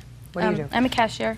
Where? At Rite Aid. How long have you been working there? In October, it'll be a year. Mr. Trujillo. Yes. What do you do for a living, sir? I'm a tattoo artist. You work for yourself? Yeah, pretty much. What does that mean? I'm not working at a shop right now. So where do you work from? Out of my house. Are you licensed? No. Do you have to be licensed where you live? No. Where do you live? I live in California. And in California, you don't need a license to give somebody a tattoo with No, a you needle? don't. That's a big mistake, isn't it? Yeah. I mean, you need a license to give somebody a pedicure, Yeah. but not to give somebody a tattoo. No. You Not. sure about that? I'm positive about that. Anyway, you make a living at this? Yeah. Well, especially since you have no overhead. What's that? No. What? No. What? No. Overhead. Overhead? Oh, okay. Yeah, that was over my head. Sorry. Unfortunately, Mr. Trujillo, that was true. Right. Sorry about that. All right, Miss Vasquez, why don't you tell me about what happened on the 28th of July? Okay, he showed up at my house, and he knocked on my window. I came out of my room, and I went to the garage, because he went around the house. And I had told him to leave because my sister did not want him around her house. Why did he come there? He was... He said you called him. No, I did not call him. You say in your papers, sir, that you went over to the house at 1:30 on July 28th because she called you. Yeah, we had been talking. No. Because she called you on July 28th. That's Okay. why you said you went over there, right? Right. And how did she call you? On your cell phone? Yeah. Do you have your cell phone records? No. I'm sure if I went and got them, I could bring them back to you. I mean, if you wanted to, another We date don't or do something. do-overs here, Mr. Trujillo. What we do is, when you're coming to court, you're supposed to be prepared. You know what it's like, Mr. Trujillo? You do tattooing Yeah. in your house. Right. Let's say you made an appointment with somebody who's going to get a really big tattoo. They were going to pay a whole lot of money Yeah. for the tattoo. And let's say they arrived and they sat down for you to do the tattoo and you forgot to buy ink. Right. Yeah, it's happened a couple times. That's what it's like, Mr. Trujillo, when you come here without evidence. Yeah, I understand. With just your good looks and tattoo. That's what happens. You're supposed to bring evidence, bring proof. So we have no proof that she called you to arrive at her house Right. 1:30 in the morning. Yeah. And so you went outside and you told him to disappear. Yes. And what happened? And by that time, my sister had came out because she heard the knock because our rooms are right next door. And she had went out and told him to leave her house because she was going to call the cops. Why was she going to call the police? Because the incident with the phone. Oh, so the incident with the phone happened first? Yes. And that happened about a month before? Yes. Why don't you tell me what happened? Okay, I was at work, and I get out of work at 10, and he showed up at my work, so I left. Had you not been seeing each other? No. Right. And I left my work, and he followed me down the street, and he was telling me to pull over, and he was next to me in my car. And so I pulled over because he was coming closer to my car, and he had said that if I didn't pull over, he would go to my house and, break windows. And so I pulled over, and he had got my phone to check it for what, I don't know, we weren't together. And I was telling him to give me back my phone, and he was like, "You want your phone?" So he cracked it in half and gave it to me. And so... Had he been drinking? Yes, he had a beer in his car. Who else was in the car? He was by himself that night. You got to get a job out of the house, Mr. Trujillo. Okay. Listen to me, sir. First, I want you to tell me who these people are that you brought with you to court today. I brought my dad to court with me today and my brother Fabian. This is my dad, Johnny, and Fabian is Silo. Yeah, and you all live together? No. Do you live alone? No, I live with my uncle. Why? Because my dad has recently moved, and he had moved in with someone else, and there wasn't enough room, so I actually went to live with my uncle. And where does your brother live? With his grandpa. How old are you? I'm 18. How old is your brother? 19. Who did your father move in with? His girlfriend. Was there a time you were all living together? At one time, yeah. When was the last time you lived together with your father? About 2 months ago, I lived with my dad in Visalia. And your brother also lived with your father? No, no. My brother has always lived with his grandpa in Tulare. Did you break her phone? No, ma'am, I didn't. Well, tell me what happened, Mr. Trujillo.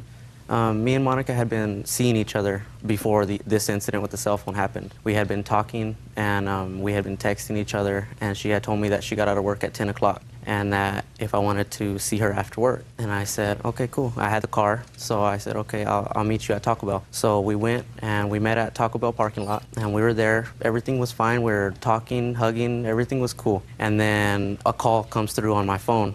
And when a call comes through on my phone, it was a ringtone, as, you know, the ringtones, like I know you've heard them, like the lovey-dovey ringtones, like the, you know what I mean, like the guy and girl together ringtones. You know what I'm talking about or no? Like, I mean, I could sing one. Special song or something. Like, I mean, I could sing one for you, if you want me to sing one. No, I'm just kidding. Anyways, at the time when that had happened, we were both kind of looking at each other because I was already like, okay, you know, something's wrong, I messed up. So Monica had... Yeah. Yeah, so at that time, Monica had snatched my phone out of my hand. And when that had happened, she snatched my phone, and I reached for it back. We kind of got into an argument, a little conflict, you know what I mean? And Who was calling you, Mr. Trujillo? Just a friend. Boyfriend or a girlfriend? It was a girlfriend. The timing was really terrible. Yeah, it wasn't expected. It was messed up. Yeah, it was at the right time. So when that had happened, I was leaning up against my car, and Monica had thrown my phone at me. But when she had thrown my phone at me, somehow, and you can tell she has little hands. I don't know how she had both phones in her hand, but when she had thrown it at me, my phone rolled over the car, the hood of the car, and her phone hit my car and broke. However it broke, it was snapped in half, and that's basically what happened. When he met you at Taco Bell, had you told him that you were going to be out of work at 10 o'clock? No, he called my work around 10, and he said, I was around the corner. He goes, I'll be there right now. And I was like, I'm going home, I'm leaving. And at that point, my boss had opened the doors to let me leave earlier than everybody else, because I had told him. And when I got in my car to leave, he was already at the corner, and that's when he just followed me. You think if I called her boss would say that they opened the door and let her out a little early? No, I don't. You don't think so? No, I don't. Judge Judy continues in a moment. And I understand that there were other people with him. His father and his brother. Two geniuses. And they were all drinking. Well, they can't live together, so at least they can drink together. I guess that's what family's all about.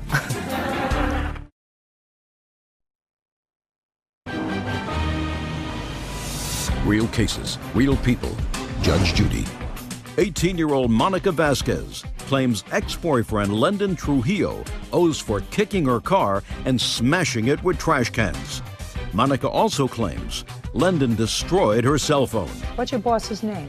David Centeno. Give me his number. It's my phone, and my phone is out there. The Rite Aid number, 67816. There you go. 7816? Now, Mr. Trujillo. Yes, ma'am. I want you to listen to me very carefully. Okay. When somebody tells me a lie once, I tend to disbelieve everything that they say, especially when I have to get my rather sizable keister off this chair and go in the back to make a telephone call. Do you understand? Oh, yes. Now, I am prepared to do that. Okay. Unless you want to revise your version of the cell phone events. No, ma'am. No, not at all. Okay, so let's call Mr. David, because he doesn't have any clue that I might be calling him. He is going to tell me whether or not he let her out early because you were going to come over. Right. Okay. Let's see. Okay.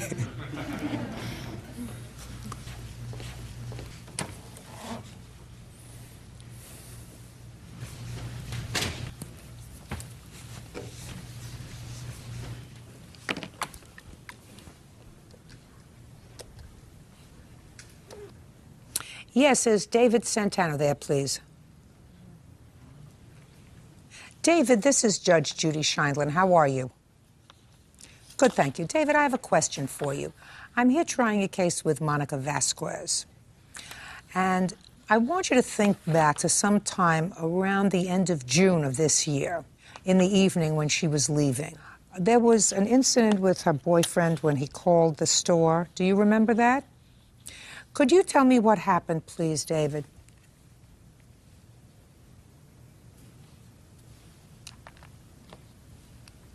Mm-hmm. Okay. Wonderful. David, you're a very, very nice man for speaking to me. I appreciate you taking the time. Thank you. Bye-bye.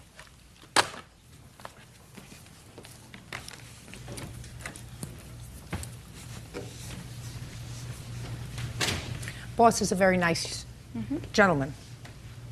Mr. Trujillo, I suggest you spend a little less time tattooing and piercing yourself and a little more time honing your truthful skills, sir. Honing your truthful skills. Ask your father what that means. Honing your truthful skills, sir. Oh, okay. Because Mr. Santano says that he remembers the evening very well. You would call the store. You said, I'm going to get down there before the store closes. They let her leave early, and they stood there to watch her get in her car and take off before you got there because she had already broken up with you, and she was afraid about what was going to happen if you got there. Okay. Okay? Okay. So now I believe very little, sir, of what you're going to tell me. So now he owes you a cell phone. Now I want you to tell me what happened when he vandalized your car. Okay, that was the night he showed up at my window. That's correct. Okay. And you came out, you told him to leave. Sister came out, and you told him to leave. And I understand that there were other people with him. His father and his brother. Two geniuses. Yes. And they were all drinking. Two geniuses. Well, they can't live together, so at least they can drink together. I guess that's what family's all about. Go ahead. And my sister had told his dad to keep him away from her house. And his dad didn't really understand what was happening because Lyndon didn't let him know about the night with the cell phone. So he didn't understand why my sister was... I think if there wasn't a cell phone, his father wouldn't have understood. Go ahead. So after that, my sister had told him she was going to call the cops and get a restraining order on him. And at that time, Lyndon was mad because his dad had told me, well, then I don't want her calling him or at my house. And I had said, I haven't called your son and I haven't been to your house. And at that time, Lyndon had got mad and they were drinking. So he kind of like pushed my sister. And at that time, when he got angry, my sister ran to the house to call the cops. And at that time, I had ran back to the house too because he was still mad. And he followed me to the garage door on the side of the house.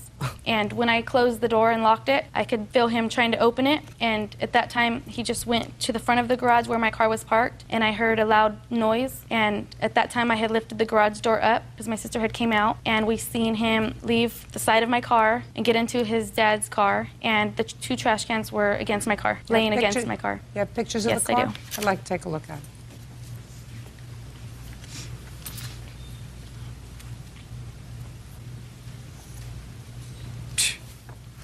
Outrageous. When did you purchase this car? Last year in November. Bought it yourself? My mom helped me. Who pays for it? I do. Paid the insurance too? Mm-hmm.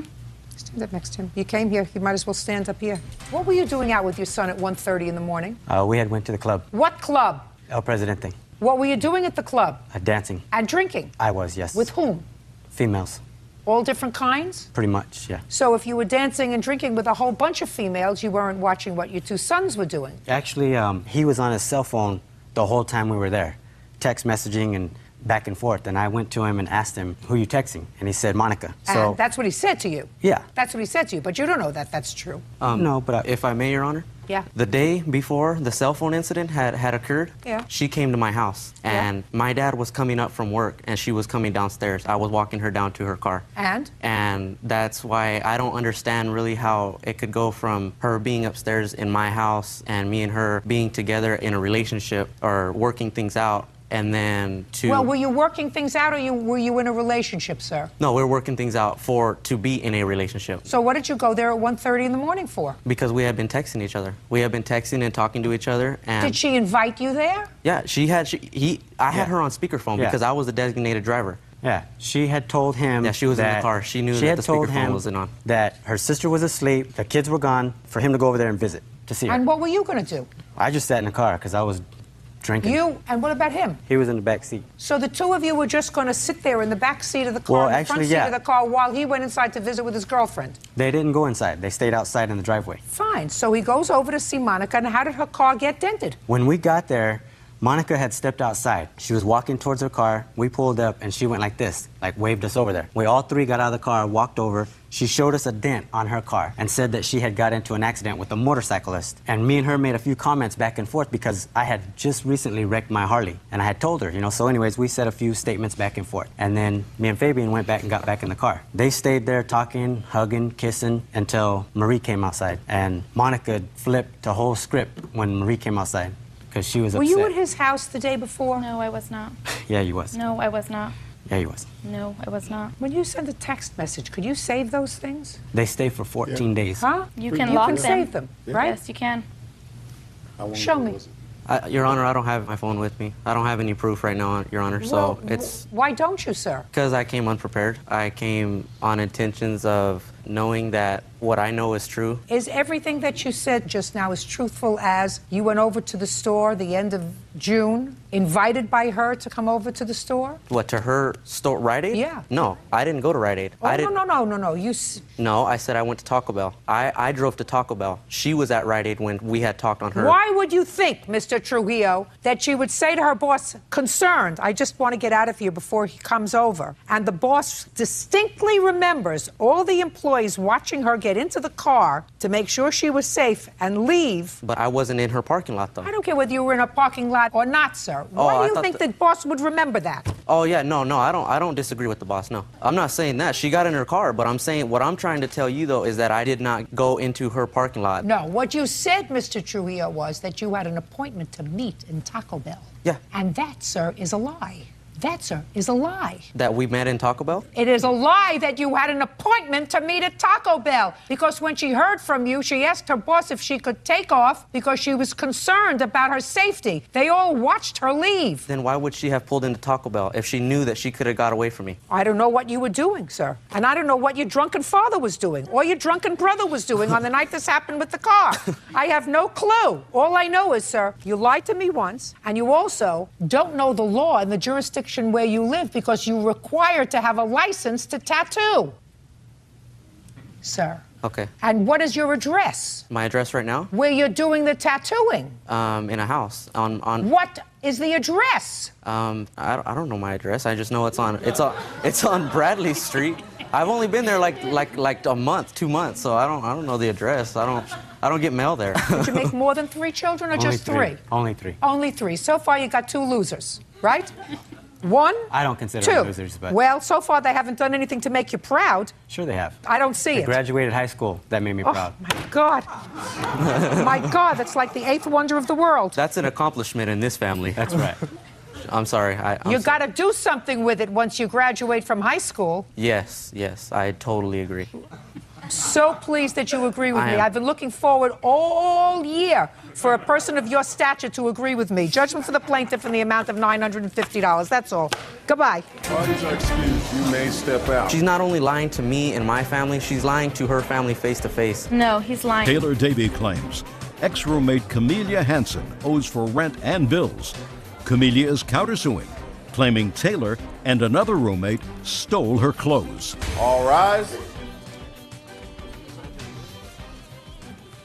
Yeah, this is case number 76 on the calendar in the matter of Davy versus Hansen. Thank you. You're welcome, Judge. Parties have been sworn in, Your Honor. You may be seated. Folks, have a Who are seat. the 3 roommates? Raise your paws. Very good. Ms. Davy, according to your complaint, you, this young lady, and this young lady decided to lease an apartment together. You signed the lease for how long? Till August 10th, 6 months. And you were going to share the rent? Yes, we were going to split it 3 ways equally. According to your complaint, you moved in February 2000 and? We moved in the last week of January 2007, and... But the rent started in February. Well, we paid a little extra for the last week. We paid $100 extra. All right. Well, I did. That's not... I never knew anything about that. Okay. So, your complaint alleges that Miss Hansen did not pay her rent for February and did not pay her rent in March. Right. And then you did what? She called me one night asking to get into the house, and I was busy. I wasn't at home, so I didn't let her in. And I told her that I wasn't going to let her back into the house until she paid me the money that she owed me. So you locked her out? Well, she was locked out. I didn't try to intentionally lock her out. She didn't offer to come pick up a key to get into the house, and I knew she Well, could... that's something I don't quite understand. You have an apartment. There are 3 of you on the lease and only 2 keys. Who wants to explain to me why there were only 2 keys? Yes. There were only 2 keys because we were the only ones on the lease. Brittany wasn't on the lease. And there's no way that you could have made a 3rd key? We could have, but I just let Brittany use my key because she was working late one night and she needed to get in, and I was at my boyfriend's house. Why didn't you go to a locksmith and make a 3rd key? I don't understand that. How? I don't know. We could have done that, but didn't.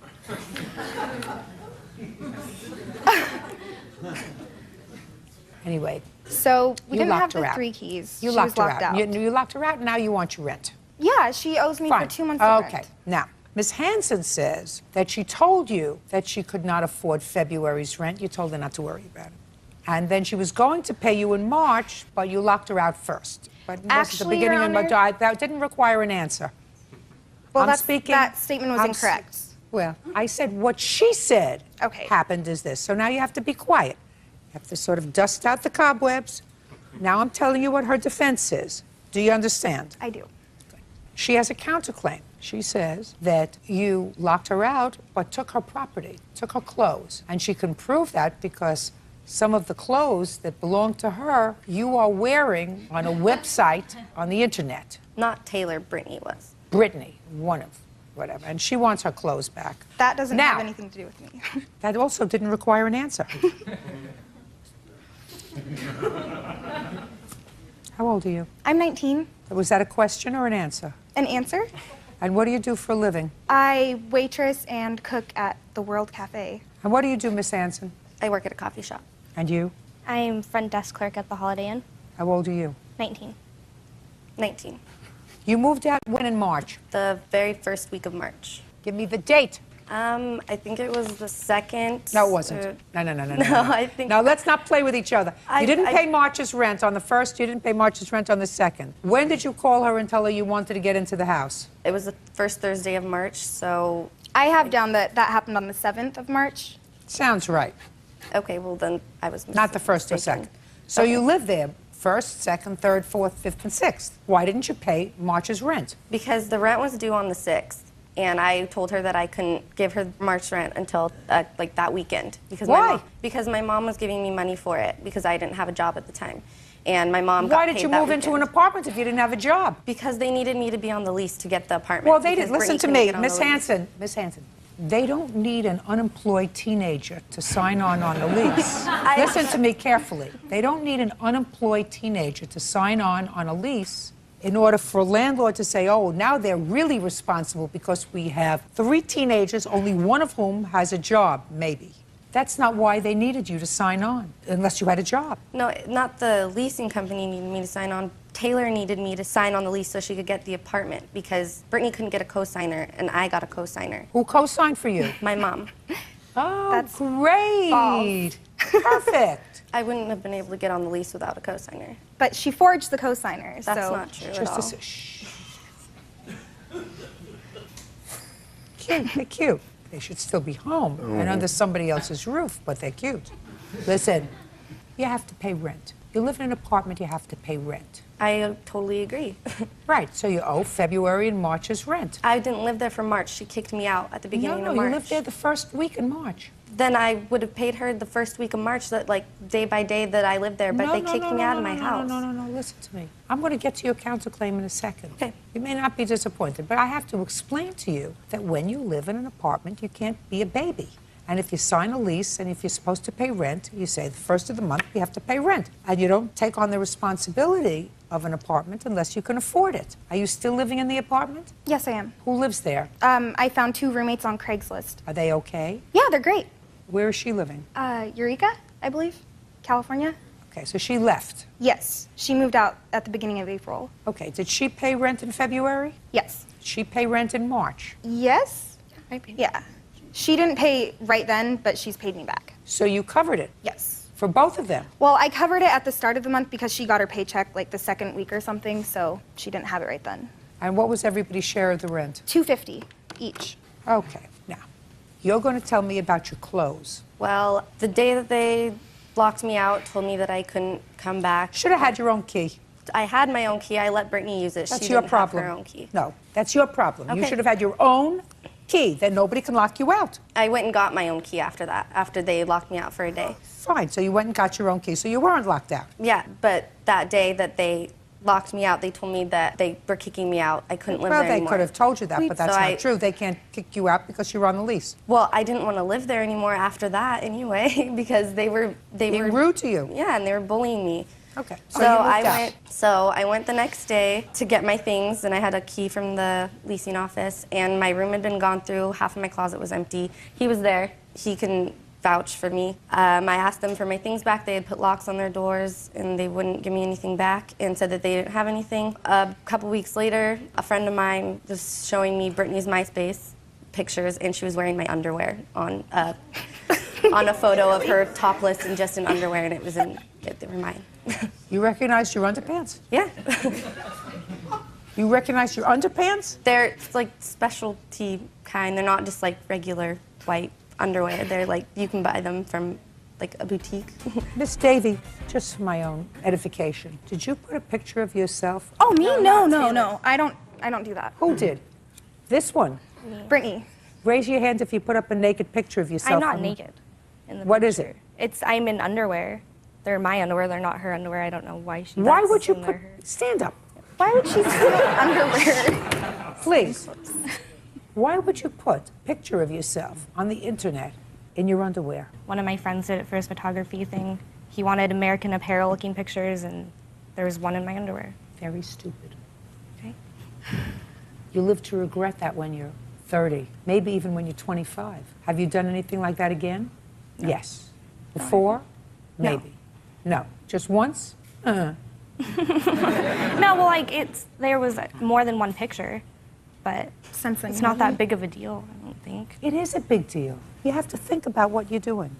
There are all kinds of perverts and creepy people out there that sort of surf the internet looking for dumb young girls who put up pictures of themselves in their underwear or worse. Don't do it again. Okay. Sit down. You have any other proof that you took your clothes? I don't really have proof that they took my clothes, but I have a list of some of the clothes that they took, and along with stealing my clothes, they posted things about me on the internet. Like, they made a couple websites about me, saying really, really horrible things. They've been harassing me. It's just showing what kind of people they are. They're not good girls. They're not good people. And they stole all my clothing, locked me out of my house, and are harassing me for it. No, I don't. I don't know whether she does or whether she doesn't. I have a pair of Roxy jeans and a pair of Gap jeans that were given to me by her because they were a size 5, which doesn't fit her. That's not true. I never gave her any clothes. She wants them back. She can have them. They've been denying that they've had anything this I haven't been in Listen any to me, contact. I have no time or to have less patience for this. You owe her $500 for rent for February and March. You're going to send her back her 2 pairs of jeans and anything else you might find that belongs to her. Do you get it? I do. Perfect. Thank you very much. Thank you. Bye. Have a happy life. Parties are excused. You may step out. I moved out. I wasn't agreeing with the way that they were living. I have lived a lifestyle that maybe she wasn't happy with. The constant partying, the drinking, the drugs. You know, I do like to party sometimes. The stripping, all sorts of things. But I thought she was in on the whole thing. They just weren't good girls anymore. And now the next case. All parties in the matter of Stang versus Dejana. Step forward, please. Bonnie Stang is suing her ex-boyfriend, Thomas Dejana, for credit card charges in excess of $11,000. Ms. Stang, it is your claim that Mr. Dejana owes you some money. Yes. Owes you some money because he used your credit card. Yes. You had given him permission to use your credit card with the understanding that he was going to take care of the bills from the credit card and use it only for emergencies. Mr. Dejana racked up thousands of dollars of expenses on the credit card, and you want that money back. Yes, Your Honor. In addition, claim he owes you some money for rent because he rented a condo of yours. All of that is well in excess of this court's limit of $5,000. So we'll get into the rent only if we have to. Let's deal with the credit card. Okay? Mr. Dejana, I want you to pay careful attention, sir, because it's my understanding that it is your claim that you were told that this was a credit card for your use because you are a disabled person. She cared for you, and she was just being a nice person. There was never any expectation that you were going to pay this credit card back yourself. That's my attestation, yes, ma'am. Mr. Dejana, perhaps I can start with you, sir, if you don't mind. Where and when did you meet Miss Stang? I met Miss Stang on an internet dating site. So you were looking for a date? I was looking for some companionship, yes, ma'am. How old are you? 38. Ever been married? Yes, I have. How many times? Once. Do you have children? Yes, I do, Your Honor. How many? One. How old? She's a 9-year-old daughter. And in what state does she live? New York. And where do you live? On San Diego. You live very far away from your child. Yes, I do. How come? During... is not an answer. Excuse me? Is not an answer. My apologies, Your Honor. Go ahead. I moved to San Diego because of the divorce situation. Was a little bit too much for me to deal with, being so close to the situation. We were having some custody issues and things of that nature, so I thought that I would move to San Diego for a little while to give myself some room. I ended up loving it and staying. How often do you see your daughter? 3 or 4 times a year. Does she come to you or do you go to her? She's still a bit young for that travel, so I go to New York. When was the last time you were there? Christmas. You pay child support, Mr. Tijana? Yes, I do. How much? $500 a month. Are you in arrears of your child support order, and in what jurisdiction is your action pending? It is in Nassau County, and those arrears, there's a petition for dissolution of the arrears going before the court. So in the June. answer is that you are in arrears? Yes, I am. How much in arrears are you, sir? Not exactly sure, ma'am. Due to the fact that I have been paying cash to my ex-wife at times, the court settlement numbers were different than Can I what we please agreed have on. what amount they are alleging you are in arrears? I do Just a not second. know. You tell me that you petitioned the court to have the arrears vacated. That will be happening this summer. Well, how much did you ask them to dissolve? Your Honor, I have no idea because I have not spoken with an attorney about this yet. I plan on being back in New York this summer and taking care of these issues. So you haven't started anything? No. He's cute. You know. Now, Mr. Tijana, when did Miss Stang give you a credit card? Just before I went to New York for Christmas. And what did you tell her when she gave you the credit card? I told her, thank you very much for helping me out in this time of my need. Why were you in need, sir? I went on disability October 26th, and the California Disability October Insurance... 26th of 2006, you went on disability. Yes, Your Honor. What is the nature of your disability? I had a torn-up shoulder. From what? Playing baseball. What kind of work were you doing? I'm an industrial electrician. Okay. So you went on disability. Yes, October 26th, my doctor signed the disability note. By the time I was leaving... Were you playing baseball for your company? No, I was not playing baseball for my company. I was playing baseball for my own recreation. Now, I want you to tell me, Mr. Tijana, because something was very interesting to me. You couldn't work because of a torn shoulder? I have no mobility above 180 degrees at that time. Really? Anything below here is just fine. I could lift things, I could do just about anything, as long as I didn't go above 180 degrees. Aren't there other jobs that you could find, sir, that would permit you to work and not lift your arms up all the way up here? I'm an industrial electrician, and that entails a lot of heavy lifting above my head, screwing in pipes, No, listen to what I said. Listen to what I said, Ma'am, Mr. I'm a trained Tijana. electrician. That's what I do. Listen to what I said to you, sir. When you have a 9-year-old child, Yes. you pick up cans. You don't have to lift anything above your head in order to pay your child I support. understand that. I'm glad you understand that. I just want you to understand that I know where we're coming from. But also- Now, what were you doing skiing in Utah? I wasn't skiing, ma'am. I drove my friends there in my truck, and along You with their gear drove in my your trailer. friends in your truck Yes, ma'am. to Utah in February 2007. This is your sworn answer. Yes. I had a ski trip planned to Utah with friends. That's what you say, not what she says. That's a correct statement, ma'am. I had a ski trip planned in February with my friends. So? The plan all along was for me to drive there with several of the individuals going on the trip and to haul all of the ski equipment and other snow equipment in my trailer so that people didn't have to deal with it. Get in the a airport. job driving a cab.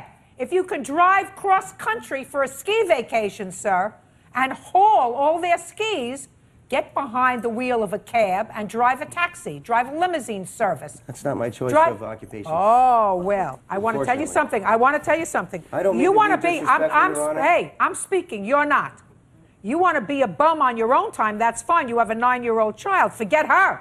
You have a 9-year-old child. I wouldn't give you 1 iota of relief from your back child support. Not one. And I know the judges in New York City, sir. That's my hometown. And they're not going to do it either. Now, how much does he owe you on the credit card? $11,000. Can I see some of the purchases that he made, please? Which happened over 6 weeks, most of which were cash withdrawals. Listen, how old are you? Too old for this, 44 years old. Let me tell you something. Yes, ma'am. I could tell that he was a bum in 5 minutes. How does it take you 6 weeks to figure out that this guy hasn't been able to get his life straight? I have faith in mankind, which has now been No, destroyed. you can't have faith in mankind. Your head wasn't ruling you. Thank you.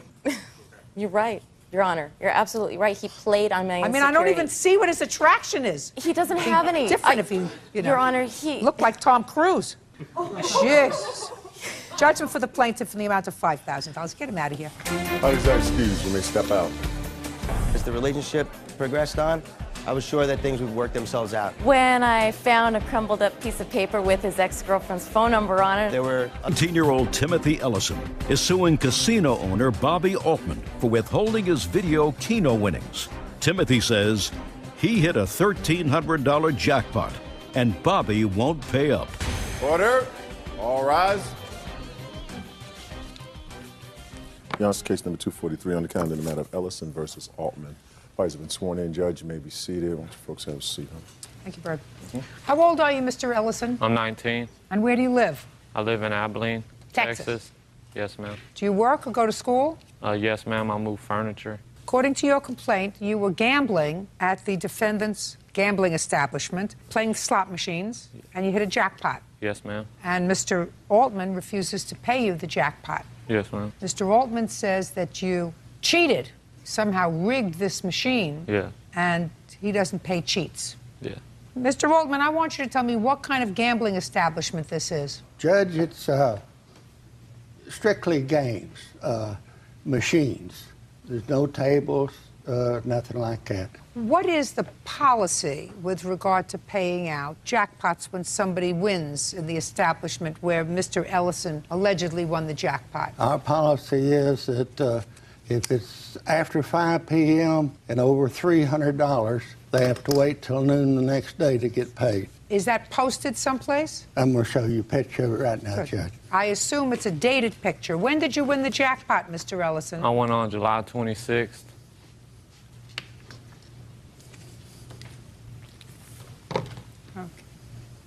That doesn't show me anything, Mr. Altman. Okay.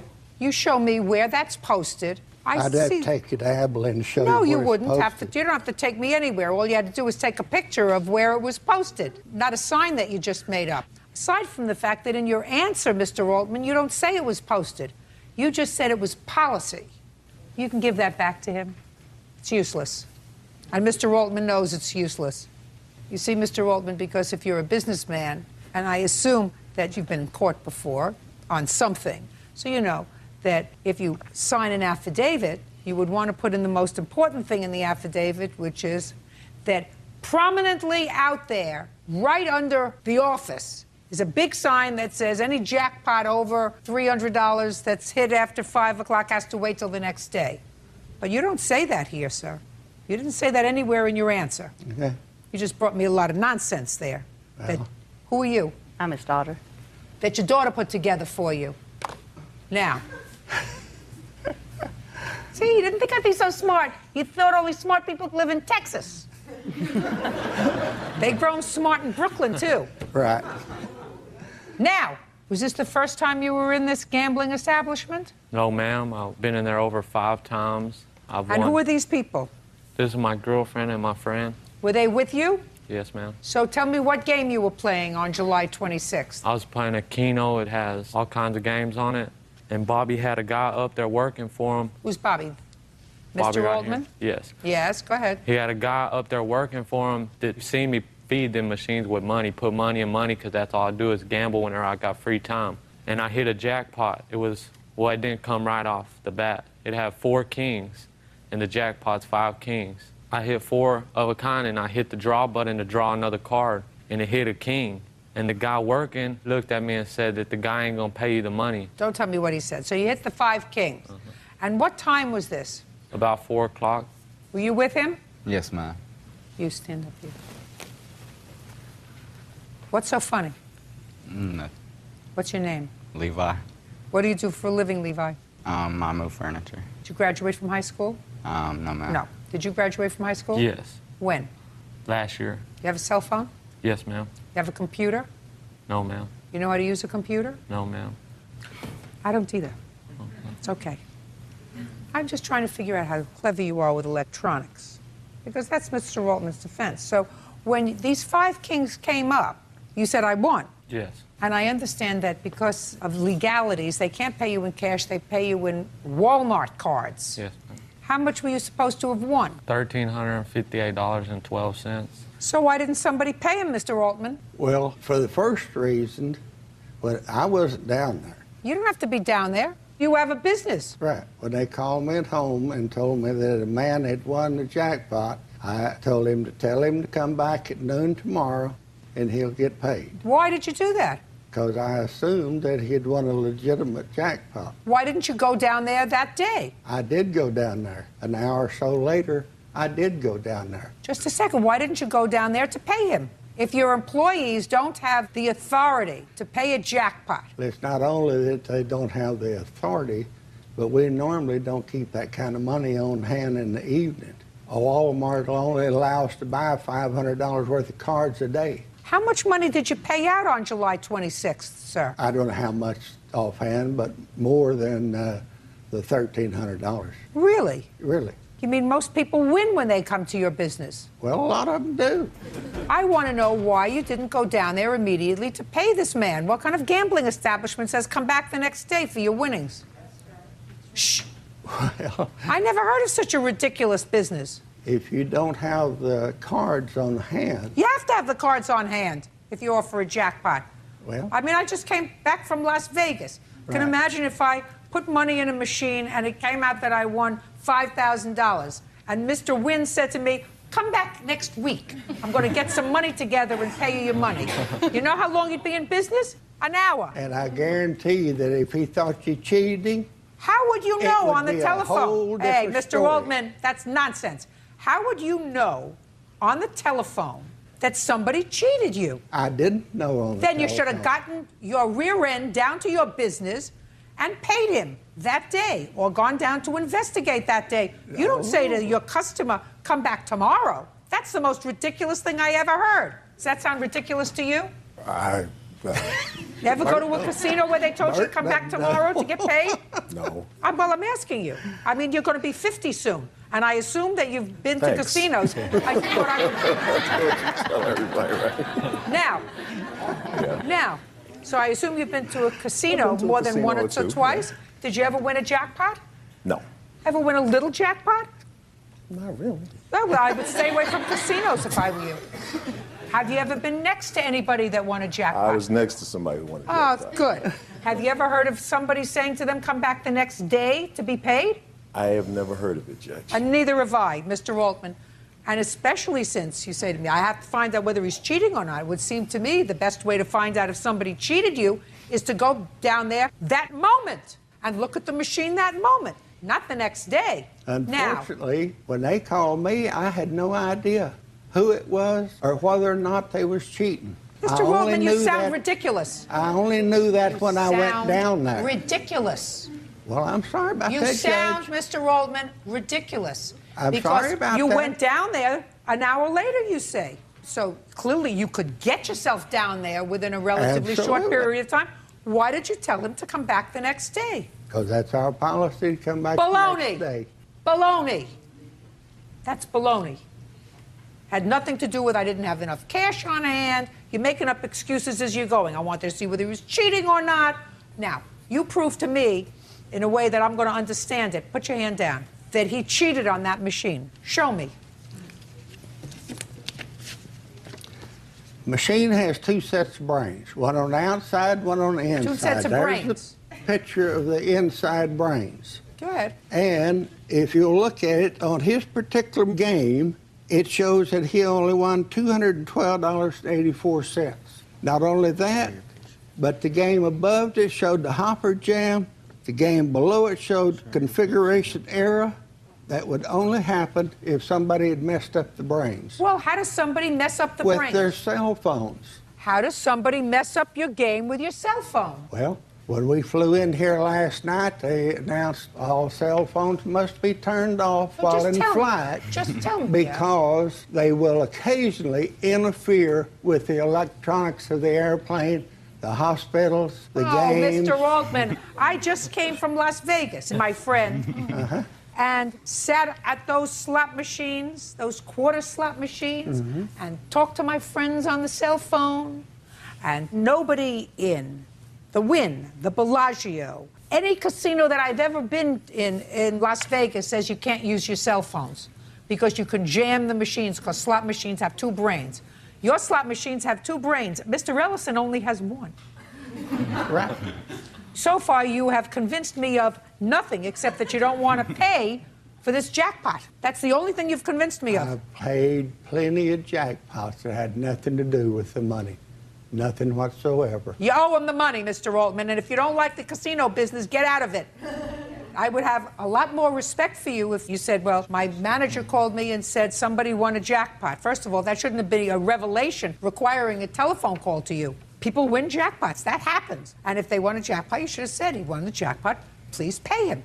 And if you said he didn't have enough cash or enough cards to pay him, which is another lame excuse that you gave me, you say, well, give him what you have and tell him to come back the next day. You didn't say that at all. You said, I'm not coming down. You did manage to go down an hour later because he threatened to call the police. So you went down an hour later. When you got down an hour, and he did call the police. And when you got down an hour later, then you said to them he cheated. And it's obvious that you don't have a clue what's going on in the casino business in Texas. It's well, Mr. Altman, if the heat in the kitchen is too hot for you, sir, don't be in the casino business. Judge Judy continues in a moment. And later today, explain to me, sir, this $8,000 outlay of money. Stacy had called me right before October, I believe in... Listen to me. Yes. I'm not interested in your social history. Just get to the car. Timothy Ellison says casino owner Bobby Altman refuses to pay up on a jackpot. Bobby claims that Timothy rigged the machine. Now, Mr. Altman, if you're in the casino business, sir, you got to do it right. And you have to make it appear as if you're doing it right, which is if somebody ostensibly wins a jackpot in one of your casinos, and if you have a policy that they can't pay unless you're there, then you get yourself there. You don't tell the winner of a jackpot, you come back the next day. When? You've got control over the machine in that 24-hour period. Who knows what you could have done to the machine? Why would he leave his jackpot? Say, I'm not leaving this machine. I'm standing right here. If I'm not here, my husband's here. Mr. Altman, you did the wrong thing. You owe him $1,358. You pay him. That's all. Parties are excused. You may step out. The old man, he's just a scam artist.